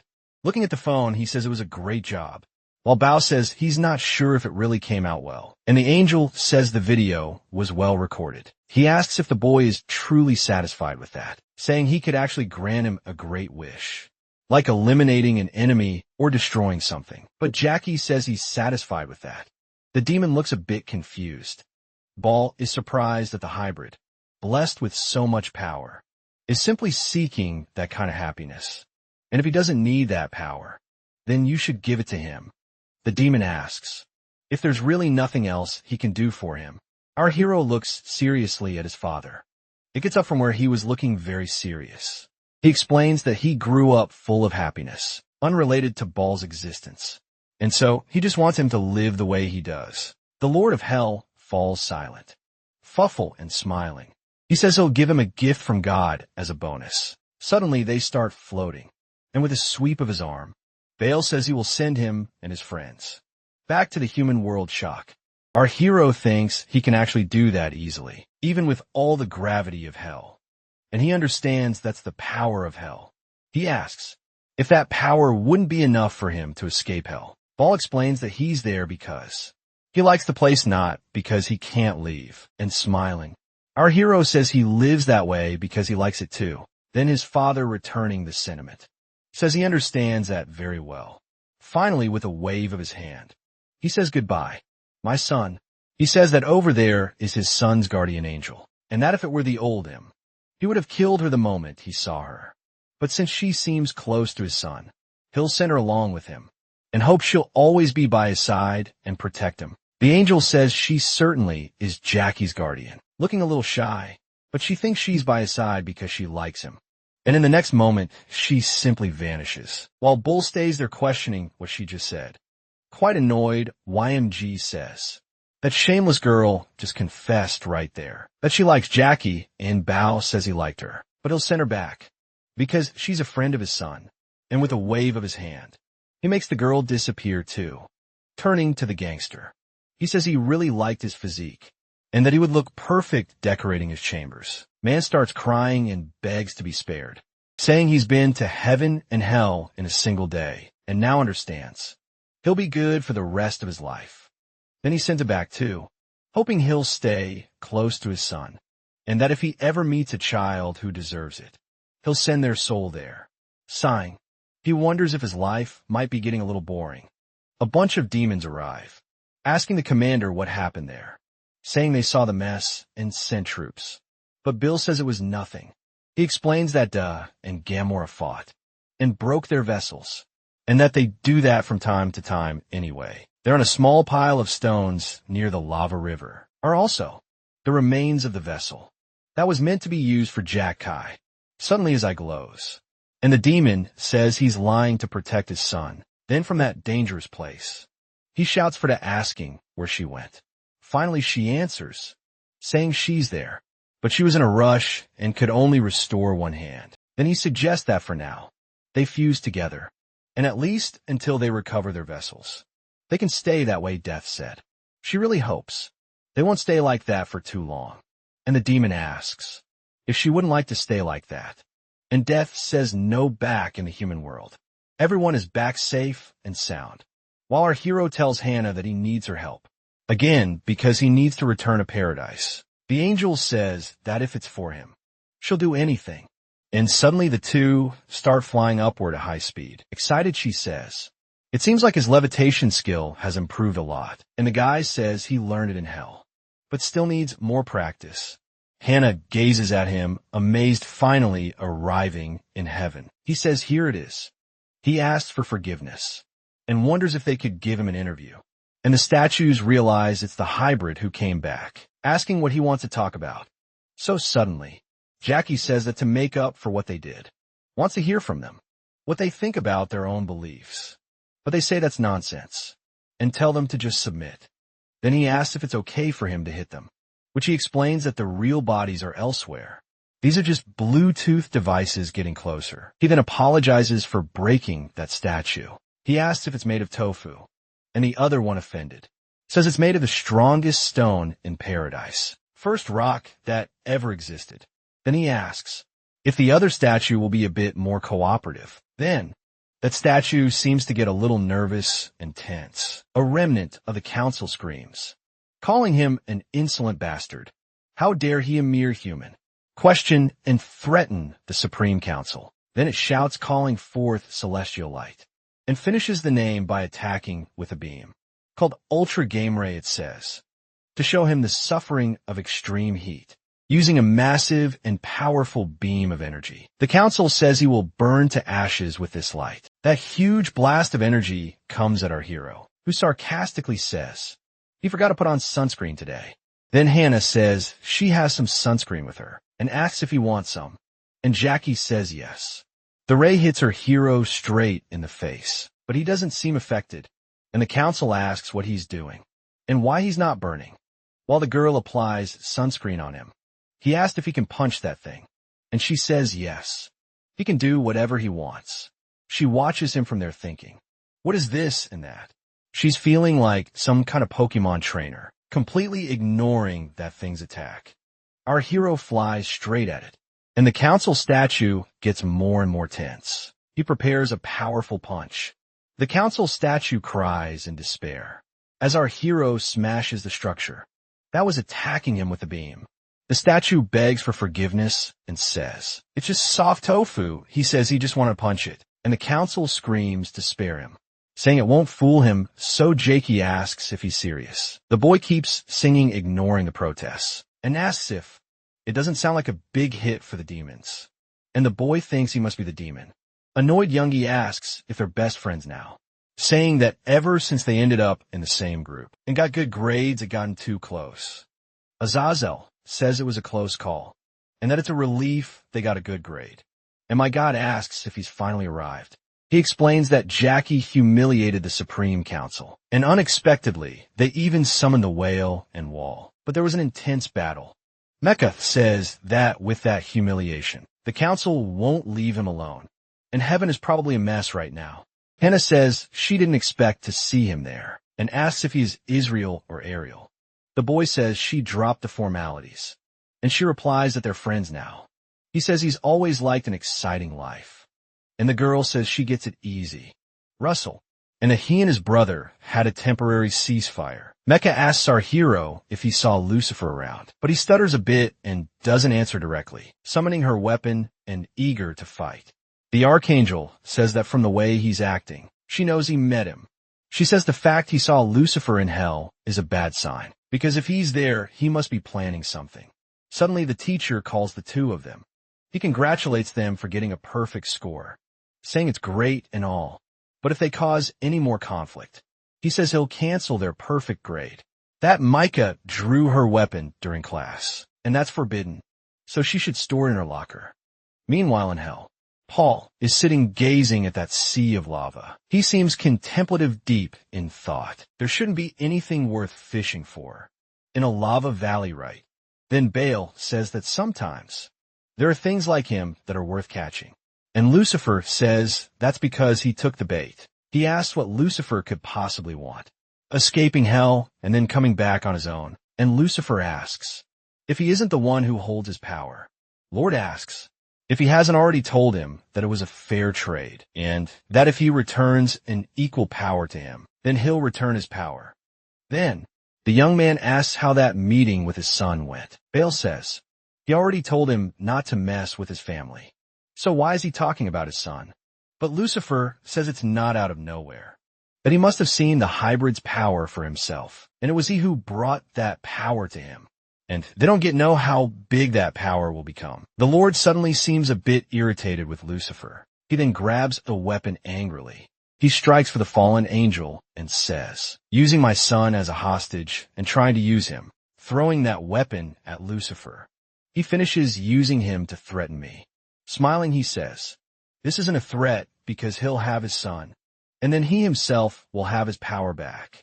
Concluding the thought, he says, it's a very reasonable deal. Baal says he sent his son back to the surface with his own hands and asks if he's suggesting he dirty his hands and bring him back here again. Excited, Lucifer says he'll be the one to get his hands dirty, but it seems the Lord is determined and charges again at him with that weapon. Then things start going badly for the fallen angel, and Baal watches him fall again into the lava lake. After his attack, he watches him with a look of indifference and superiority, but suddenly, Lucifer appears behind him, saying he'll set up the plan and bring him back, and he can sit there gracefully fishing while he waits. And he adds asking if he wouldn't like to have his son back at his side. He suggests trading the hybrid's power for his, and he can enjoy a happy life with his family for eternity. But suddenly, the ground begins to rise and wraps around the fallen angel. Baal was using one of his powers while asking if there isn't any way for him to do this without payment, right? But Lucifer explains that, as he can see, all he can use is this evasive ability to bring his son. In the awakened state, he'll need a bit more power. He then asked him to give him 50% of the power he was supposed to receive later. Excited, he says it's like an advance payment. Meanwhile, on Earth, at the emergency care center, that gangster runs into Hyun's room, saying he's finally back, and asks if he's still unconscious. While leaning over the man's bed, a nurse informs the doctor that the guy who causes trouble in the patient's room is trying to wake up the man who took the tranquilizer. He starts explaining that just a moment ago, he experienced something incredible. He dreamed that he visited heaven and hell. And after that, he finally understood that it's better to work in a world that shines than in a dark one, and that once he recovers from this, it would be great to seek enlightenment. For now, they should just live an honest life. Let go of the dirty work they used to do. And I'll start right now, picking up the phone. He calls someone and says he wants to donate his assets. And while the man remains unconscious, he finishes by saying the donor is who? She Jim. And at that moment, that man wakes up from his sleep. The man keeps talking. Yes, I want to donate my assets. That's right, it's Ushi Jim. Surprised, he asked the person on the phone to hold on a second. Excited, he says Hyung finally woke up. And the guy says yes, but smiling. He asks since when he's been donating in his name. He says it's all his assets worth 1,200,000, and that he's doing a good deed for him. Suddenly something starts going wrong with Hyung, and a gangster calls his name. And as he starts to feel unwell, Hem asks why. Just woke up, so why would he be going back to sleep? Already at that emergency center, Hem screams out his friend's name. Back at school in the human world, our hero looks at the sky through the window until Hannah asks what he's thinking about. And he replies that it's been a while since he had a peaceful day. Like this, that's why he's just thinking. How long will this peaceful time last? The girl tells him not to worry, because he has a guardian angel by his side, and she'll do anything to make his wish come true, and that she, Haina, will always be by his side, both in happy and sad moments. Someone shows up and asks if it's really in both sad and happy moments, and whether she's confessing to him right now. If that's the case, would she mind stepping aside? The angel tries to explain that she thinks she's misunderstanding that they're just. But Youngie interrupts her saying, yeah. Then she asks Jackie if he believes she's a real angel, whether she herself should just tell him the truth. She says she's a fox who's been flirting with him for a while, that she can act like an angel, but is actually trying to seduce him. Our hero says Hannah would never do that, and that she's just trying to be her best to help him, though she doesn't help much. And the angel says he's way too honest. The girls stand there all shy. And in another moment, she asks for a Marlboro, please. But the convenience store clerk says he doesn't sell cigarettes to students.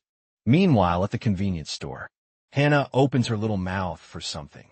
Keeps drinking water, but it seems she drank a bit too much.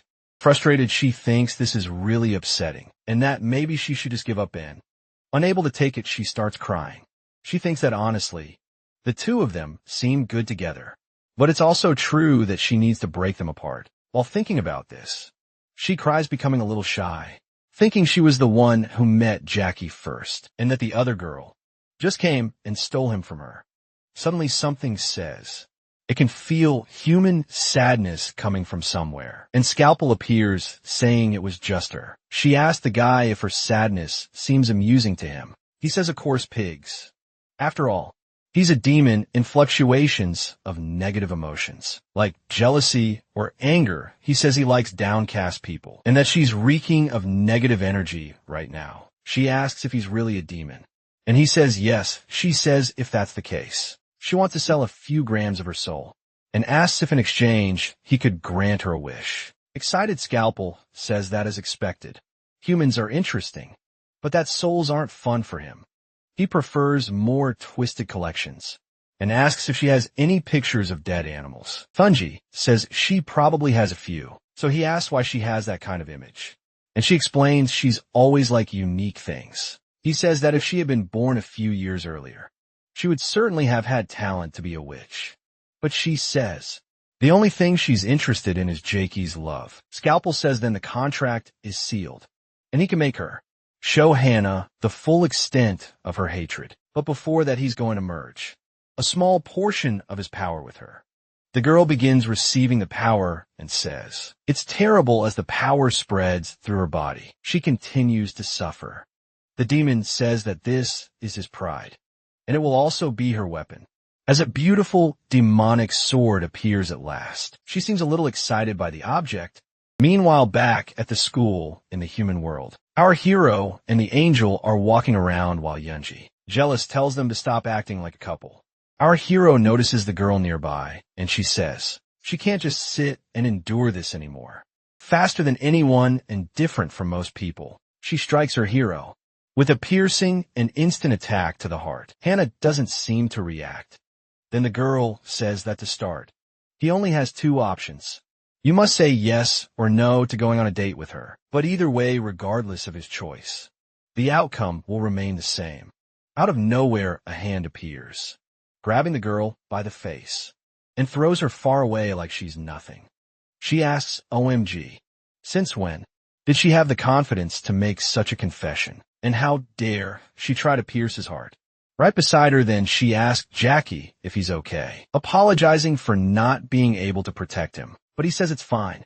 It didn't hurt at all, but it's as if a strange feeling begins to rise in his heart. Hannah can't believe it and says, don't tell her that this is.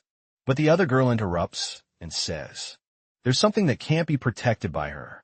She explains that this sword can weaken any man, but for a woman and acts like a poison. And now that the poison is flowing through her veins, protecting Jackie would become impossible. And Hannah asks if she's saying to give up on him. She adds that besides that, if it continues like this, sooner or later he'll fall in love with her, and then she'll die from the poisoning. Worried, the angel tells her to stay away from Jackie. Smiling, the girl says she can only choose one, pointing the sword at the angel. She says is to accept the fight against her, while Hannah watches the situation with concern. Yunji says, or give up on him and save yourself. The situation is complicated for her, and she's still suffering from the poison. That battle continues while our hero holds his chest. Hannah looks at him worried, while Jackie says he feels really strange, like he's soft and irritated at the same time. It's very hard to describe with words. The angel says it's alarming that he can still suffer a heart attack, and asks if that's because he's still human. Then the girl says she's already claimed him now, and that it would be pointless to continue as his guardian angel. But Hannah says you say claimed. But it's not like you really took him from me. It's only a matter of time before I take him back. In the next moment, she feels the effects of the poison. Tanji says it seems to her that the girl needs a little more time for herself, though they don't have much patience to wait. Scalpel speaks through the weapon, and quickly charging at the girl. Youngie strikes again, but suddenly Micah appears, blocking the attack with justice, saying she only came to check because she sensed injustice, but didn't expect anything like this. Shocked, she says she would never allow something like this to happen, not under her watch. The girl says the archangel is always so uninvolved, and that this is a matter between the two of them, and she has no right to interfere. Then Micah says she had a little help getting started, and mentions Scalpel and that she knows. He pushed this girl to start all of this, and he asked why not. Isn't it interesting, and even if I didn't interfere, she wouldn't give up on him. So this fight would happen either way. With his hand on his chest, our boy realizes something is wrong with his heartbeat. Clutching his chest, he says it's speeding up. Mecha asks if it was really necessary to put Jackie in this state, and that this isn't something they should do, especially with him being the hybrid right. But the demon says that regardless of his identity, the girl's desire to have him is very strong, even if it was just a brief moment of emotion. Tanji says that the boy is also attracted to her, and that it's like iron being drawn to magnetism, and it's strong like that. Micah continues that it's not fair to have this fight because of it unless the angel accepts her disadvantage. And Hannah immediately says she accepts that. She doesn't care about fairness. because protecting Jackie has always been her duty. And the Archangel says that's how it should be, striking justice on the ground. She says very well, both sides accept the conditions. She will allow it to happen. And whoever loses this duel will unconditionally give up on Jackie. Then she asks Angie if she accepts this condition. And the girl eagerly says, of course, and that they can start. Then she asks Savina if she accepts the condition. And she just takes a deep, irritated breath, but then says that she accepts, that she'll take on this challenge. As the Archangel says, that's the spirit enjoying the situation. Yunji asks if they can now end this way, already charging at her opponent. Hannah, on the other hand, prepares herself using her celestial energy, and with a precise move, she dodges the demon girl's attack. Yunji is surprised she used celestial energy, says she thought she was unarmed. But it turns out she has a weapon. Hannah questions the girl if she really thought she'd go into a war without a weapon, and that would be a bit illogical. But in the next moment, she seems to feel something troubling, and looking at the cut on her arm, she says the poison is spreading even more. She thinks that if she's like this, then Jackie must be too, and he's starting to grow an unconditional favoritism for her. Our hero says that the cute feeling he had before is now starting to turn pink, and he's never felt that before. Hannah thinks he can't be. He shouldn't be. The longer this lasts, the more dangerous it will become. But suddenly Angie appears, saying not to worry, because she doesn't intend to waste time. While the angel defends herself, the demon girl says she'll win no matter what, even if Hannah does nothing and just lets time pass. Hannah says firmly that she will protect Jackie at any cost. Bungie says that hearing things like that makes her want to win even more. She adds that she'll win this fight and get rid of her, and she starts landing a series of attacks against the guardian angel, who keeps defending herself. Mika says that during the duel, they should avoid using any excessive provocation. Hannah says the girl is being controlled by Scalpel, and that he's taking advantage of her uncontrolled emotions, but the girl corrects her, saying she's doing this by her own will. While the demon says that's right. He's just giving her a little push. Bungie tells her to stay away from Jackie, and then she can stop attacking her. But the Guardian says that's not going to happen. She says that protecting him means making sure no one takes him from her. The other girl says, well, then the only option is to settle this through the duel. Michael orders them to stop the provoking chit-chat and focus on the duel itself. Meanwhile, our hero is suffering on the ground with his heart. Suddenly a shadow appears on the floor asking, so this is it. Lucifer appears and asks if his weakness is an unexpected heart attack. Our hero says he'd rather have a fist fight instead, and that he doesn't know what to do with this strange feeling. The fallen angel says that the longer it lasts, the more intense it will get, and that he'd be curious how severe the condition could become. He stands there watching the duel from afar. Suddenly he raises his hands and asks what they would think if he adjusted time a little bit. Then he uses his power to tweak some things, and out of nowhere it becomes night. But right after the day breaks again, Michael wonders if it really is morning again, and if they spent the whole night fighting. When a woman approaches asking if this is the school, she says she finally found it, looking quite satisfied. She's a very beautiful woman with dark hair, and our hero, now standing, clutches his chest again. He seems to be struggling deeply with what he's feeling. Excited Lucifer notices that he's reacting, then says he's clearly reacting. Then suddenly both girls look back asking what. Meanwhile, in the human world, back at the school, a girl introduces herself as Ban, saying she's the newest transfer student, currently the most famous celebrity. Then she asks if there's any member of her fan club named Succubus around. A bunch of people start screaming Succubus and begging her to take their soul. The girl says she's so happy, just thinking that there are so many Succubus members. There, everyone around starts cheering, calling her honey and saying they love her. Right behind them, the teacher also seems very excited, waving his glow stick and calling her honey too. But right after that, he says he got a little carried away, pulling himself together. The teacher asks everyone to calm down, since they're in the middle of a lesson. As she walks through the classroom, someone calls out for the succubus, and our hero shows up all dressed up as a fan, asking her to take him. Hannah says she wants to believe that's not Jackie, and Yoonji says that in the end, he's still a man, as Russell says. It shouldn't be this way. For Succubus to have so much success in the human world, she have to be exceptional. Micah says he looks like Uriel today. And a man says, today is his brother's turn to be the archangel, and that he came because of the new student. The archangel asks if the rumors have already reached the heavens, that for now Jackie is just like that. Then someone slams the desk hard. She says that if that's the case, all her efforts to give Jackie a heart attack were completely wasted. And Hannah says she got poisoned because of her too. Hyunji yells for scalp pill, demanding he cancel the heart attack effect on Jackie. Right now, the demon says that this was the first successful attack on Hybrid, and canceling it would be a waste.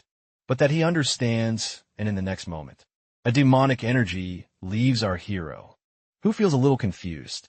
But suddenly, right after he shouts that the succubus is the best, MG asked why he still likes her even after the power was removed. And Hannah says he looks even more energetic than before. Meanwhile, in a classroom, the teacher takes a photo with the so-called succubus. A bit shy, he thanks her for coming to their school, and the girl replies it was nothing. But then he turns to everyone else and says they can only ask for a photo after class, making our hero irritated. The girl asks if that's Jackie, and blushing our hero asks how she knows his name, and she says it's because it's always Jackie. She adds that she's happy to be in the same class as him, while the boy says it should be him, saying that other students are surprised too. She explains that she still doesn't know much about the school, and asks if he could show her around. She adds that it would be just the two of them, and our hero says of course, that he'll show everything in the school, even the underground prison. Surprised, the girl asked if there's a prison there, but he replies it was a joke, and the girl, embarrassed, says she thought he was serious. The girls think that if they let that happen, the fight they had would be meaningless. Drawing her weapon, she summons her power to detox the angel. Hannah looks confused and asks why, while Yuji calls out to Micah, explaining that it requires a temporary ceasefire in her fight with Hannah, because since her goal is to get Jackie, she never intended to hurt Hannah. Mika, smiling, seems pleased. Meanwhile, in another part of the school, our boy says that's the gym for the regular students, and that it's a room full of sweat. And the girl says she gets it. Then she says she thinks she's sweating now, and that it's a little hot in there. Our hero says he can turn on the air conditioning if it is, but she says there's no need. You should sweat if it's hot, and asks if he doesn't feel it too. But our hero stammers, trying to reply. The girl asks if he can teach her a sport, using that ball, and Jackie asks if she meant to say that. While practicing sports, Lucifer thinks that defeating the hybrid, using only physical strength, wouldn't be easy, but if he uses a method to influence his heart, it will spread smoothly from now on. He can just wait until he becomes less powerful, and then take him to hell. The fallen angel notices 3 people approaching, and knows it's trouble. Michael looks up thinking she saw something. She thinks it's strange because ever since that day, she keeps smelling his scent. Suddenly, someone yells from inside the gym, saying she shouldn't be careless. She adds that she ended up falling, leaving our hero red-faced. The girls open the door to the place and are shocked. Hannah screams, calling her a tramp, while Yunji says she understands that Hannah is truly losing it. But even if she runs, there's nothing she can do now. And she says she can hear the sound of his heartbeat from there. But Hannah says she can't hear anything like that. So how the hell can she, the girl asks, if she really can't feel the vibration that's being transmitted through the ground? And says she thinks that Jackie really likes this girl. Well, Hannah questions, but seriously, as they both look at the two lying on the ground. The angel says, so you're saying, and asks Jackie sincerely likes this girl, stammering a bit. Our hero asks if the girl could move a little, and she says that being this close to him, she can feel his breath, and continues saying, you know, if we stay this close, at some point, you can start to hear the sound of your own breathing. She adds that it means she can intensify the pace of his heartbeat. The boy actually seems to feel it. Van looks surprised and says It seems like his heart might explode, and that he doesn't need to worry, 'cause she won't take her hands off him. He thinks he can't escape, and then he doesn't know what this is. But it feels like his soul is being drained from him. Suddenly, something catches the girl's attention from above. Jinji asked if she can see it. The red heart in the middle of all the energy, coming from Jackie's emotions. And Hannah comments that it's really big and says, "This is impossible. That Jackie wouldn't fall for someone's seduction that easily there from the center of the court." The woman tells the boy that he's crazy about her, that he's in love and that he can't escape. She's got him. Our hero lies there on the ground, defeated. Meanwhile, from a discreet window, someone watches. And excited, Lucifer says that the succubus is doing a good job, that he only needs to wait a few more seconds, and the hybrid will be incapacitated. Out of nowhere, someone shouts Lucifer's name, and then Micah throws the justice staff fiercely at the fallen angel. The guy ends up being caught off guard and barely dodges the attack, saying, "Michael, you again." That floating heart remains there, and the two girls watch it thoughtfully. Suddenly, they look at each other as if they had the same idea, and both leap toward that huge heart of energy fiercely. The two stretch out their hands to grab the heart, saying the ceasefire ends now. As the two burrows jump closer to the heart, the succubus notices their move, and with a burst of speed, she also launches herself into the air. She places herself in front of the heart and says she can't let that happen angrily. Hannah tells her to move aside, preparing a punch charge with celestial energy. The succubus is caught off guard and just stares. Then Hannah's hand lands right on her face, probably smashing the woman. She drops to the ground, while the succubus is thrown far off, into a cloud of dust. Hannah says she shouldn't use too much violence, being an angel, and wonders if she's become selfish. Meanwhile, happy up in the air, Yunji touches the boy's heart, saying she's got Jackie's heart. But something suddenly flies through the air toward her. It pierces the heart like an arrow, leaving the girl surprised. It's Ban who pulls the heart with her tail, letting the girl fall away. She asks what the hell is wrong with those girls, that they shouldn't rush in like that. She says everything they try will be useless, and in the end, all they'll have is a bitter defeat, and that will happen because the hybrid's heart belongs to her. From within the dust cloud, Yunji asks how she dares to suddenly appear and claim his heart for herself. Furious, she runs out of the smoke, saying that this heart can only be hers. Hannah shouts from the other side that Jackie's heart isn't an object, and that she will protect it no matter what. The succubus watches from the middle as the two women charge at her, while our hero seems to be waking up. He asks what they're arguing about, and that he's right here. Meanwhile, Micah seems surprised in the background. She walks toward him, calling his name. She says that there are many there who desire him, but only one of them truly loves him. Our hero grows anxious. Meanwhile, back at the school in the human world, Michael leaps through a window, smashing it, while the fallen angel says it's been a while since he saw her. He says he's noticing that she's still chasing him, and asks what exactly caused this obsession she has with him. Micah says he's getting even more shameless, showing himself like that in front of her, and asks if he won't try to run away from her anymore. Lucifer only smiles slightly without saying anything. Eventually, he says that she'll keep chasing him to the end anyway, so there's no point in running, and asks if it wouldn't be better to end this game. She asks if that means he wants to settle this right now. Then he says it's because he needs to protect his own justice, and as she can see, he took his payment in advance and got a little of her power. The woman suddenly looks to the side. The spear starts emitting a strange and powerful energy. Mecha asks how he dares to speak of justice in front of its very embodiment. She prepares to strike, saying that Lucifer could never handle any form of justice. Surprised by her attitude, the woman punches the man hard in the face. However, effortlessly, the guy manages to catch the punch, and Micah asks why he didn't turn to dust.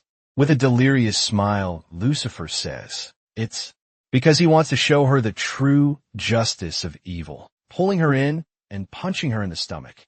The man says the difference between each person's perception of justice should be the strength of the argument. He hits her again, this time much harder, Sending her flying, our hero says, "Wait a minute, so that's my heart." And if she's saying that, all that affection for him was just a trick. And if she did all that without his consent too, he thinks. It seems like Mika and Lucifer have finally met outside, and as he feared they're fighting right now, he reflects on which side he should prioritize more, because even though he needs to get his heart back, he also needs to make them stop fighting. Very unsure, he questions what he should do. Reaching toward the heart, the succubus says, she already told him that it belongs to her, and asked if she can tell him something. She says that's not his real heart. It's just a metaphor representing his preference. She asks if that wasn't what they were aiming for, hoping that he'd like them more if they took that heart. She concludes that if that's what they want, they can have the heart, because she's already achieved her goal. He likes her now. The two burros run off, competing against each other, while the succubus sarcastically says, "Wow, look at this." She asks if it's really such a precious item to make. An angel and a demoness run after it, and says that now they're making her want it too.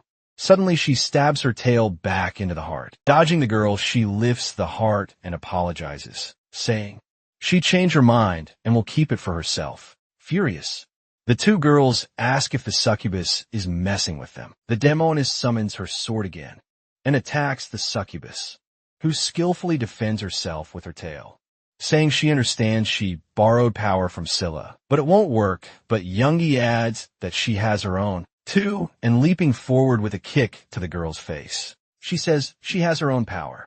She yells for Hannah's help. The angel says she feels it's wrong to hit someone directly, but if it's to protect Jackie, then she uses her celestial power and summons a heavy shield. A succubus looks at the shield and appeared above her, and suddenly it falls hard onto her.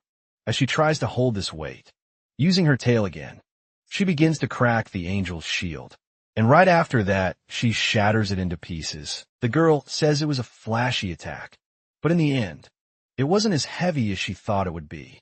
So as she planned, the heart is hers. She begins pressing that heart against her own chest, but suddenly someone yells for her to stop, and our hero seems to have regained control of his own heart with a furious look. He says not to mess with something that belongs to him. Surprised, the succubus thinks she didn't notice him getting close, and that it must be because he's the hybrid, while our hero walks forward with his heart under his arm.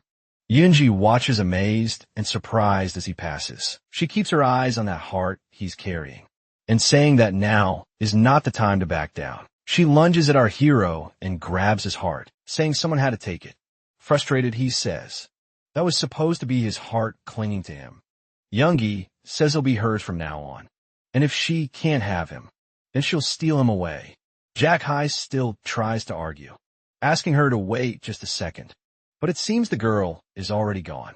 A bit upset, he wonders if he can't even control his own heart, and that it's not fair in the human world. In the school gym, Hannah approaches our desolate hero. She seems to feel his pain, while he remains silent and thoughtful. But his expression changes, and he thinks nothing, absolutely nothing, is going the way he wanted it to. He thinks that since the moment he discovered the truth, having flashes from the past, of intense battles involving his family, and even giant hellworms, the angel is Rachel, sending him straight to hell and death. Death making a proposal before fighting fiercely. Not to mention now, the two girls fighting over his heart. He thinks that none of these things reflect his own wishes or feelings. He realizes how disturbing that is. But in the end, that's life. Nothing happens the way you expect. And the sooner you realize that, the less you'll suffer. But our hero wonders whose voice that is. Looking back, he thinks it's Lucifer, while Hannah awkwardly assumes Jackie. Seems like he's getting angry again. She asked if he's getting mad, and explains that she was trying to get his heart back for him. But he thinks that even in the middle of a fight, Lucifer can still project his voice to him. Outside, Micah strikes her weapon on the ground and looks angrily at Lucifer, while he says he thinks Archangel. Micah is nothing without her justice. She replies that for someone who scatters his focus during battle, she declares that she'll pass judgment on him in the name of justice, but Lucifer says he was just giving his friend some advice. Because he needed it, the fallen angel says. But then the very manifestation of justice was there, waiting to ambush him, looking at the woman. The man says what a shame. And right after, he uses an absurdly powerful ability on her. Back at the school, Eun-ji walks away carrying his heart. She seems pretty satisfied with her theft. But the succubus appears and tells her to give it back, and that it doesn't make sense to keep it. The heart is already that worn out. But determined, she screams that no. The heart is hers, and since it's with her now, she'll keep it and do whatever she wants with it. They seem really beautiful. And raising it toward the sky, she adds that she won't let anyone take it from her. Nearby, there's a large cloud of dust and smoke, but suddenly a strong celestial light appears in the middle of the mess, and Micah appears, launching her justice spear at the fallen angel, catching Lucifer slightly off guard. But even so, he raises his finger and uses his power, not seeming too concerned with just that finger. He redirects the path of the archangel's spear, close by Yoongi. A little flushed, still holds her beloved's heart, but she realizes something strange is happening. Suddenly the spear that Lucifer deflected hits squarely, the heart she was holding so carefully, falling to the ground, sitting in confusion. She asks what just happened, and Hannah says that now that this has happened, there's no way to repair it. Lucifer points his hand toward Micah's spear in the distant sky and pulls justice to himself, saying he'll show her something interesting. Then he grips Mike's sacred weapon with both hands, as Michael watches tensely. He says the power is very pleased with what he just did. He splits the weapon in half, saying justice. Then he throws the pieces on the ground and says, now he's going to teach her what despair is smiling. He says that one day, this might become a great motivation for her. As Lucifer begins to disappear, the archangel remains on the ground, mourning her broken weapon. Then he walks over to the window above and thinks, Jackie, my friend, power is justice, and only true power will allow him to do what he truly desires, and that he will plant the seed of that thought in him. Suddenly that thought reaches our hero's mind, while Lucifer adds that he'll plant it deep into his head. Hannah calls out to him and says, this is the devil's final temptation, and not to let himself be taken. The angel steps in front and says, she doesn't care how strong he is. She will protect him. But the fallen angel asks her not to misunderstand. He says it will take time for that exemption to grow and flourish, and that in the meantime, why doesn't she look after that angel over there? Because his heart seems to have been deeply wounded. Just now, meanwhile, Michael remains on the ground, devastated and in disbelief, unable to believe it. She says that justice was broken into two parts, disappearing again. Lucifer says that when the thought reaches that point, they will meet again, still worried. Hannah asks if Jackie is okay, and he only murmurs my own free will. Also upset, Yoongi says, look at what you've done, this has become a real mess, and that this was her chance to make him hers. But Scalpel says that if she truly wants that heart, she should speak directly to him. He says that, even if it would just be a psychological victory, and she asks why things went back to normal. And he says possession has a time limit. The woman says that, even though she failed to take his heart, you shouldn't forget that she still conquered his body, and that she honestly doesn't care much about the heart. It's not important to her. That's because she knows very well that Jackie's body is attracted to her. Determined, Hannah says that if she dares come near him again, she will never forgive the girl. But the succubus tells her to stop being overprotective and asks if she doesn't want to find out for herself what Jackie is feeling. She says she won't use any kind of magic, so they should see who the boy is truly drawn to. The angel looks at our hero a bit worried, while he just remains silent. He keeps thinking for a few seconds, then turns around and finally says so. The video ends here. If you don't want to miss the next part, activate the notification bell. And see you next time on Tob's channel.